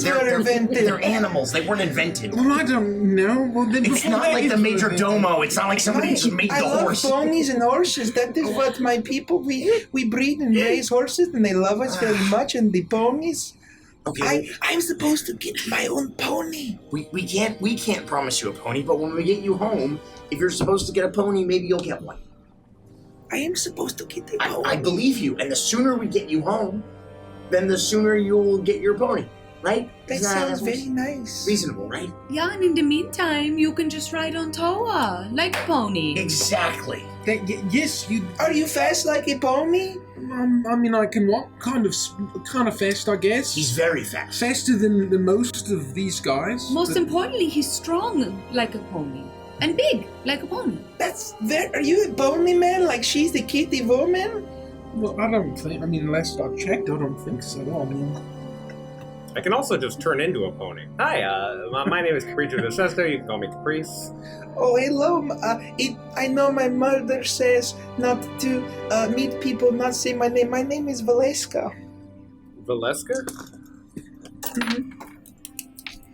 yeah, well, it's very nice to meet you, Valeska. Why don't you? How do you feel? Do you feel okay? Do you feel hurt? I feel hungry. Oh, well, that can be resolved, and I cast Create Food and Drink. Oh. It's plain, but it will get you What does through. that look like? Tell me what it looks like. Oh, it's Flavor just- it how it's you like to. Shit food. Oh, I like a shit food. My favorite. Well, Derek, you're not allowed to have any. Derek, no! You get $2. I instantaneously create 45 pounds of food and 30 pounds of 45 pounds! food. Why have you never done this before? We've been It starving! is enough to sustain up to 15 humanoids or 5 steeds for 24 hours. Holy The shit. food is bland but nourishing and spoils if uneaten after 24 hours. So it's all of So- garden It's bread. basically gruel. Yeah. Mmm. And there's a bunch of like bland It's loaves like of bread. that's clearly been like ground in a mortar and pestle, Yeah. but still like sand's ground into it, so it's not great. Oh, that's a lot of bread. How did you do that? That's really impressive. Well, I have magic. I'm a big kitty with magic. Oh, those cookies? And she looks on the table, yes. side table next to her. One of them's half eaten, very clearly, has a bite out of it. Oh, fine. Be grateful, little child. She takes the bread and she like takes a huge bite out. This is really good. It was Thank made you. by a rock person that you'll meet eventually later, and he'll give you a great big hug. The bread, she just made it from the thin air. And there's 45 pounds of it. How are we gonna eat all this bread? We're not gonna eat all this bread. There are crumbs everywhere. My mom would be very upset. We're gonna eat up, buddy. Oh, can I have a cookie now, I just please? take a loaf of really bland bread and begin to eat it, like thinking. I'm just shaking my head and drinking my wine. And she reaches up and like grabs a cookie and she stirs and she sits up and looks at herself. When did I get a pretty dress? I never had anything this nice. The dress was on you when we found you. So you don't remember anything? I remember going to the woods and there was someone there and I was hoping it was a werewolf, but a nice werewolf. And then I woke up in the bed. Do you remember anything about the person that you met in the woods? Yeah, what they No, look like? just saw a shape in the woods. Is that something? Well, you're fine now. Why don't you eat? And, there's like 48. No, there's probably a lot more than that. Yes. I can't describe how many loaves of bread. Well, You've had bread and you've had cookies, yes. Yes, this cookie I'm going is to very pick her good. up and I'm going to put her on me and I'm going to start trying to burp her. Is this what you do now? I'm going to be a mother I don't know eventually. what you're doing. Ow. Does that hurt? Iris, you're being awfully rough.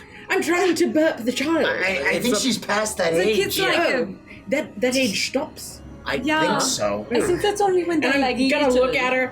Apologies, small. Yes, I'm gonna put her down. I've come to the realization I should not have sent Thomas home. I'm going to make a horrible mother. I am this man. You're 10? You're 10 years old. Yes. Oh yeah. Okay, yeah, that one doesn't need to be done. Well, moving forward, don't pursue any werewolf sounds because it's very unlikely that you'll meet a good werewolf. And you can trust us to protect you until we return you to your family, your home, where you're supposed to be. These kinds of Yes, he details. has a point. If you wake up from an unusual sleep and you've been kidnapped and forced, you should immediately trust the strangers in front of you. Exactly. That's a really good point. You You know should what? never trust Actually- any strangers, but trust us. Yes, and that furthers my point. I won't be a horrible mother. I will be a great mother. That was brilliant advice, wasn't it? It was. That was actually, it was actually really Especially good. when you're inside the castle of a vampire. Well, Mama always said not to go into the woods alone or talk to strangers, especially people we don't know that are like outsiders, especially Korovakians. Well, thank God I'm not a Korovakian. Indeed. Me neither. None of us Oh, are good. Korovakians. The Korovakians that we performed for, they didn't give us very much money, and I didn't like how rude they were to us. Well, that They happens. thought they were very scared in the farming village. They thought that we were going to make the crops go bad. We don't do that. Well, that's weird. I mean, why would anybody think that? I don't know. They were very mean. Look, at the end of the day, we're gonna get you home. Because I firmly believe that your village is on the way that we have to go anyway. So we'll make sure that happens. Escher mentioned something about dinner. Not that we need it with 45 pounds I wish of bread. someone had reminded me before I wasted my divine energy in creating this feast. Well, for I us. mean, we can save it. I mean, it's bread. How could it possibly go bad? Well, within 24 hours it will rot completely. There's water all over the floor, too. What kind of divine magic is this, Iris? You're telling me that 45 pounds of hardtack is going to go bad in 24 hours? Yes. And how many gallons of water? 35. 35 gallons. We have a small 45 pounds of food and 30 gallons. 30 gallons of water is so And much just on the fucking ground, it's on the ground or in containers. And it's just but we don't have containers. So we just have a bunch of wet bread. Well, we have a small pool now, is what we have. Okay. And soggy bread. The hardtack is slightly less hard. Well, Iris, I appreciate the effort. Sounds like it. I'm hoping that at least, Escher might have some protein for us, a little bit something other than just hardtack. There are beetles in the bread mills. Wait, these? But you don't like I'm beetles? going to have another cookie. Can I ask you a question? What do you want to know? Do you have a pair of bat pajamas and is your father's name Rasputin? I don't know what that means. I don't think anyone knows what I'm a that little means. afraid of bats, though.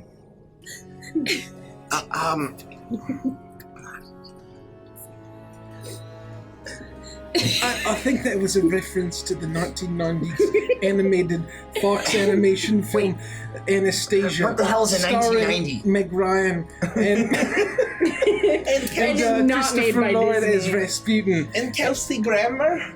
Kelsey Grammer is that one guy. I hate that fucker. And the reference, I believe, is that the Dungeon Master might sound like Bartok. Bartok the Bat, voiced by Hank Azaria of Simpsons fame. Hank Azaria is very talented. Didn't it also star John Cusack, is my recollection? Did it? Maybe I don't It did. And Kelsey Grammer. Okay. I think it's been about an hour, and Asher said that we should be expected down at dinner. Are we all ready to head down? And stop talking about John Cusack? Should we? Who's You can John second my Cusack? John Good Cusack. old Cusack. Do we want to take these loaves of bread, or should we just leave them here? It might be offensive to Asher if we bring our own food. Can we just toss them out the window?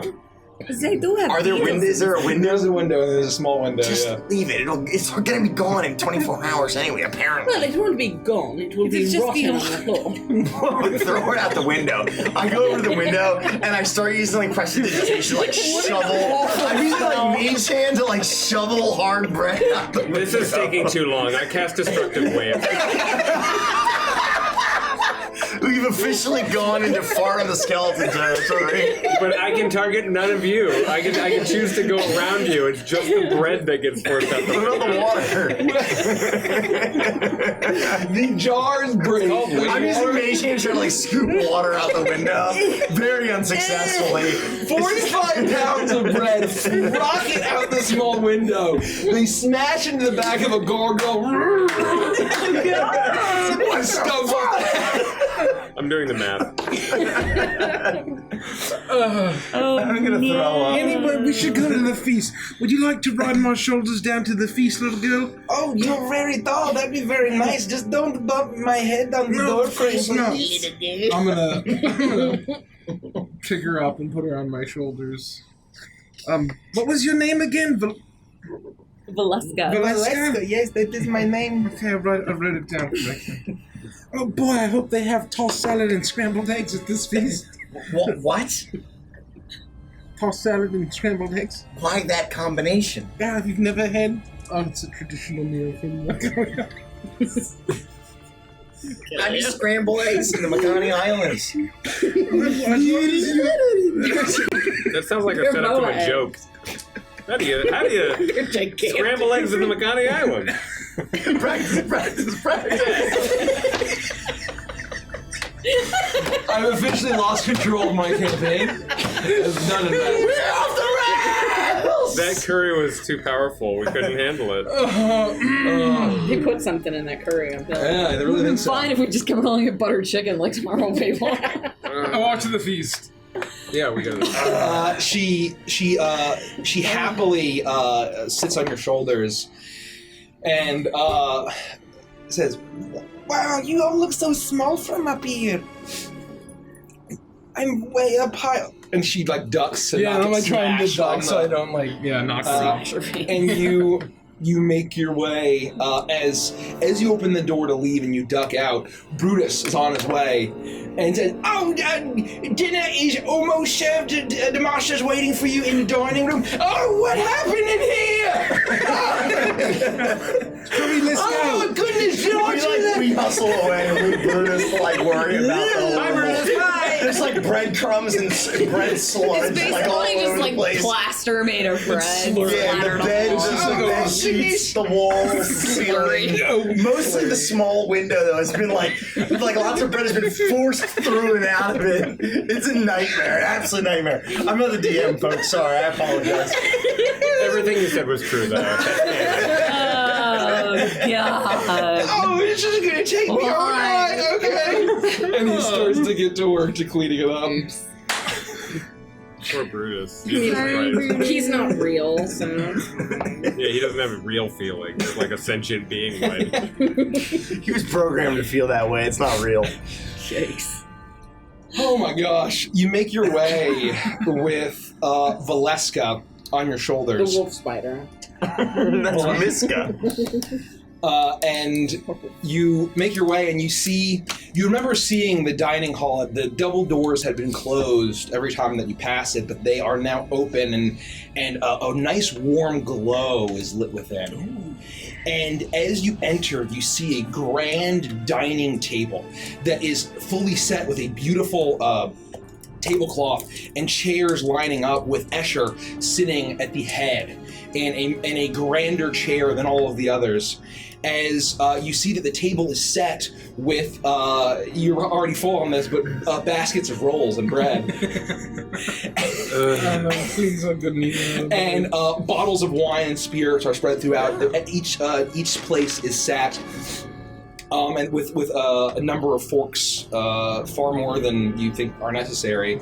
But it's very obviously this was set by Brutus, as you make your way, and Escher is dressed in a velvet dining coat and vest and perfectly polished boots. He is absolutely dressed to the nines in a way that you haven't seen since you've come here. He still looks hollow and sunken and weak and withered as he has that familiar goblet with that same looking animal blood, as he extends his arm and says, "Welcome, guests, to the hospitality of Castle Ramonia. The finest that Brutus can provide." And he gestures for everyone to take a seat. I take a seat. Yes, thank you for having us, Countess. I'll put her in the seat closest to Escher. I'll put him at we have a new right little hand. guest. And she sits down and she looks and she shrinks back. The vampire. He's the very nice man. Okay, that makes a lot of sense. He's very nice, and he's going to help He us. looks very scared. He's very nice, I promise. He helped you. He's the reason why you're okay. Yes, that's right. And he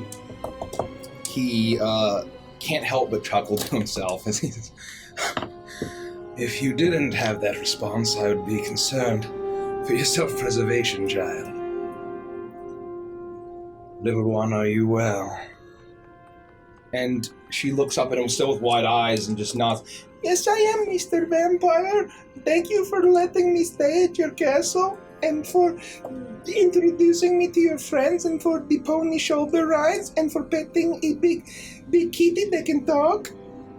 And he straightens himself up and says, "Yes, that was exactly what I was intending.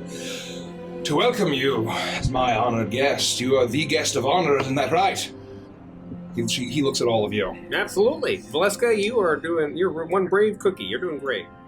And don't worry, there should be a meal that I'm sure you will enjoy.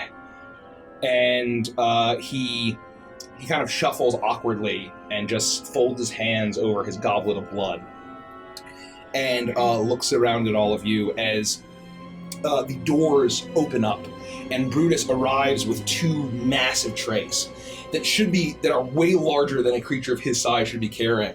But he manages to balance it perfectly. And he says, "Well, I haven't cooked real good food for real guests, besides that moldy bread and stuff that I'll feed the guests downstairs. But I did learn from the best butler that I could ever ask to be my mentor, and I think that you will quite like it." And he heaves this massive tray and pulls off a cover, and there is a glistening boar. That is, it's cooked to perfection. The skin is glistening. There is a huge golden apple in its mouth, and there's all sorts of chopped root vegetables all surrounding it that are just glistening in the pork fat. As I lean over to Toe and I go, "Wait a minute, didn't we just leave him upstairs cleaning all that horrible soggy bread? How did it get down here so fast?" You know what, never mind, I'm not gonna ask questions. That boar looks delicious. Is there any scrambled eggs?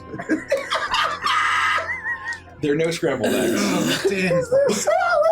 But he does bring out a tray, and there are eggs in little cups, one for each of you, and he drops it.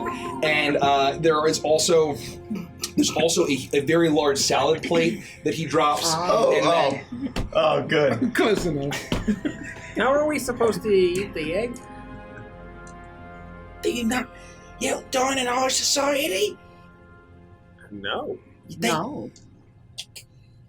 It's a spoon. Well, won't I just break the shell into the egg if I do it like that? It's boiled. Oh. No. And master, if you happen to don't go up to the princess room court yet. I'm still working on it, but I just wanted to make sure everyone was fed.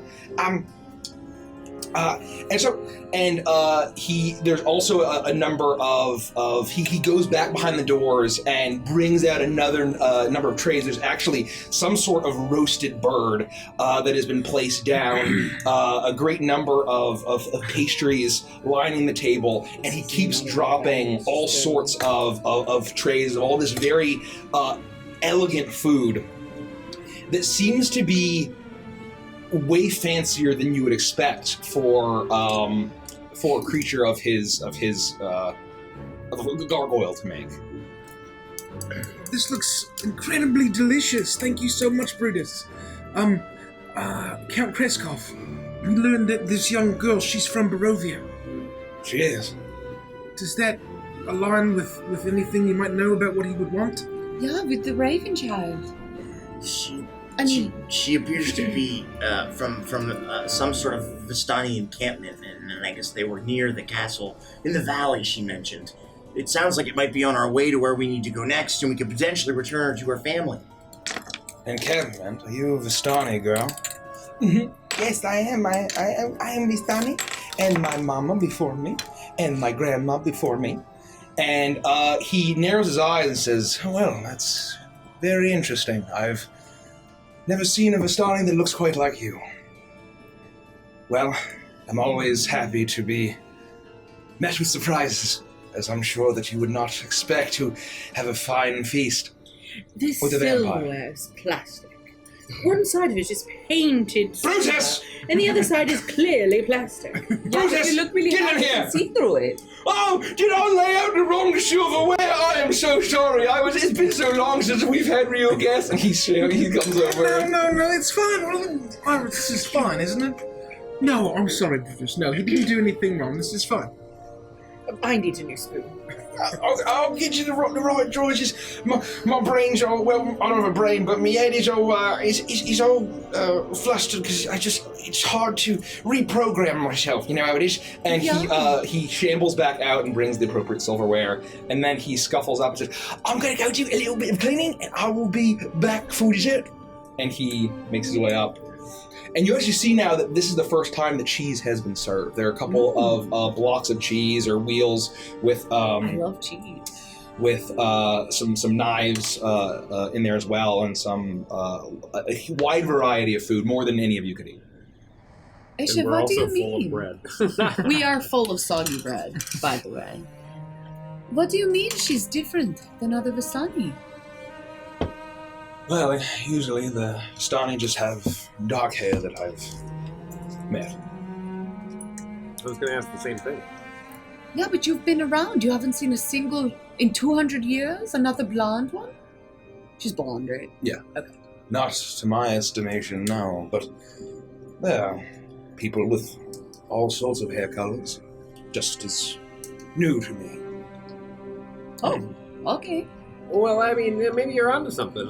We've been asking ourselves, what makes this girl so special, right? Like, that's something I've been asking myself anyway, and could it be that her appearance is connected to the reason why that she was taken in the first place? There have been dozens, maybe even hundreds of children over the past 10 years brought to Castle Gloomvale. I don't know why this child would be special. Not to say you aren't special, little one. There has to be some sort of connection between all of them, right? I mean, otherwise, why would they be labeled as Raven children? Or a possible Raven child? They're looking for a Raven child. The we're not Raven sure. child, one. That was what I've gleaned in my insufficient reconnaissance. Well, and the letter mentioned that that Ravenovia presumably is looking for the Raven child, and the children that she keeps getting, she's hoping that they're the Raven child, and they're not. So it seems like they're trying really hard to find whoever this may be.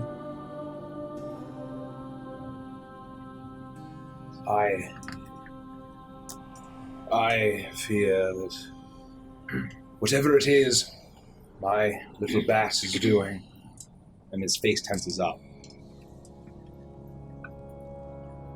will not leave the children whole when she is done, or perhaps too whole, more. I'm glad we spared you, child. Spared me from what? This is really good. As she chows down on a shank of boar, and she's like reaching, and she grabs an egg, and she just rips off the shell and devours it, and she grabs a big handful of cheese and eats it and grabs a roll. This bread is a lot better. I mean, it's all very good, and I'm grateful. Thank you. How far is it, Escher, to Barovia from here? It'd be about a 2-day flight. Oh. You said flight. We're talking about walk. That is the southern side of the kingdom. At least a week. Caprice is trying to do the math in his head. It's like, they're looking for a Raven child, and they still were capturing people perhaps as recently as maybe 1 week ago, 2 weeks ago. How long ago was this girl captured? Then at that point traveled down the road for us to pick her up, and then travel to the castle that we're in, and then doesn't seem like it's that long ago that she would have gotten picked up. No, probably, yeah. It probably would have taken a week, according to what Escher said just now, to get to where you ambushed the hearse. And you know that there apparently in the letter that you had pieced together with Mending, that there was a candidate that was apparently promising. Yet still, the desire for this child to be prepared how she should be and then delivered was still requested. I mean, Caprice would think that's good news, because it means they're not closer to their goal, and perhaps we've delayed it even further if they are expecting this next potential candidate. But he doesn't say any of this, he just looks around. So, do you think, as far as how you can help us and how we can help, what's the next best course of action? I suppose if you wish to take the child on the long journey to Barovia, I can write a letter of introduction to Alexei. We do not get along very well, but he does know of me and knows that he and I are not enemies, at the very least. And I'm sure this girl's mother will be very happy to see her. I don't think we have a choice. I think that we probably have to set out as soon as we can. I mean, that is a long journey. Yeah. But there's no way to shorten it. I mean, there's nothing else we can do about that, right? Any help that you can provide, letter of introduction, would be fantastic and greatly appreciated.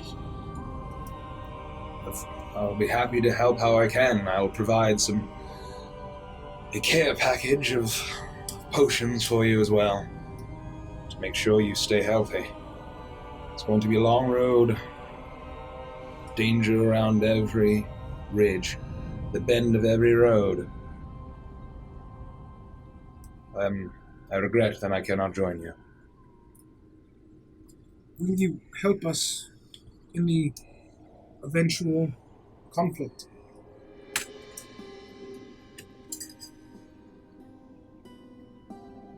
if there is hope, if you can get help,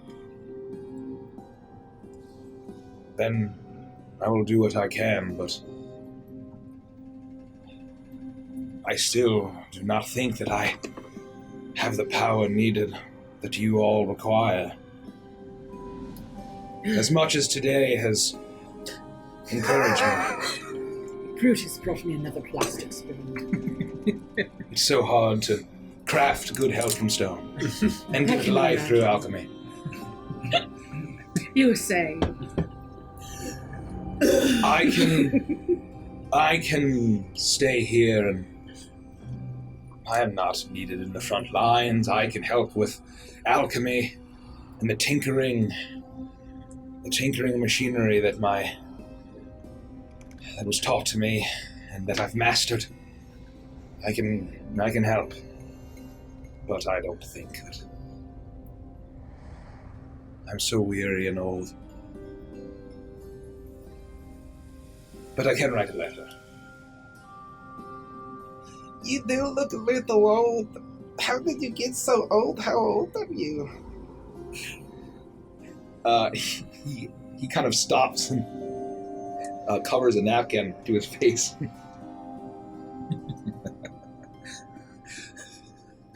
Older than you can guess, my child.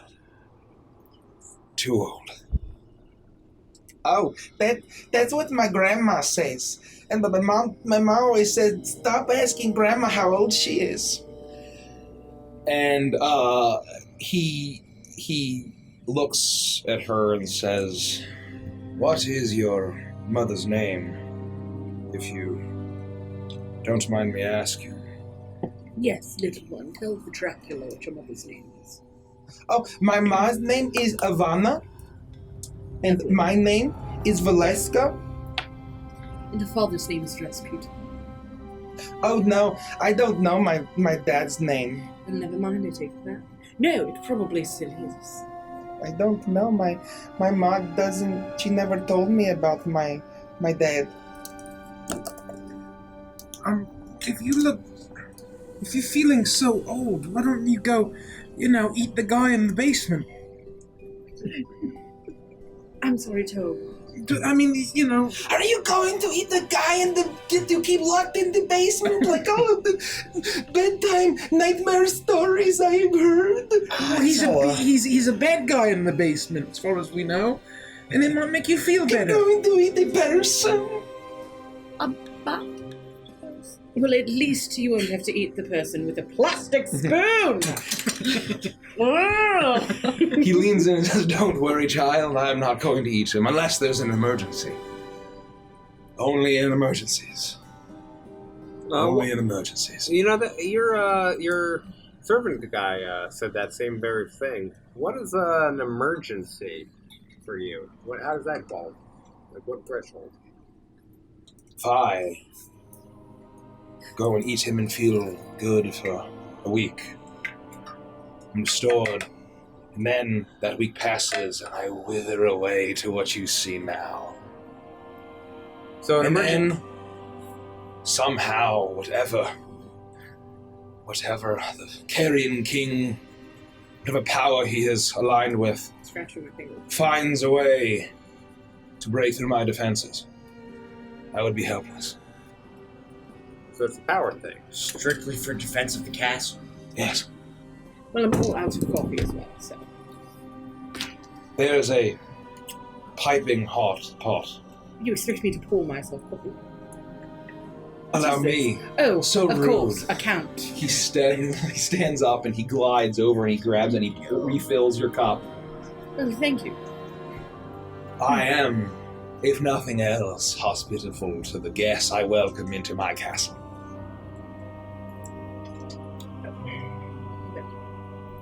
Well, this is very lovely, and thank you so much for this feast. How can we contact you when we get to Barovia? Well, I suppose you know where to find me. I think that Alexei will know how to contact me. Without We also have our interception. little raven enemies. Oh, So- that's true. That's true. If you would allow our magical ravens to fly above your castle. I will tell my stonewatchers. Yeah, but tell them good, because we've seen what they do to the other things. They are effective at smashing Yeah. and not letting too much blood when they kill intruders. This might be a dumb question, but they wouldn't happen to have some kind of a permanent teleportation circle at this Barovia castle, would they? That's Barovia Castle, it's possible. I have not stepped foot in my old home in a century and a half. I mean, even if we were Longer. able to just go there, I mean, how far could the Vistani encampment be from the castle? It is certainly within the valley. I mean, you'd have to know the runes, the sigil sequence. Yes, we are in the clearing in the forest. It's not too far from Balaki. Well, there you have it. And you wouldn't know if maybe you wouldn't know the sigil sequence, would you? If there's a teleportation circle there, It's hallowed ground, Felix. Do you think I've set eyes on anything in that castle? No, I didn't mean to offend. What about you, Valeska? Do you remember anything? Any pictures drawn on the ground? Pictures drawn on the ground? I mean, pictures of ponies? And if I did draw a werewolf in the dirt. It looked pretty scary. Maybe different pictures, like something your parents would have drawn, or something in a big circle. No. Nothing. Okay. It's okay, Lufty. It was a long shot anyway. Yeah, I don't know. That's okay. We can get there. No problem. Speedy peedy. Well, I am full. And you see that he hasn't really touched his goblet at all. But to our guest of honor, the little one, Valeska, I propose a toast. Would anyone like to say some words? To our dear friend and honored guest. To her newly renewed health, continued health, and eventual quick return home. And to the hospitality of Count Kreskov and your regenerating potions and alchemy. You're too kind. Kreskov, thanks awfully. Yeah, and little Valeska, to being without your parents, but never really being alone. We're here with you. Yes, and meow darling. Yeah, I can't wait to see my mommy again. And she picks up her cup of milk and raises it up, and Escher stands and he raises the goblet out. It says, "To Valeska, to the guests of Castle Ramonia, and to the destruction of the Carrion King." No, We I'll drank. drink to that. Here, here. And he downs the entire thing, he guzzles it, and he places it down.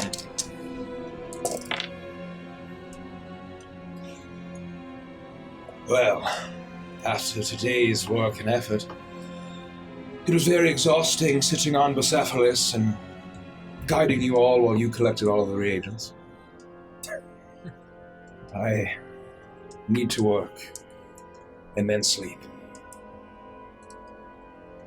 Little one, I will see you tomorrow.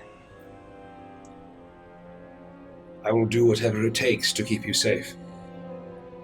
Okay, Mr. Vampire Man. You can call me Escher. Okay, Mr. Escher Man. That's fine. To the rest of you, you know whom to call for if you need anything. Not me. Brutus is going to be occupied for quite a while, I think. He should be arriving with dessert soon. Well, I wouldn't count on that. There aren't any other domes. It's just the Bruce. Just Brutus. You might want to consider creating some minor domes. That's a great suggestion. One that specifically specializes in soggy bread cleanup. And actual silverware. Usually it's just me, and I don't require much. This is the first time Brutus has had any real work to do, besides keeping our friend alive and tending to my very basic needs. Maybe you could make Brutus a friend, or A Mrs. Brutus. a Mrs. Broomhilda, we could call her. You've got the reagents now. He seems like he's a little lonely, I'm sure. I do have the reagents now. I can give more life to stone. I spent so much time carving without the alchemical power to bring it to life. The possibilities are endless. Perhaps I will draw up some designs for some new faces around the castle. You can tell that he's kind of catching glances of the little girl, and he does not. He kind of wants to get out. You can sense that he wants to leave as quickly as possible.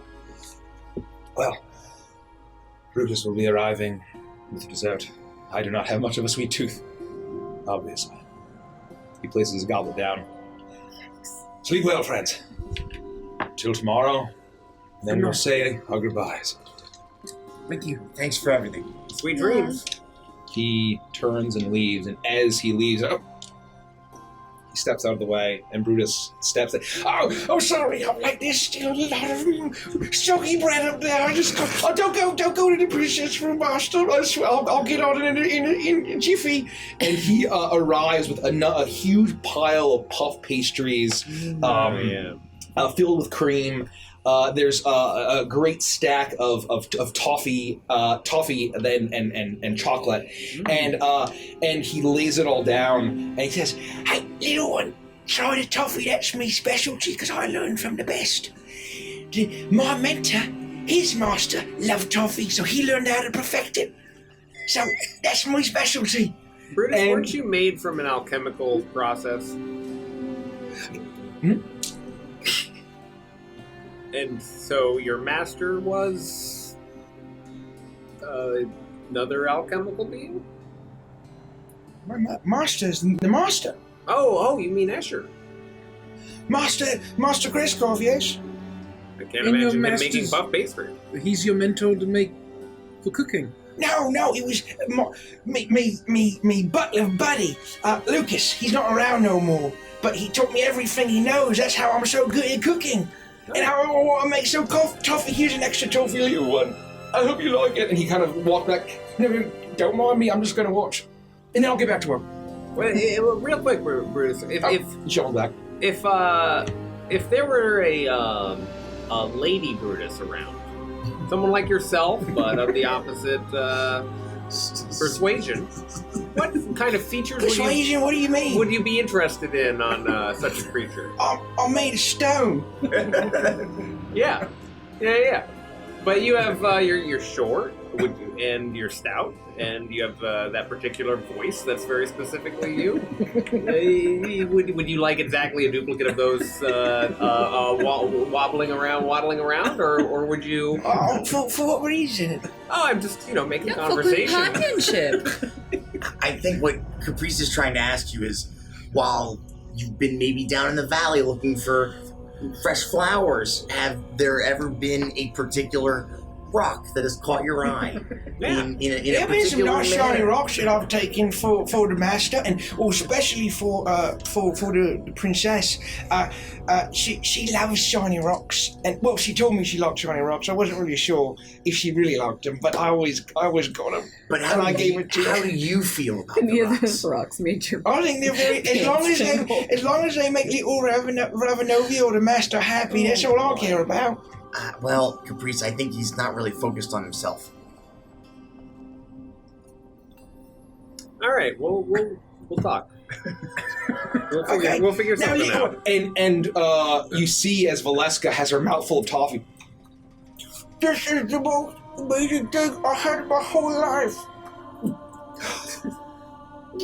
As he does a little hop and his wings flutter and carries him probably about 2 feet off the ground, then he lands.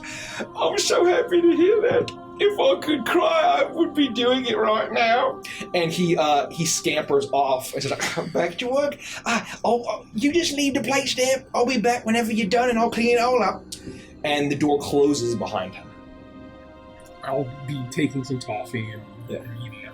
Yeah, I would be trying a little of everything. Yeah, it's all incredibly delicious. Good. It's like master pastry and dessert chef quality from Brutus. I gotta be honest, this is not what I expected. This is high quality. You can tell that at one point they were living a really high and mighty life. I agree. I've never had anything like this before. It's amazing. It's just so good. Can I have some more, please? No, I don't care. And she just is stuffing her face. I mean, Asher seems really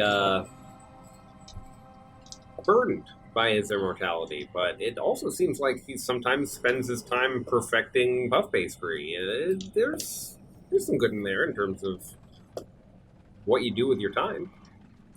Well, I think because he doesn't feed regularly, maybe, that's the problem. And it's unfortunate because it's kind of like a moral question of when you have to eat other people, what do you do about it? Does he just suffer and drink boar's blood, or do you just try to find bad guys for him to eat them? It would appear to me that he suffers more often than not. I mean, he's referred to it as an emergency several times now. We have some empty wine bottles. I mean, we could just sort of stick you real quick, Toa, and then, Yeah, what if we all just Like gave that him a we- little bit? then he'd be, even more gusto. It's like a treat, like a thank you bottle of wine. He did say that when it runs out, it affects him pretty horribly. And I can heal us back. Well, I'm not worried about us so much. It sounds like it gets a pretty nasty, almost like a hangover. If the source isn't continual. I mean, he said emergency only. Yeah, He wouldn't be able to defend the castle if it ran out. But what if we just gave it that as an emergency, and then he can eat whatever's in the dungeon?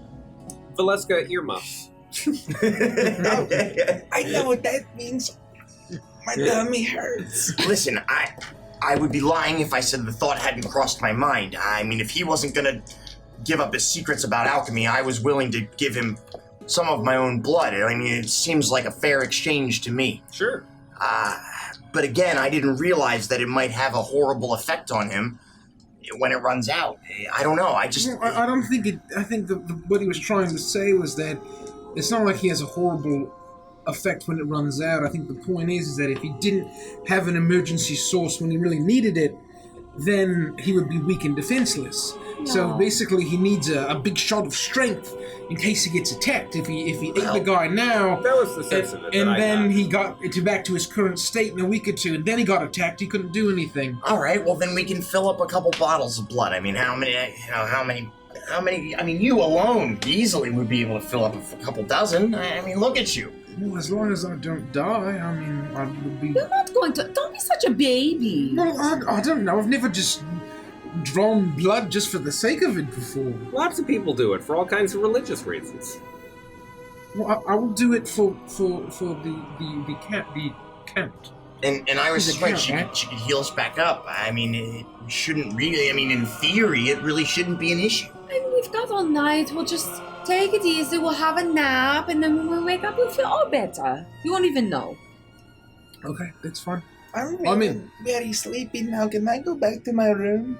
Yeah. I don't know if it's clean yet. I think we're waiting on Brutus. It's Well, probably that's still a true. little Go ahead and breadular. lay your head down on the table before you sleep. Just sleep right now. Oh, if you say so. You can cuddle up against this board here. She grabs some cream puffs. Makes a bed of cream puffs. It's a dream. It's a sweet pillow. Ooh.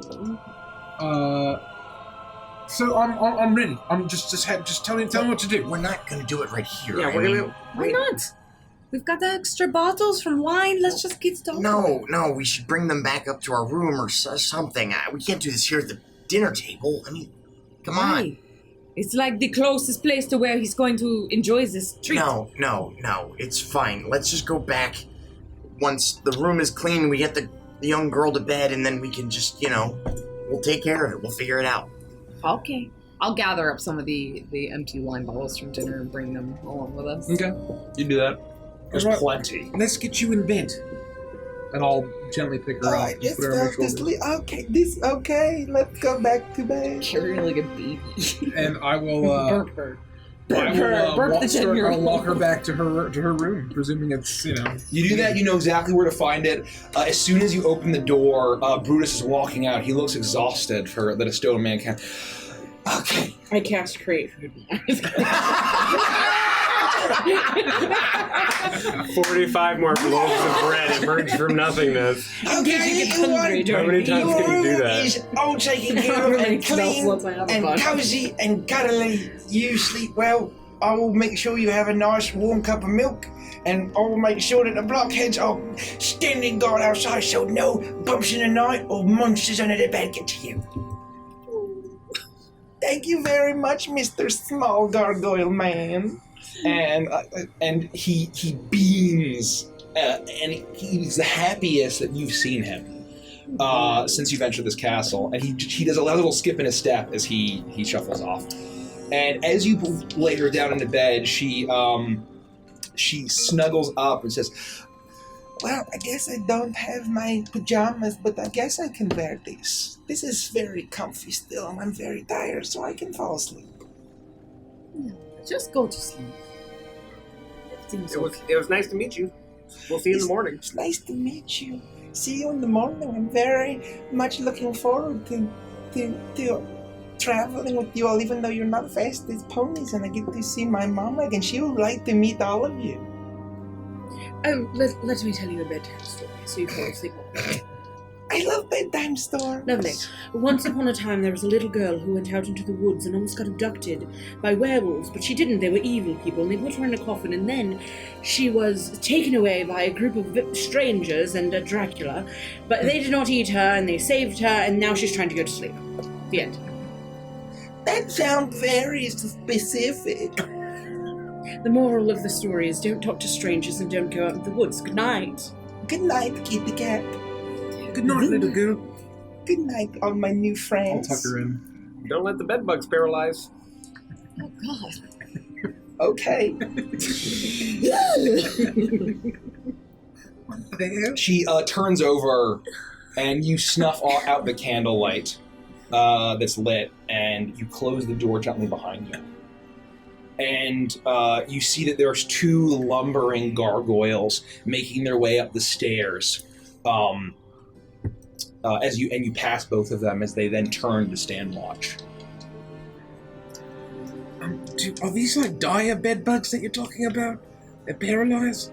Yeah, why would you say that? I don't know, it just came out. Large would a dire bedbug Big enough to paralyze you. Yeah, I don't know, probably like something like this. Something that large could consume the entirety of the child.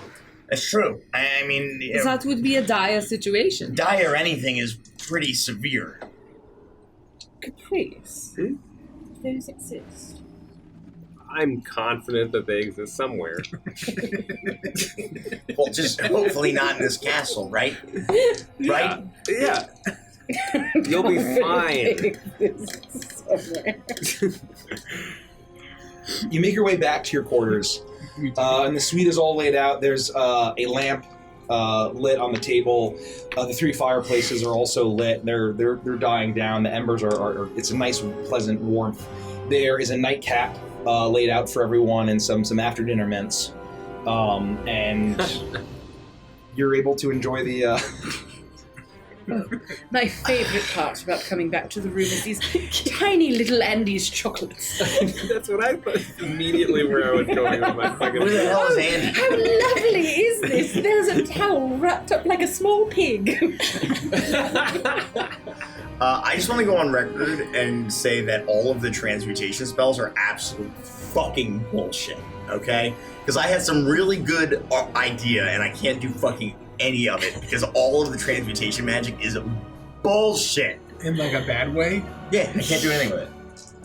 Like the spell transmute? Yes. Yeah. Fabricate is bullshit. Transmute is bullshit. I can't do anything. So my idea was that I was going to transmute metal into a glass into a metal needle, a hollow metal tube.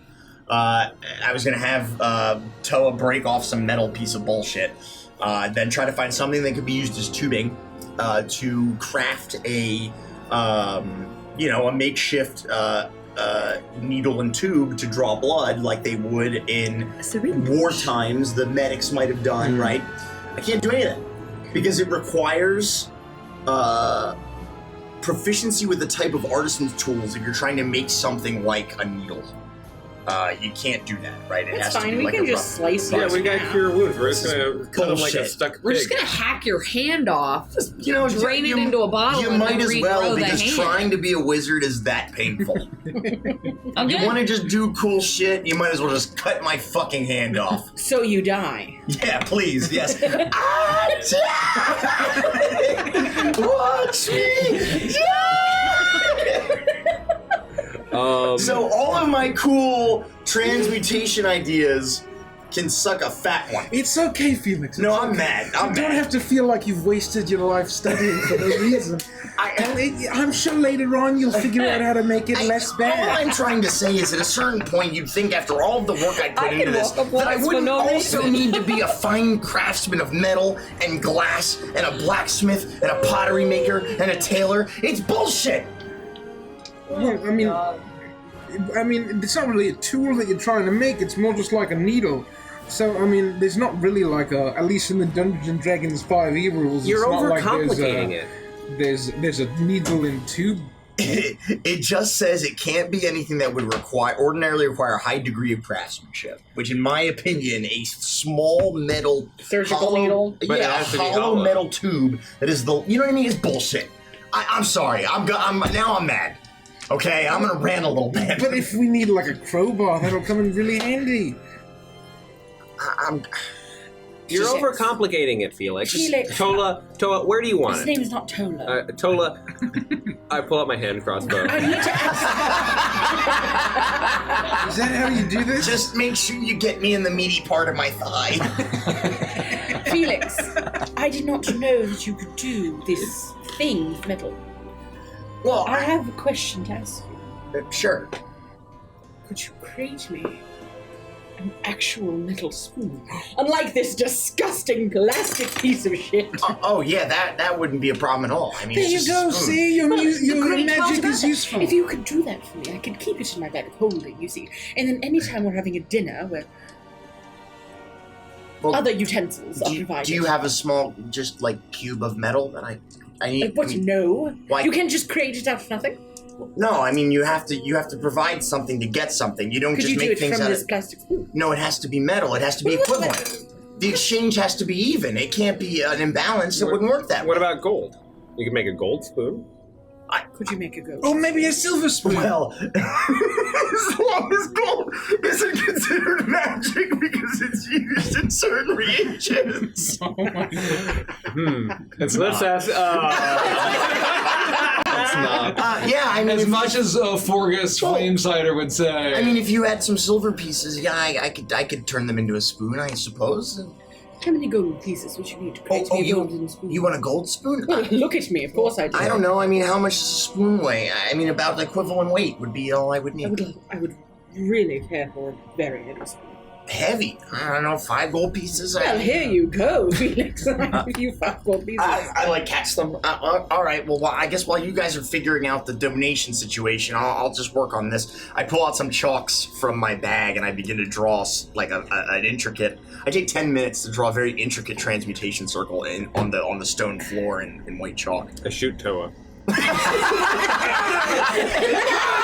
That was my good butt cheek. It's in my liver. Oh, I didn't. Oh, I'm so sorry. And I grab one of the wine things. I grab one of the got this, wine buddy. jars and I rush over and I start collecting his blood. Toa, when you're not screaming, can you please let me know when you're feeling woozy? Oh, max damage. 11 piercing. While all of this is happening, I'm just very quietly drawing chalk. Why Like now? circles on the Of all ground the- and like not paying attention. I'm sorry. I was going to leave it. Well, not going to bleed if you don't pull it out. What? You got to pull it out, otherwise it's not going to bleed. Oh, God. It's a geyser. The tip off first. Yeah, it's like actually a barbed arrow. So it rips all his Hold flesh still, out. Toa. You're making the bottle all slippery. How the party fed a vampire. Oh, jeez. Oh, what am I gonna do? Like in my hand? Like my I just push the open mouth of the wine bottle up against the wound. It slips in a little bit, and then I pull it back out. Escher's on the other side of the door, like. Yeah, he like shouts it. He's like, someone's bleeding. I suppose if you don't come No, pull it out, Caprice. Pull it out. Iris, go do your thing. Do your thing. And do then your I'm thing. going to touch Toe and I'm going to cast Cure Wounds. See, we got like that was only like a fifth of a bottle.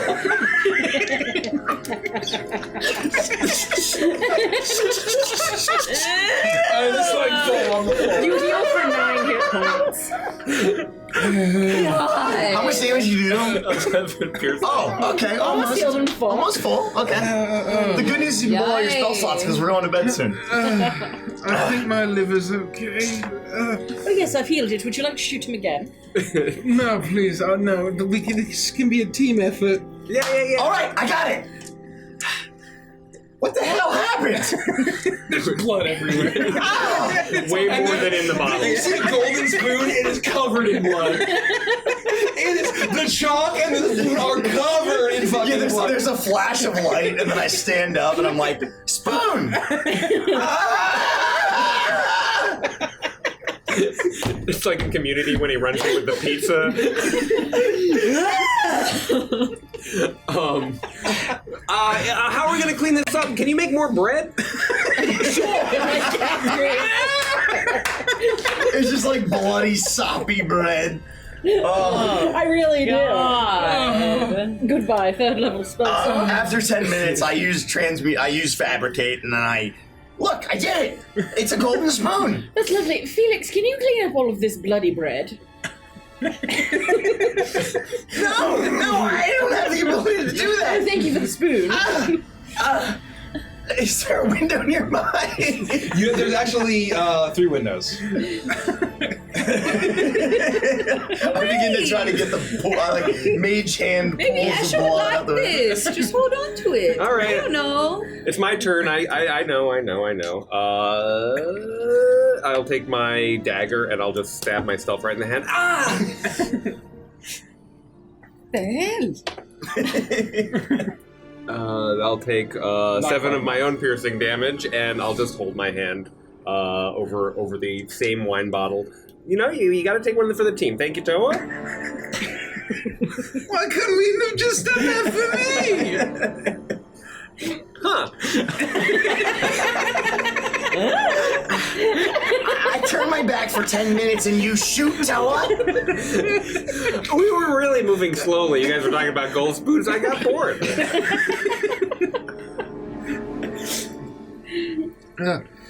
I need to go lay down. Are you feeling lightheaded? Yeah, I mean, I feel better. Thank you for the whole healing thing, but I feel like I've been through a lot. Do we need more blood than that? I'm sleepy. Oh, you should stop. Okay. You fill up 4 bottles. Okay. You are looking weirdly pink. Yeah, Like really light pink. Jeez Louise, I gotta put the bottle down and just kind of swipe my hand. You slash, you don't stab. And I'll just squeeze my fist into the bottle until I feel easy enough or the bottle fills up. Oh no, I'm not kidding. He's already drank my blood. Okay. I'm healing everyone. That's I need all of my energy. Are we good? That's fine. Just give me one of the bottles. I don't know how many Do you we want have to at this shoot point. Felix? No, it's fine. And I just take out my talon sure? guard dagger. Tastes like, huh? I'm 100% sure. Which one of you should I shoot? And He's shaking. I will use the talon guard dagger to just make a little Gun safety, not a joke. Roll piercing. and Roll then, piercing damage. okay. Also, there are no. I think it's just 1d4 for a dagger. 1d4 plus Plus what, my strength? Oh god, yeah. I rolled max damage. How much plus what is it? Plus dex. Oh god, And if- 7. I lose a finger. finger. Yeah. So then I would just fill it up until it seems reasonable. Yeah, I rolled almost max. Nah, I rolled max damage. Fantastic. Yeah, and I don't know how many bottles we'd end up filling, but a bottle of wine isn't that much. Yeah, I would say probably 2 bottles with everybody's effort. 2 full bottles. I mean, that's a reasonable amount. Mass healing wounds on everyone. Hooray! Oh, thank you.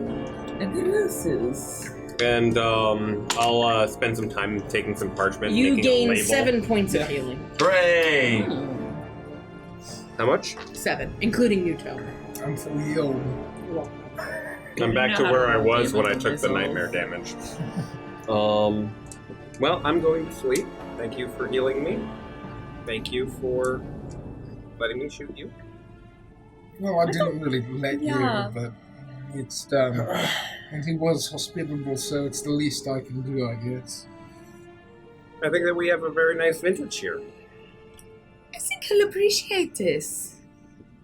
I know I would if I consumed blood.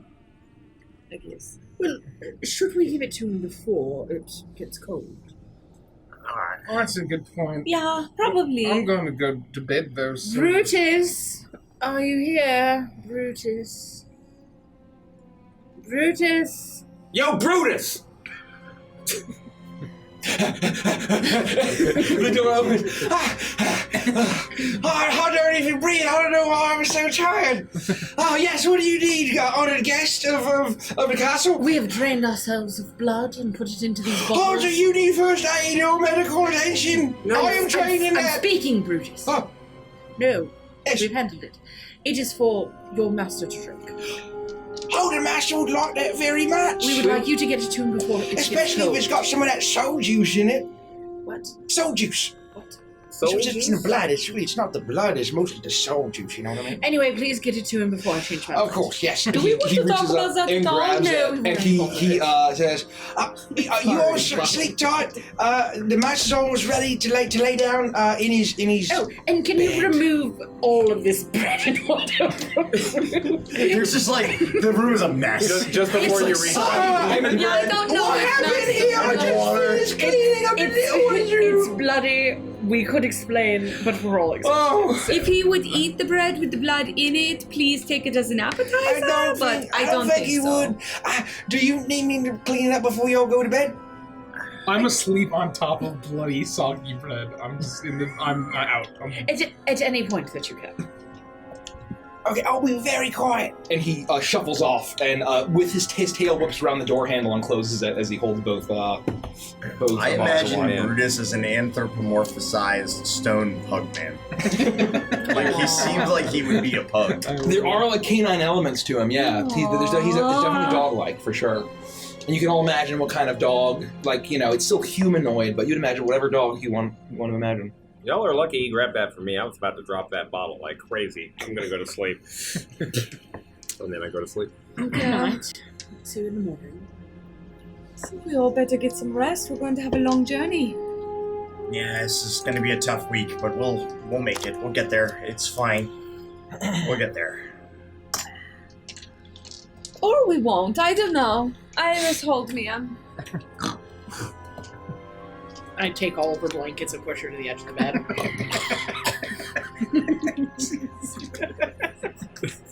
Give her like a real swift kick. The bed's right next to the window!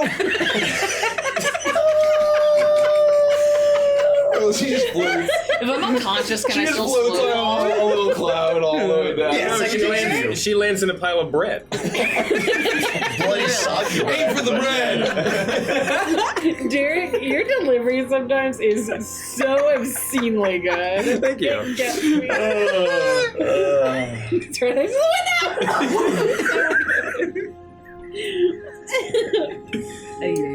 Fuck, man. We all, I forgot. in one way or another, go to sleep. Yeah, we forgot to take watch. We forgot alarm. We all wake Yeah, up. whatever. Well, we're woozy. We Spider wouldn't gets remember out. it. It's fine. Worst case scenario, Miska the wolf spider gets us. It's in my mouth.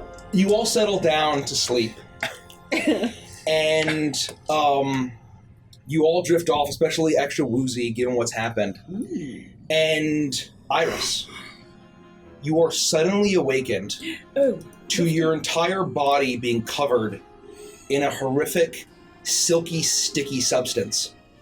As your mouth is immediately covered and wrapped, as thick webbing is blasting all over you and wrapping in a cocoon, you see as there is a massive arachnid-type creature with hands and legs, multiple eyes, spewing webs out at you. This is not a joke. This is actually happening. This actually happened. It's really hard to tell this session, but thank you for clarifying. And the rest of us are dead asleep. And her mouth is covered? What do you do, Iris? Oh my god. Kick Luffy out the window. You have about... So I can't say anything because my mouth is wrapped. Your mouth is wrapped as the webs it is spewing. You see this massive insectoid arachnid. It looks like a beetle, but you actually see, Iris, as your vision starts to get wrapped in webbing, this creature, you see that some of the chitinous shell on this spider-like creature, it also looks beetle-like, is a bright blue lapis lazuli looking color. Oh shit. This is bullshit. I don't know what to do because everything requires verbal. Oh no. Oh no. Component. We'll give you one action. Yeah. Give her a second to think. Yeah. Here we go. Let's see what happens. Yeah, I know that no one was expecting this, so. I certainly Do wasn't. we all have one action? I shoot Toa. My other butt cheek. My other liver. Goliaths have 2 livers. Yeah, that's it. This is one of those like clearly undead spidery things, right? I would say make an Arcana check for me. At advantage. At advantage. It's D12. Actually, I'm going to play this music. Sorry. This is a lot more intense. 12? There's something familiar about it. It seems to be arachnoid, but there's something dead in these. It has 8 eyes. Through its chitinous armor that almost looks somewhat like jewelry in some way. And there's the blue shell, but a lot of it is putrid and rotting, and the eyes, most of them are milky, this sick yellowish color. And there seems to be bits and pieces that are almost like fused together. What the hell? Yeah, I struggle because I literally don't have anything that's not verbal. So I just struggle against it. I can't speak. Okay, So- I need you to make an acrobatics or athletics check for me to see if you wake up lifting. No. Twist it. Twist it. Natural 20. I'll second that motion. You fucking go. struggle as hard as you can as you are fully engulfed in a web cocoon as the creature is spewing it at you. You manage to thrash, and although you cannot move, your tail whips out and smacks Lifty across the face before it is slooped up and brought into the cocoon. You are fully grappled and restrained in webbing as this creature is spewing web at you. Lufty, you are startled awake by Iris smacking you in the face, and you look around and you see Iris, where Iris was, in a full webbed cocoon and a massive spider-like creature spewing it. And you look around, there are 4 of these creatures. And there's movement all throughout the room. In this dimly lit room, you see that there are these gross smaller larvae grub that are dripping with acid, and there's holes in the ground as you see that these creatures have burrowed through the walls of the castle. And you see Where's these the blood 4 brand? large spider creatures. Trying to get Caprice in there too. Oh, jeez, Louisa. As you see now, there is 1, Oh, holes. Those are the holes. 2, I don't know if alarm would have helped us with that. 3, Nice. and I'll say 4. Crikey. Crikey! This is a big spider. As the ones Grubbies. Oh, fantastic. Are spilling out 4 at each hole of these closest holes. Their mouths are they look their flesh is bloated and putrid looking. Their mouths are dripping with acid, and as it falls, you see the stone singe away. Lufty, the rest of you are asleep. You see these spiders as it's getting ready to blast you with a web. And I will say we will do an acrobatics contest to see who's going to be able to act first. And then you'll have one action while everyone else is asleep, and you'll see now that there is one over Felix, who's getting ready to shoot him with web. Toa, however, you see that although it has these there are 4 legs, there's also 4 arms with these clawed hands, and you see the hands are swirling with this dark necromantic magic at Toa. And I'm asleep still. Yep, you're passed out. I'm dead asleep. They roll a 20, natural 20, and a 19 on their stealth checks to sneak up on you guys. Wow. Well done. Well, I have a passive perception of 19, so. Wow. They're They're probably plus proficient and probably Yeah, they both have like plus a five. Was a joke. So, Lifty, so we're going to That's roll a an dirty acrobatic 45. contest. plastic spoons. Oh, You got a that's gold not spin good now? for you. 28. I'm sure breaks every rule. So you have an action as you're startled awake. Iris is completely Oh gosh. covered in webs, and you have an action as you see this thick webbings getting ready to be blasted at you. What do you do? Iris! Oh god! I'm gonna just right hook, left hook, right in the spider's face. Okay, so you're just going to attack and not wake anybody up. Yeah. I'm gonna be like, oh god! Okay, you do that and you punch. As we're going to give you a round, and then we're going to roll for initiative, and or they're going to act, and then we'll roll for initiative. So you swing in to attack. Surprise. My AC is going to be 13 for this fight. Okay. Unfortunately. Because you're wearing your jams. 21 and No major armor. 18. Basically. 21 and 18 both hit. Basically wearing my mage jam And jams. don't forget that we didn't enjoy long rest. I like Right. these large numbers, So Nikki. I'm I can see tapped them out. from very far Not away. tapped, away. I got something. Thank you. Ooh, so Luckily, I 17 have lots of damage. 17 damage to number 3, I believe. Yep. As you smack into it. You hear a loud crack as its chitinous shell breaks and cracks, and this gross ichor pours out, and its 8 dead eyes. And you can hear some horrible chittering language that is calling out.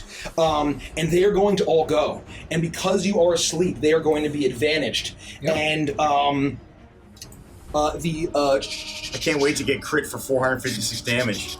Hey, I screamed. That's an insta-kill. and with Yeah, that, it would be. they're going to go. The grubs are still boring and pulling themselves out, so they just the crypt crawlers are going. boring.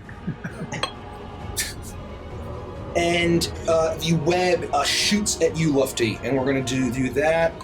And Oh, jeez. that's going to be a natural 20. Oh, been there before. You take. I don't think I can do anything against it because I am. Probably get a strength saving throw, right? I mean, I don't know. Hopefully we It have just uses my. Just a reaction to do what? But does it To make it not a require... crit. to make it not a crit. Does it require sight? Is your vision covered? As a reaction, when you are a creature, you can see. No, it's just my mouth. Oh, are her eyes covered? Yes. No, you're fully covered in cocoon now. Oh. You are fully encased in a cocoon. Don't worry, I'll be joining that party very shortly. As it blasts you, Lufty, you is going to deal only 7 points of necrotic damage, but the web wraps around you immediately, and you are now cocooned just like Iris is.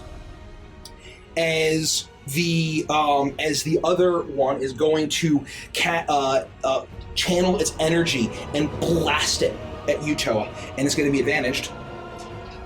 So I'm restrained now. Yeah, you're restrained, blinded, Incapacitated. incapacitated. Everything under the sun.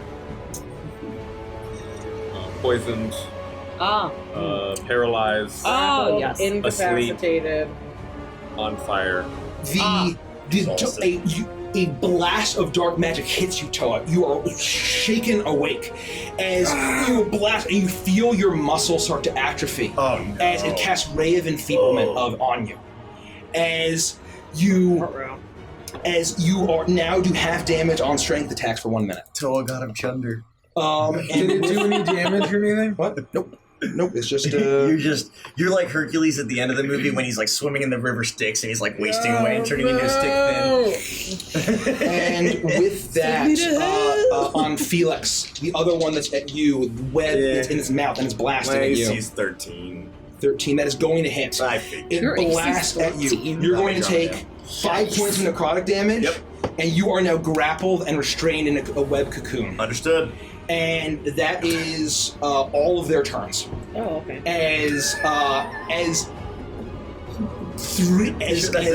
Toa, you look around and you feel incredibly weak. As 3 of your friends now, you see this horrible scene. This is a nightmare, Ryan! And I start screaming. Caprice, I need you to make a Constitution saving throw to see if you wake up from this because of how groggy you are. And the fact that I he wake never up and I wakes up grab a on piece time of ever. parchment. I write, make Iris a new bisque. Thank the Lord in heaven. A Constitution, 23. 23. You are miraculously, despite how groggy you are and weary, you are jostled awake as Toa, it is your turn. I need everyone to roll for initiative for me, please. So yes. Oh, baby! 18 plus 3 is 21. Okay. I 21 got for a Felix. 12. 22. Wow, okay. I got a 21 as well. Okay, who wants to go first? Can I go first? Yeah. Yes. Yeah, that's fine. Oh, between me and you? Yes. Yeah, fucking go, man. Since I'm... You got a 12? Cocoon, Yeah. Iris, Do what your do you thing. 15. 15, so you got above Lifty? And Sucks about it. the grubs and the spiders but you're are at next the end of the round. As the grubs start to slowly shift, their mouths dripping with acid, as they then start to slowly slurp their way towards you. With that, okay, Caprice, you're up. I wake up to a nightmare. You sure do. I see all of my friends being consumed by spiders. I see grubs coming up through the stone floor. Yep. I see them covered in bloody bread. You get mildly hungry and then begin your shift. Yeah, wearing only what I wore to sleep, I jump out of bed and grab my viol and jump up onto the end of the bed, seeing all of them. Yeah, I'll jump there. I'll immediately kick into song. I'm like wide awake. I'm like insta sober. And I'll sing to cast, and I will cast Destructive Wave this time. Let's do that. I'm gonna need everyone's help here. You'll know when. Oh. Eat my massive chode. Suck on my ding-a-ling. Suck my ding-a-ling, suck my ding-a-ling, suck my ding-a-ling, suck my ding-a-ling, suck my ding-a-ling. You can suck upon my ding-a-ling. You can taste upon my ding-a-ling. Don't you choke upon my ding-a-ling. You must suck upon my ding-a-ling. And the waves are getting bigger and bigger, crashing forward. Oh, sorry. How does that fucking work? I will now have to read how the spell works, but it's going to hopefully kill a lot of them.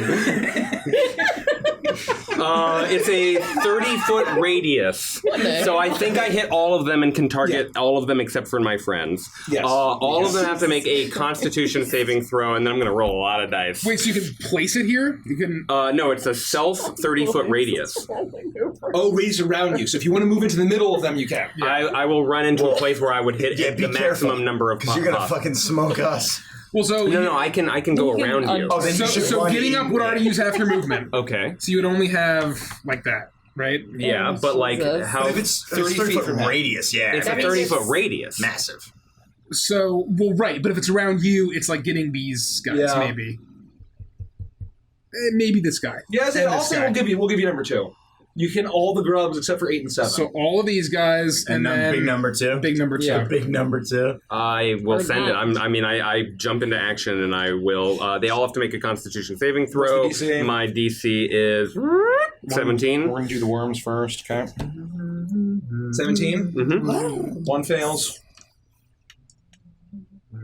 Is that 6? 6 fails. 3 fails. 4 succeeds. Awesome. 2 fails. 5 fails. And then big number 2. Big He number fails. 2. They all fail? Number 4 succeeded. Okay, so all of them will take all of this, and except for the one that succeeded, which takes half as much. The ones that failed are also knocked prone. Okay. That's a lot of dice. 4, 6, 10, Let me put the music back 15, on. 20 points of thunder damage. 6, 10, 11, and 11 points of radiant damage. And they're not So prone. 44? 11 plus.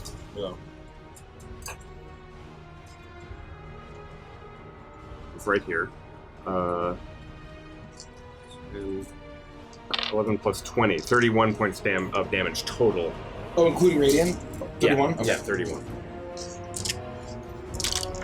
And I'm ready to go. Iris, you remember the golden spoon? You can do this. I'll give her inspiration with my bonus action. That'll be the conclusion of my turn. Okay. Number 7 was out of it. Okay, 7 and 8 were out of it. As you blast, as you say, suck my ding-a-ling, you strike the power chord on your violin, and you blast out. You see number 2 that has Iris is knocked prone. It looks like if he was scooping her up to drag her away towards the hole, and he is knocked back. The thread that had connected to Iris's webbing is severed by this blast, and he slumps forward prone as the grubs, despite being they're not immune to prone somehow, despite being grubs, and they are knocked on their side, and they're struggling as they're struggling to right themselves back up. As many of them turn to you with these horrible, dead, milky yellow eyes. Aw, delicious. Toe, you're up. So I jump up, and so I use half my movement to stand up. And then do I see Felix is totally tied up? Yes, he's in a cocoon. Lufty, Iris, and Felix are in cocoons. Does it look like I could attack him out? Yes, it does. Or would it be a full action remove him? Make an intelligence check. Oh wow, I think that's an 18 or 19. Very smart. I think that you would get the sense if you smacked him, you could smack the webbing away. It is very thick and targetable. You think that you could probably swing and just rip open a seam down the middle with your maul. I will go into a battle trance immediately, and I will just, without even saying a word, I will just smash the webbing. Attack roll. And then all of this is reckless. All of this is power attacks. Let's make the first attack on the webbing. That is a...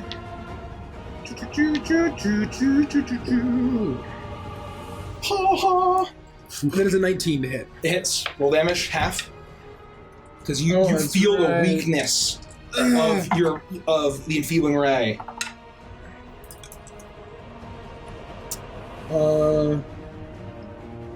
6, 7, 8... 28 points of damage. Even halved? Oh, no. 14 points of damage. 14. You are able to take your toad up, and you hope you don't smash Felix's face in. Oh, God. But you go full golf swing, and you tear open the webbing. It falls to the side. It's clinging a little bit, but Felix, you are suddenly freed from your grapple and your restraint, and your blindness and all that business. And then the one that's over on top of Felix, I would then come in and attack him. Okay. Recklessly power attack. Okay. Ooh, that is a 16 to hit. 16? That hits. Oh,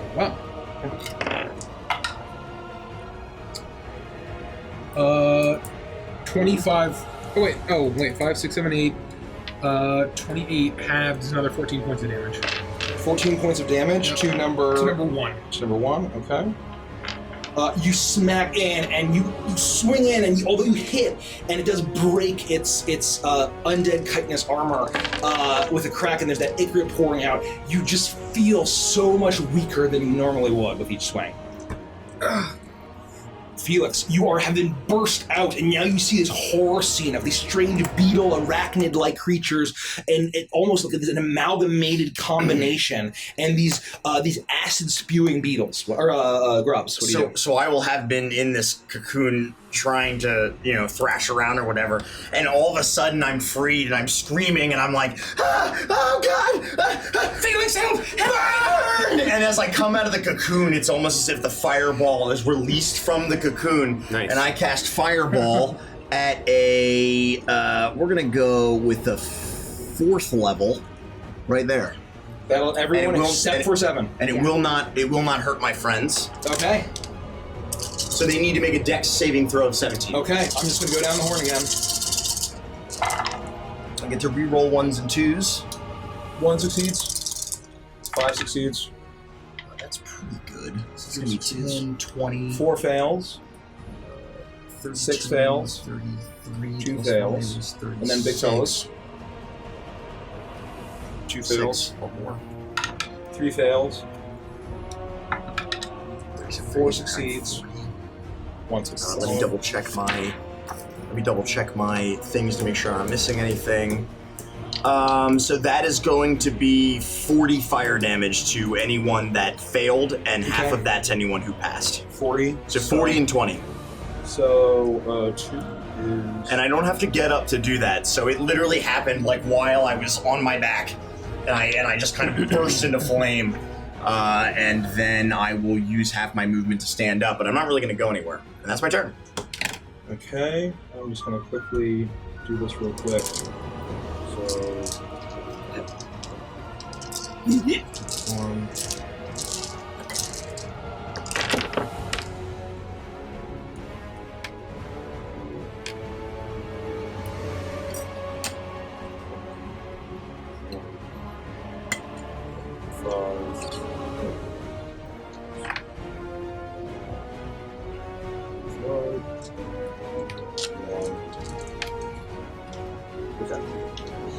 the fireball blasts out, igniting and burning away the cocoons that's wrapped around Iris and around Lufty as it singes away as these arachnid insect creatures are going as they hiss, and their flesh and their chitin is singed away as they take a good amount of damage. They are looking, they've taken a good hit, but they are still coming at you very seriously. With that, it's Iris' turn. I am going to. So I'm not stuffed anymore. You're So I free. can see. I'm going to use half my movement to stand up. I'm not Stuffed. stuffed anymore. I don't know about stuff. Whatever. And I am gonna. Do I notice that Toa looks like he is afflicted by? I was going to be very obvious. His muscles, he looks like much smaller than he is. His face is sunken in. He looks like an empty Capri Sun. He looks like an empty Capri Sun. Exactly right. Caprice.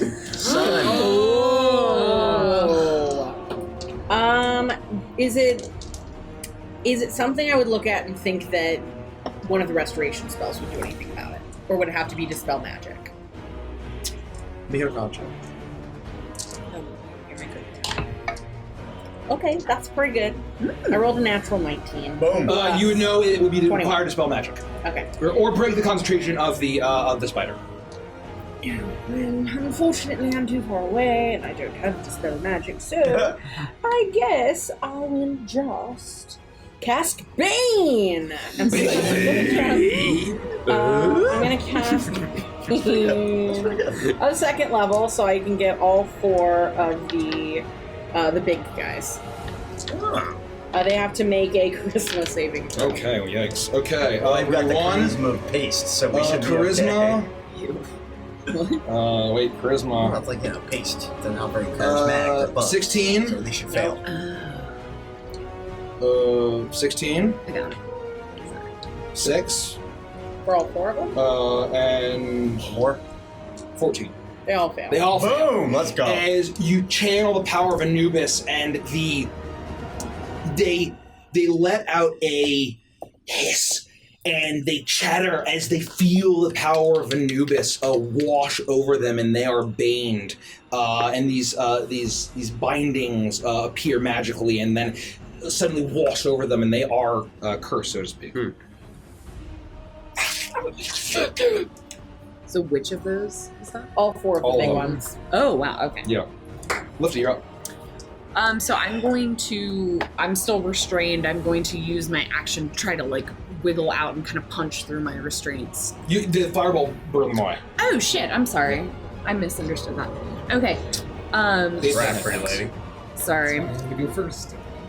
My man. No. Get him out. So not needing to release myself from these binds, I would be looking at number 3 is closest to me. I would reach down beside the bed and pick up my spoon and just thrash at it. Yeah. You pick up a golden spoon that's this size. Fuck, what the heck is this? Just throw it down and pick up a real one. It's very soft. That's my favorite thing about gold swords in games is so rarely are they actually taking into account how Ooh, very soft gold is. I got a critical fail and a 23, so I would land 1 hit. Okay. On number which? Number 3. Number 3. He is not prone. He's not He is prone? not. Okay. So 12 damage to him, and then I would take a, no, I would not. I would stay where I am, but I would stand up on the You bed. smack and it flies against the wall as it was, and they seem to be chittering to each other. With that, it is the grub's turn, as they are going to all right themselves, and These grubs really grubbed me the wrong way. So they use half their movement to write themselves. He's gonna be able to make it to you guys. Yes. He's gonna be able to make it here. I'm going to be using my reaction to cast Shield a whole lot this fight, so you let me know when I need to do that. Yep. This guy goes here to Lufty. Okay. Fuck that grub. They're gonna go here, and then he is going to go here. Okay. And so, with that, the two at the back are going to open their mouths, and you see this acid just building up, and they aim both at you, Lufty.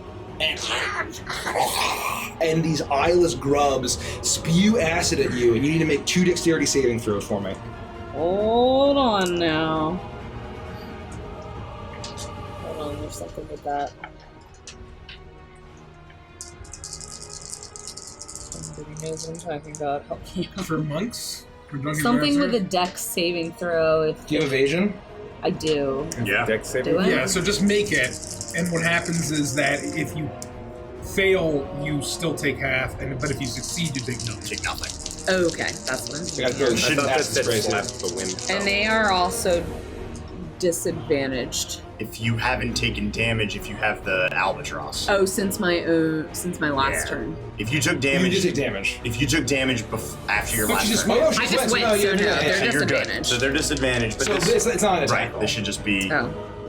No, you're just saving. You're making 2 saves, so just 5, so Dex saving there, so 13 plus 9 is 22, and then that will be a 10. Okay, so the 10 fails. As you are able to dodge one, but you dodge into a stream of acid, you take 15, 19, 22 points of acid damage. So you only take 11. As it blasts into you, and the other one lunges forward its Okay, mouth well, to yeah. bite you. And it's disadvantaged. Doesn't it? And the one that... Shit, oh, I guess that's not a melee. Never mind.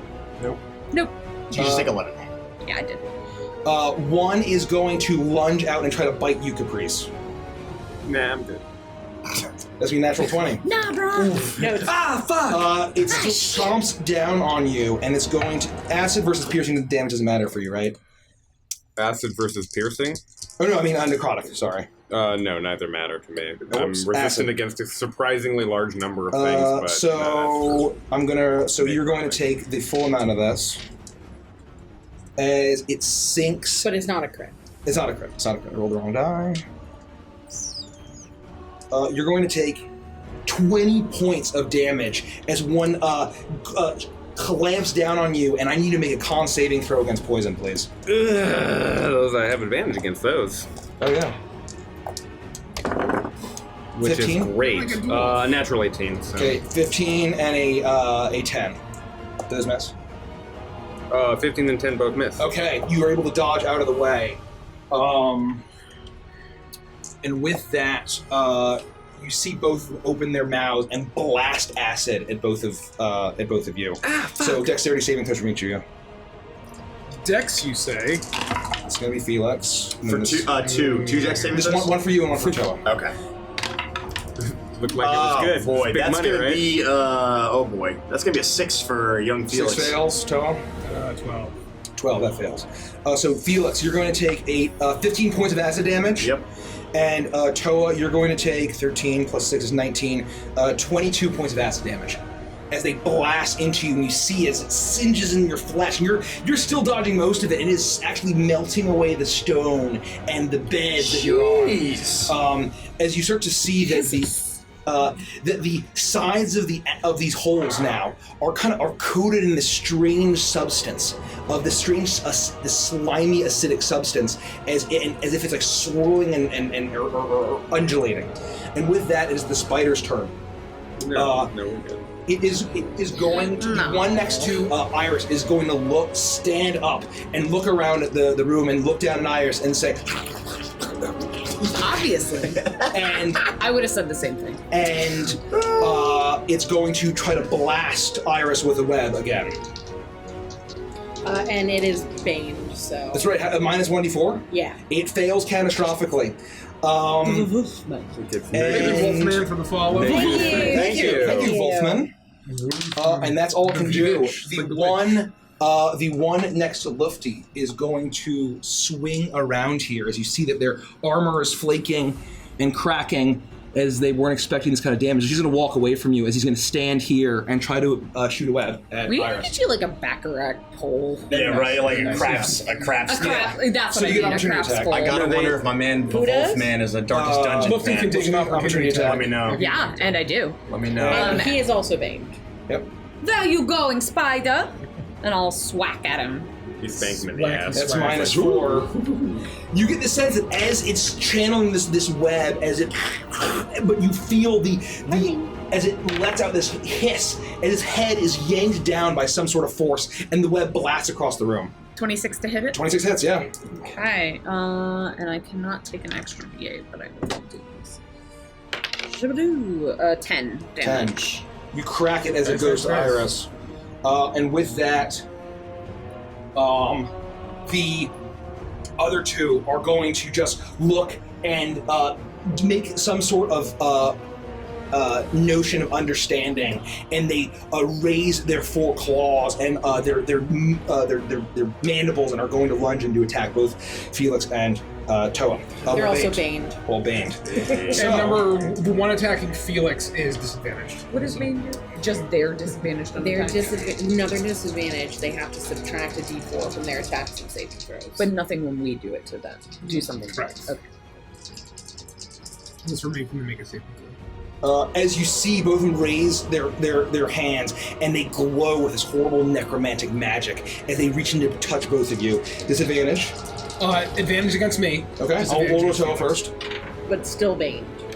Right. So 20 minus 2 is 18. Misses. As the attempts to cast Eyes just lit up like a little vampiric touch, as it's this very powerful, potent vampiric magic, it is then pulled in. It is going to do the same for you, Felix. Disadvantaged.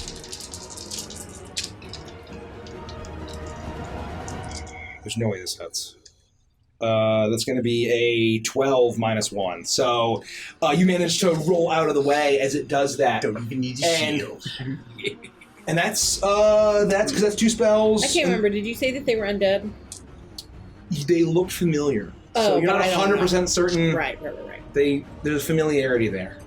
That's their turn. That's everyone's turn. As the 2 seem to be focusing on their web on top of Iris, and the other 2 seem to be attempting to kill you guys. Cool. With that, it's Caprice's turn. Love that. Surveying the nightmare scene in front of me, most of it uncertain because it's in dark is like black and white to me, except for like the blasts of fire that might be happening on occasion. My friends aren't looking too hot, are they? They're looking like they're in a dire situation. I don't know. You don't know. I'm Well, I mean to say, like, I woke up to them surrounded by spiders. Yes. In a general broad stroke sense. Yeah. But there are no dire bed bugs Looking down. that we can see. These might be the dire bed bugs. Yeah, these are definitely the dire bed bugs. How? Okay. The grubs in front of me and my feet, are they looking damaged at all? Are they looking hurt? Yes. They're all looking quite hurt. Half of them are looking quite hurt, and the other ones are all damaged. So they've all been hit.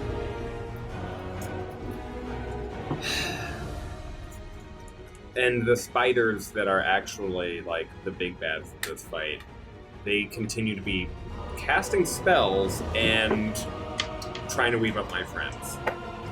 Yes. They are channeling necromantic magic against Toa and Felix currently, and are trying to web up and carry off Iris. You get that sense pretty clearly. Thank you. I just needed to get a sense of my surroundings before I continue to sing. And the grubs are just seemingly trying to kill. Knowing that I could like try and stomp the grubs or maybe do something to protect myself, I'm feeling okay and I'm really worried about my friends. So I'm projecting, suck on my dingo. I will cast slow on the 4 spiders 4 big and fellas. 2 of the grubs near me. Okay. 1 gets a what DC is that? 17. What ability? It's going to be a wisdom saving throw. 15 for 1. Fails. 7 for 2. Fails. 3 for 3. Fails. 15 for 4. Get fucked. And Maybe now then baned and slowed. that -2 to AC is going to be meaningful, y'all. Yes. Everything else we're doing, that's fine. And then I will turn to Toa. What can I say except you're Toa? And then you'll get inspiration. And That was accurate. That's technically true. that'll be the conclusion. Actually, can I take 5 feet forward without taking an attack of opportunity? Sure. I'll do that. All right, that's the conclusion of my turn. Okay. With that, it is Toaster. So number 4 is the one that's holding concentration on making you weak. The one, yeah. Do I get a sense that he's... Oh no! Didn't she cast spell magic or no? No. Oh, No, bane, she yeah. didn't Okay, have yeah. He's holding concentration. Yep. Okay, so I'm gonna then turn and just recklessly and power attackingly. Actually, I'll do it one at a time Number because 3? this actually matters. Which number? 4. Yeah, 4. So The camera feed's blocking my entire vision of this combat. hold on. Yeah, sorry. Let me, I got your family. That's much handier. Wow, I can I see. did the best I could with what I was given. No, it's fine. Perfect. I should have just flipped it. Okay, so the first attack is a 15 to hit, and they have minus 2 AC. 15 misses. Minus 2 AC, so they hits. Okay. Let's go. Because it's slow. Okay. So it's just 2d6. I mean, So 10 plus 20 is 30. Divided in half is 15. But then con saving throw, right? So that was the first For attack. each one. Con. Well, I only did one attack. So that what was the DC on the con saving throw be? 10. 15. It gets. right? Because you said, well, no, sorry. So it's 10 or half the damage, and half of Yeah. 15 So it's- is how less. much than is- how much So the your first one? damage got cut in half? Yeah. Oh, Yeah. that sucks. How much damage? How much damage? Yikes. It was 15? only 15 damage. Damn. So it smashes into, but not as much as you normally Okay, the second attack is going in. 14.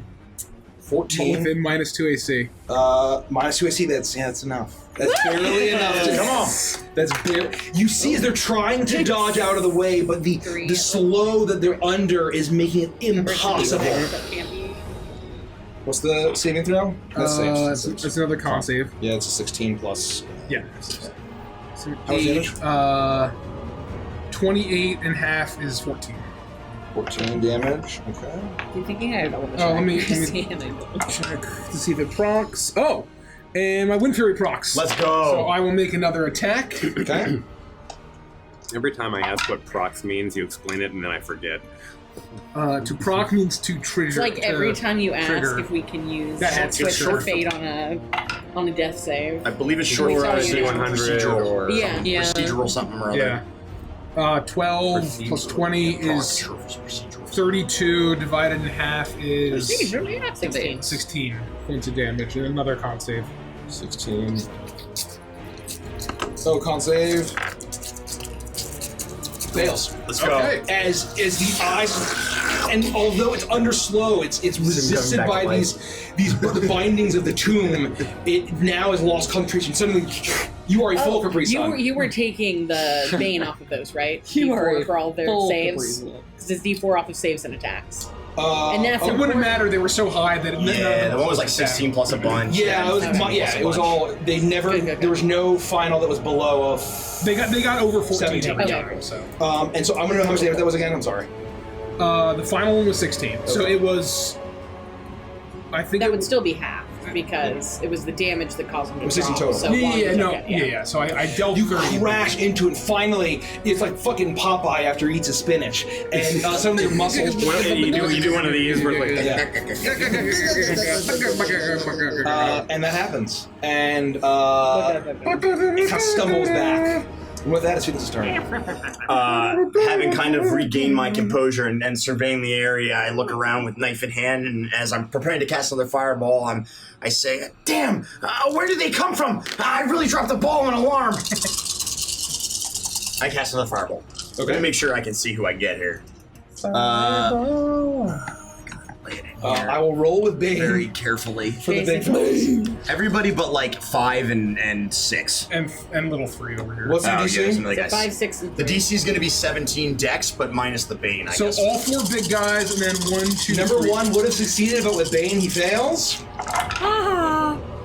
2 fails. Oh boy, this guy. That's 3. 3 fails. 4 fails. They all fail. Big guys fail. Okay.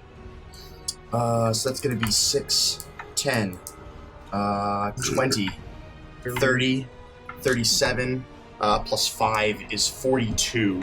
So it'd be 42 fire damage for anybody who failed, and 21 for anybody who passed.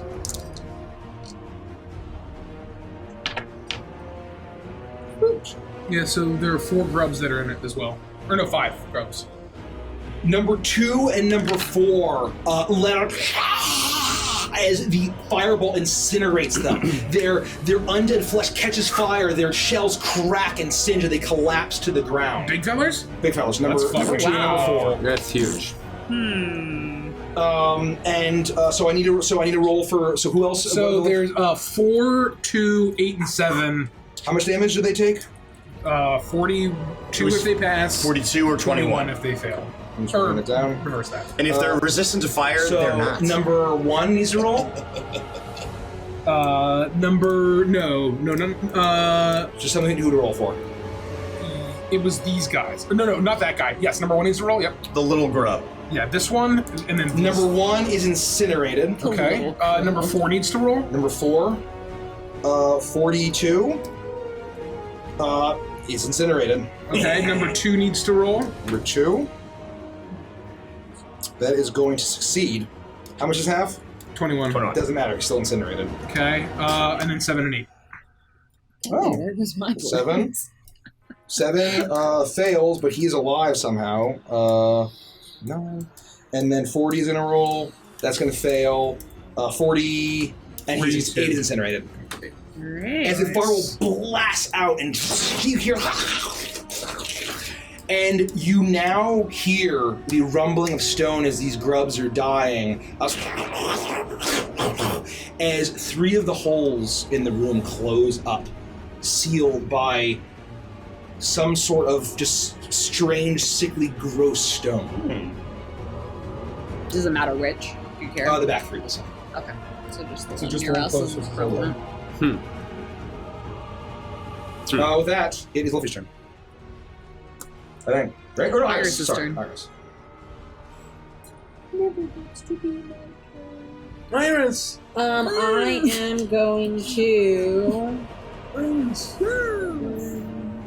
Yeah, because he's there. I'm going to look around me, and I'm going to quietly call out to Anubis, and I'm going to cast Turn Undead.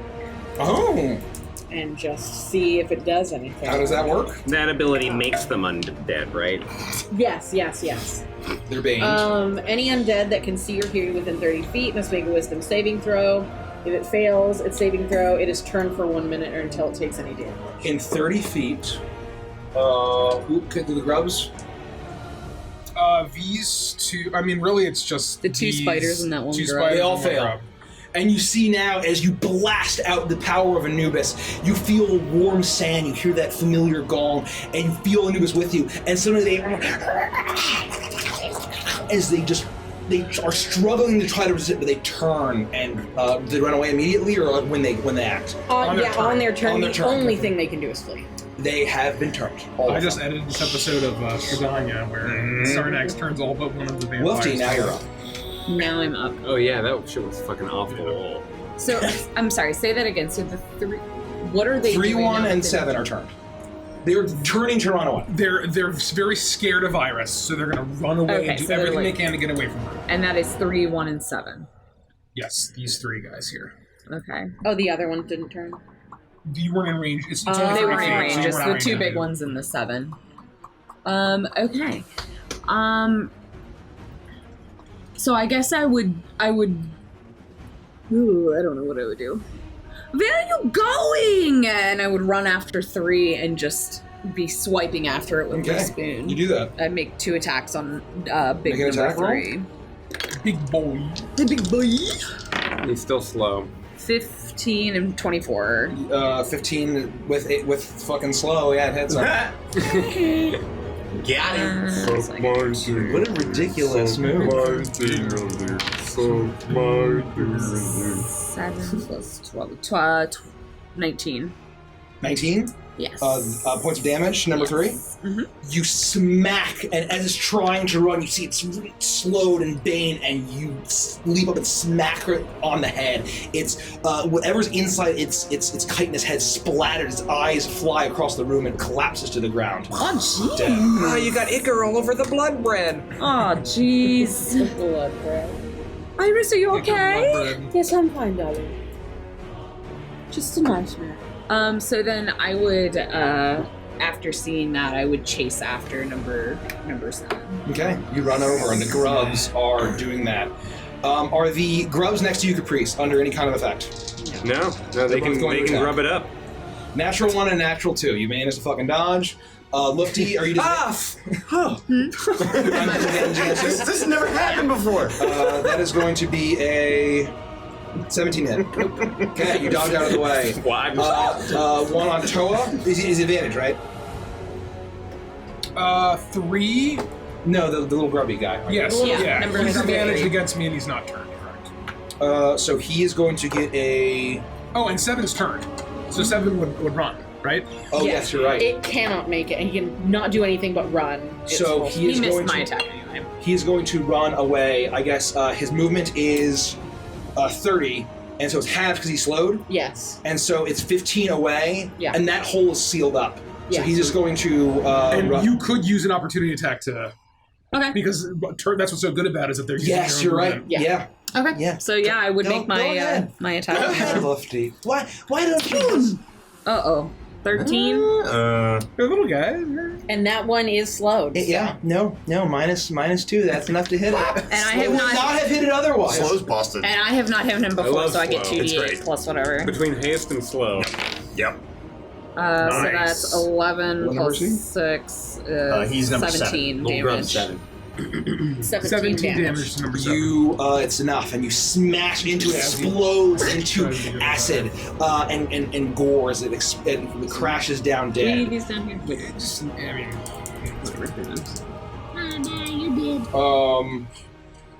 I have a vision of you doing So, like a golf number swing, 3 just still like- needs to make his attack on Toa. Advantage. Yes. Yep, Advantage. and disadvantage, correct. Disadvantage. He's advantage.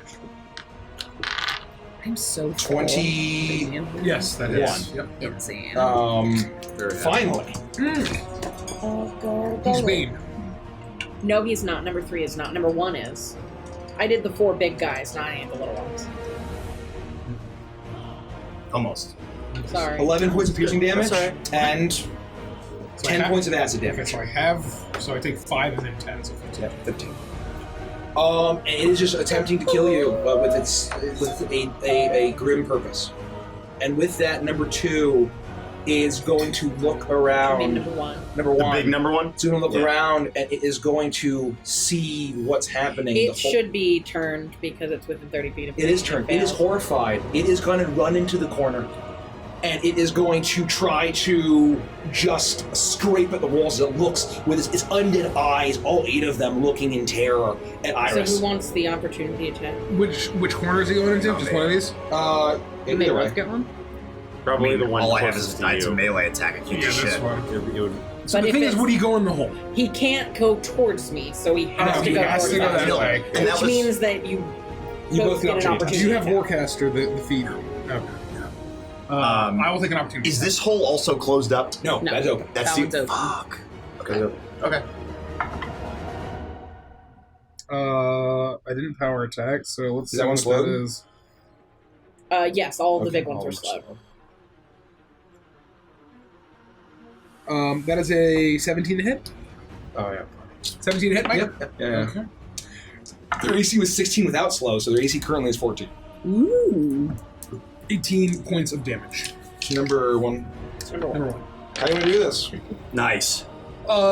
Just he's horrified, and I just want him to look at Iris and then look away. And as he turns back, my totem just comes right into his vision and just smashes it. He sees Iris and then he sees the You teeth. smash into his head, and it just explodes into gore and viscera. You hear as the hole seals up. That one. All was the 4 last holes are one, now yeah. sealed up. Perfect.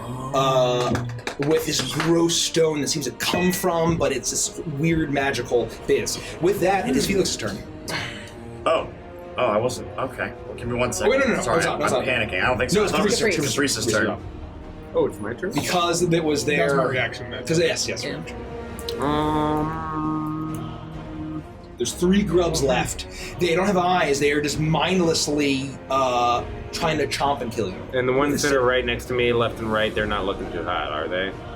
None of them are looking up. None of them are They're looking All of them are looking equally weak. No, I mean, for grubs, they don't look whole. Hot grubs? As hot as grubs would normally look to you. Grubular. That's one sexy. Can I... Toa, help me out. I want to do Thunder Wave. It's a 15-foot cube. I might have to take. I want to make. Might have to take an attack of opportunity. But is there a place where I can move that's 1 or 2 spaces away from my current space that I can then fit them into a 15-foot cube in order to hit them? I'm You sure can there is. go here. Yeah, you can do like a late. You don't take an opportunity. Oh no, you'll take an opportunity Yeah. from that guy, but then the 15-foot cube comes from you. That's right. And then you smoke them. So I'll take 1 attack of Oh, you can't be in the queue?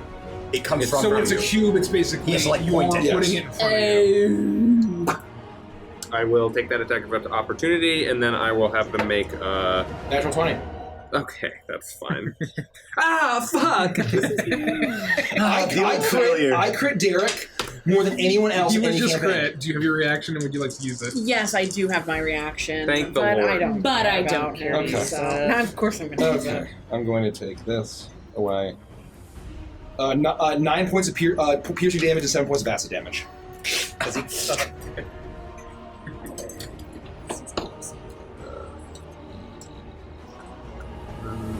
Yeah, I look hurt. And then I will massive chode blam, and I increase the damage. I'm gonna do it at 3rd level. So that's gonna be Constitution saving throw for them. No, They all both of fail. the Bane They people both are gone. fail. Okay, so they're knocked back 15 feet, and they will take the maximum amount of this, and surely I have another D8. I do. That's terrible money. I 3, could claw your flesh off. 5, 10 points of thunder 10 damage. points of damage. They are Cool pushed. cheese, man. They are pushed 10 feet away from me and knocked prone. You're a cool cheese man. They're 10 on their side. What numbers? 6 and 5. Yeah. How much they damage? are blasted. 10 points of damage. I'll move As back. they're next blasted to away, Luke. and acid and gore and ichor spew out from them as they're on their side, struggling to get back up. Luffy, what the fuck is going on? Who's this Grubs, obviously? Where have you been? Yeah, but why? You're I'll up. be right back. You have Uh, my proxy. I will turn to this little guy, and my goal is to fucking coup de grace him. We're just gonna do the whole kit and caboodle. Well, come on, just put him in the power attack. That is a Put him to bed, baby. 17 for the first one, 17 for the second one. Okay, let's just roll the damage. 7 Much better. plus 8 is 13. Plus 40. 17 is 15. Oh, sorry, 15. Plus 40 is 55. You obliterate as you smash into the grub. Its gore spews everywhere. It's undead flesh hitting the walls. And then I think Yummy. I'm just going to. Don't stand on it. It's closed up, right? Yeah, don't stand on it. Yeah, but you fall in anyway. Don't stand on it. I run over it. Fuck. Would it have left any mark? Oh yeah, it's very clearly a mark. Okay, Yeah, okay. Just curious. But I will run over it and just get in front of them with my movement and basically try to try to block the. They're turning to spray acid, so it's a good point. With that, Thanks, Toa. Field's turn. Nice job, Toa. When these things closed up, did we see any of these creatures that we were fighting escape before they closed up? Or they just closed up? They just closed up. Okay, I see Toa run to block the rest of them. I'm gonna again shout, nice going, Toa! I'm not gonna let these things get away! And I run to the hole, and I do I'm running as fast as I can to the hole. I slide over to it with my dagger out. I real quick trace my dagger around the hole, clap my hands together and touch it, and I use Pass Wall. Okay. Which is going to open a passage at a point of your choosing that you can see on a stone surface in this case. I can choose the opening's dimensions, which is going to be 5 feet wide. Tall doesn't matter, but at least 20 feet deep to see if it's completely sealed or if it's just the surface of it is sealed up. Yeah. And that the cast time is 1 action, and it will last for an hour or less depending on if I choose. Okay. But I want to see if I reopen up this hole, if I can, if there's still a deep tunnel or if the whole passage has been completely sealed up. Basically. Okay. You do that. You slide down, and as you slide over, and your dagger clashes against the stone and just opens up again with a flash of silver light, and you drop down about 5 feet. Into the stone, these incredibly thick floors, and you look and you see that there is a tunnel going down along the floor. Oh, so it's not straight down, it's down and out. Yeah, you get the sense that they were burrowing through the walls and the floors of the castle. I mean, that's my whole turn, but I would basically I can't see in the dark. I would be looking to see down the tunnel, but that's my whole turn. Maybe that's a trick for me. You're in the equivalent of a ventilation shaft. Oh, pretty good. Not bad. Pretty Let's good. take a look. You said perception? Yeah. That's going to be a 24. A 24. As you look down, it's very dark to see, but you actually see down where the tunnel goes. It ends in a similar smooth passage. Shit. Damn it. I'm just going to shout up. I think they got away. Come out, just get through That's now. my whole turn. Have a few laughs. Iris. She said we have a Yeah, you. Iris will, cast Toll the Dead on number 6. How does that work? I think it's a wisdom saving throw. Yeah. It fails catastrophically. How Okay, much I think damage? it's like 3d12, 4d12. Oh, yeah, the 3d12. Depending on our level. It's got to be pumped up. It's 3d12. For show. Do you want to cast Toll the Dead? Yeah. Okay. Okay, 10, 15. They are on their side. Plus what, like her? 3. I don't think you add anything, right? Toll the Dead would be 3d12 plus 5. Oh, you do? Oh, because you're a great player. That's right. It's Iris. 25. Yep. 25 points of damage. 25 of the one that you Abby cast told me Toll the it Dead. existed, so I You bought hear it. the golem going out, and you see the grub on its side. It goes, and it just explodes. Number 6. Look, you're up. Brutus Okay. is going to be so upset. Oh, just one little grubby left. Don't worry, honey. I not hurt you, I mean. Oh, no, I mean I hurt you. And I will just swack with a spoon. Yep. Okay. So whack. It's your advantage because it's prone. On its side. 27. Hits. Don't think I've hit this one yet. That's awful. 11. How do we do this? Messily. I want to what do I want to do? I don't know. I want to feign like I'm going to scoop it up into my arms, but I'm gonna pick it up and then smash it down. You scoop up, it's dripping with acid. It actually kind of looks a little cute in a disgusting way, and you just drop it down. And once again, it just the bottom half of it opens and splits against the hard castle wall. And it's Oh, Is that it? Did we get them all? Yeah, I think so. What am I trying to do here on this stream deck? I want to don't do know. this. Felix is down about 5 feet. Felix, seeing a what are you tunnel. doing? So as soon as I guess as soon as I hear you guys call my name, my head just pokes up out of this hole that I've created in the stone. And I say, I think they got away. There's a tunnel down here, but not too far ahead. There's another similar kind of a seal or something. There's no way that Escher's aware that this is happening, and the girl could be in danger. I mean, they breached the castle without him knowing. What were they trying to do? They were trying to kill us, but they were trying to wrap up Iris. Do they want Iris? Well, apparently, they didn't do anything to hurt me at all. I'm perfectly fine. But we need to check on the girl. I agree. And Where I'm does gonna that climb up out tunnel of the go? hole. You can't see? Nah, they've sealed it off. I mean, they definitely came this way, but they had sealed off the original opening before I went down there and opened it, and then not too far down the tunnel, it's sealed off again with whatever this substance is. Oh, don't ask what that is. I'm just going to turn and run out of the room and just start bolting, sprinting down to Velasquez. You watch your step on the bug's Velasquez guts. You open the door It's a dish and you soap. hear the sounds of battle. Nice. Outside. no. As you hear scampering of footsteps, as you see a large shadow cast aside from the torchlight on the walls, and it's massive and it looks lumbering, and then you see Brutus turn the corner in the panic. The castle's under attack! Oh, the castle's under attack! The castle's under attack! Yes. Is everyone okay? Well, we just killed a bunch of guys. I haven't found a master yet. I'm going you next. I wanted to make sure. Oh, no, guess we'll go. Okay, First, stay with us. We need to keep you safe. Okay, I barely made it okay. There's a lot of them in the Grand Welcome Hall.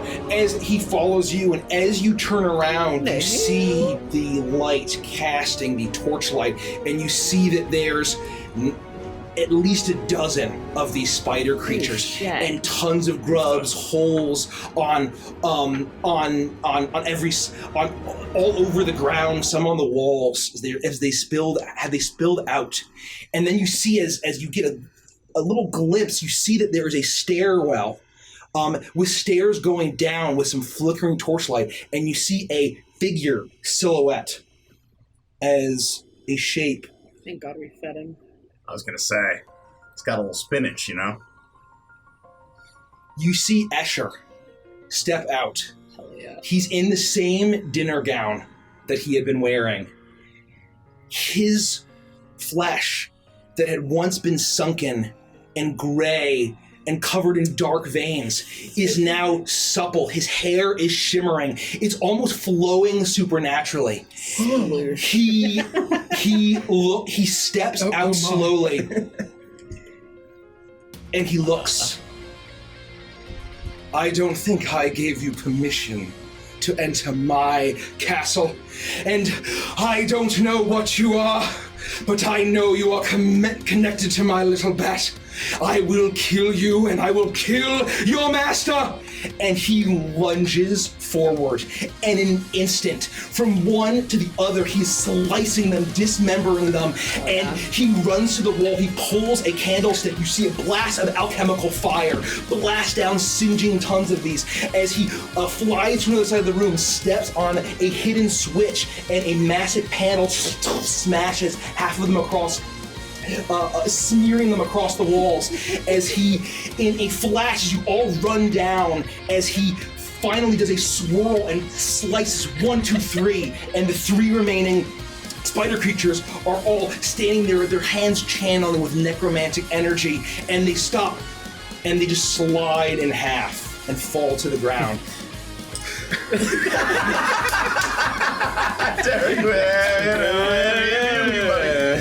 And he looks at all of you, and he says, I needed that. And you see that there's blood dripping from the side of his mouth, and it's glistening red. We need to check on the girl. Yes, let's go! Let's go! As he sprints up and he says, follow me, and he makes his way far faster than you can keep up. His boot steps making barely any noise in the hallway as he winds the stairwell, and you see that the door has already been smashed in. Both of the stone watchers are in the room, and they're looking around as you manage to catch up, and Escher has stopped. And as you look around, the bed is empty. Damn. And there is a sealed up hole in the room. Damn. The little girl is gone. And with that, we'll end the session. Oh, Mike! Damn! God! Hell of a session. I gotta say. That's my fault.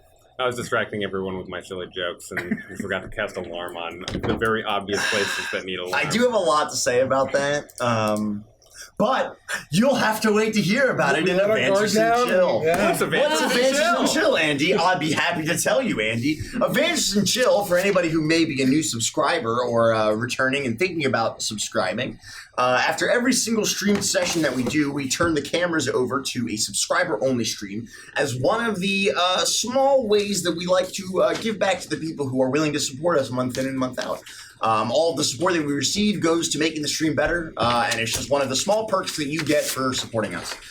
We talk about our favorite moments, we unwind from the session, talk about our theories. Most importantly, though, we get to spend a little bit more intimate time with you, and you get to leave your comments and questions in the chat, and we will address all of them, and we get to talk and have a little bit fun, and it's a little bit more intimate. So if you're on the fence, throw us a sub, you can join us. If you don't, I believe we get a 5-minute preview, but don't hold me to that. And other than that, thank you so much for joining us today. And we're going to be switching over, I guess. So thank you so much. So stay tuned. We'll be back on Tuesday, yes. Tuesday evening for Prime, and then we'll be back next month with this campaign again, September the 11th, Saturday at 2 p.m. the same time, same place. Yep. So next month. We'll see what happens to... Join our Discord. Join our Discord for all the updates. Little Vistani girl. We're cutting over. Goodbye. We'll see you soon. Goodbye.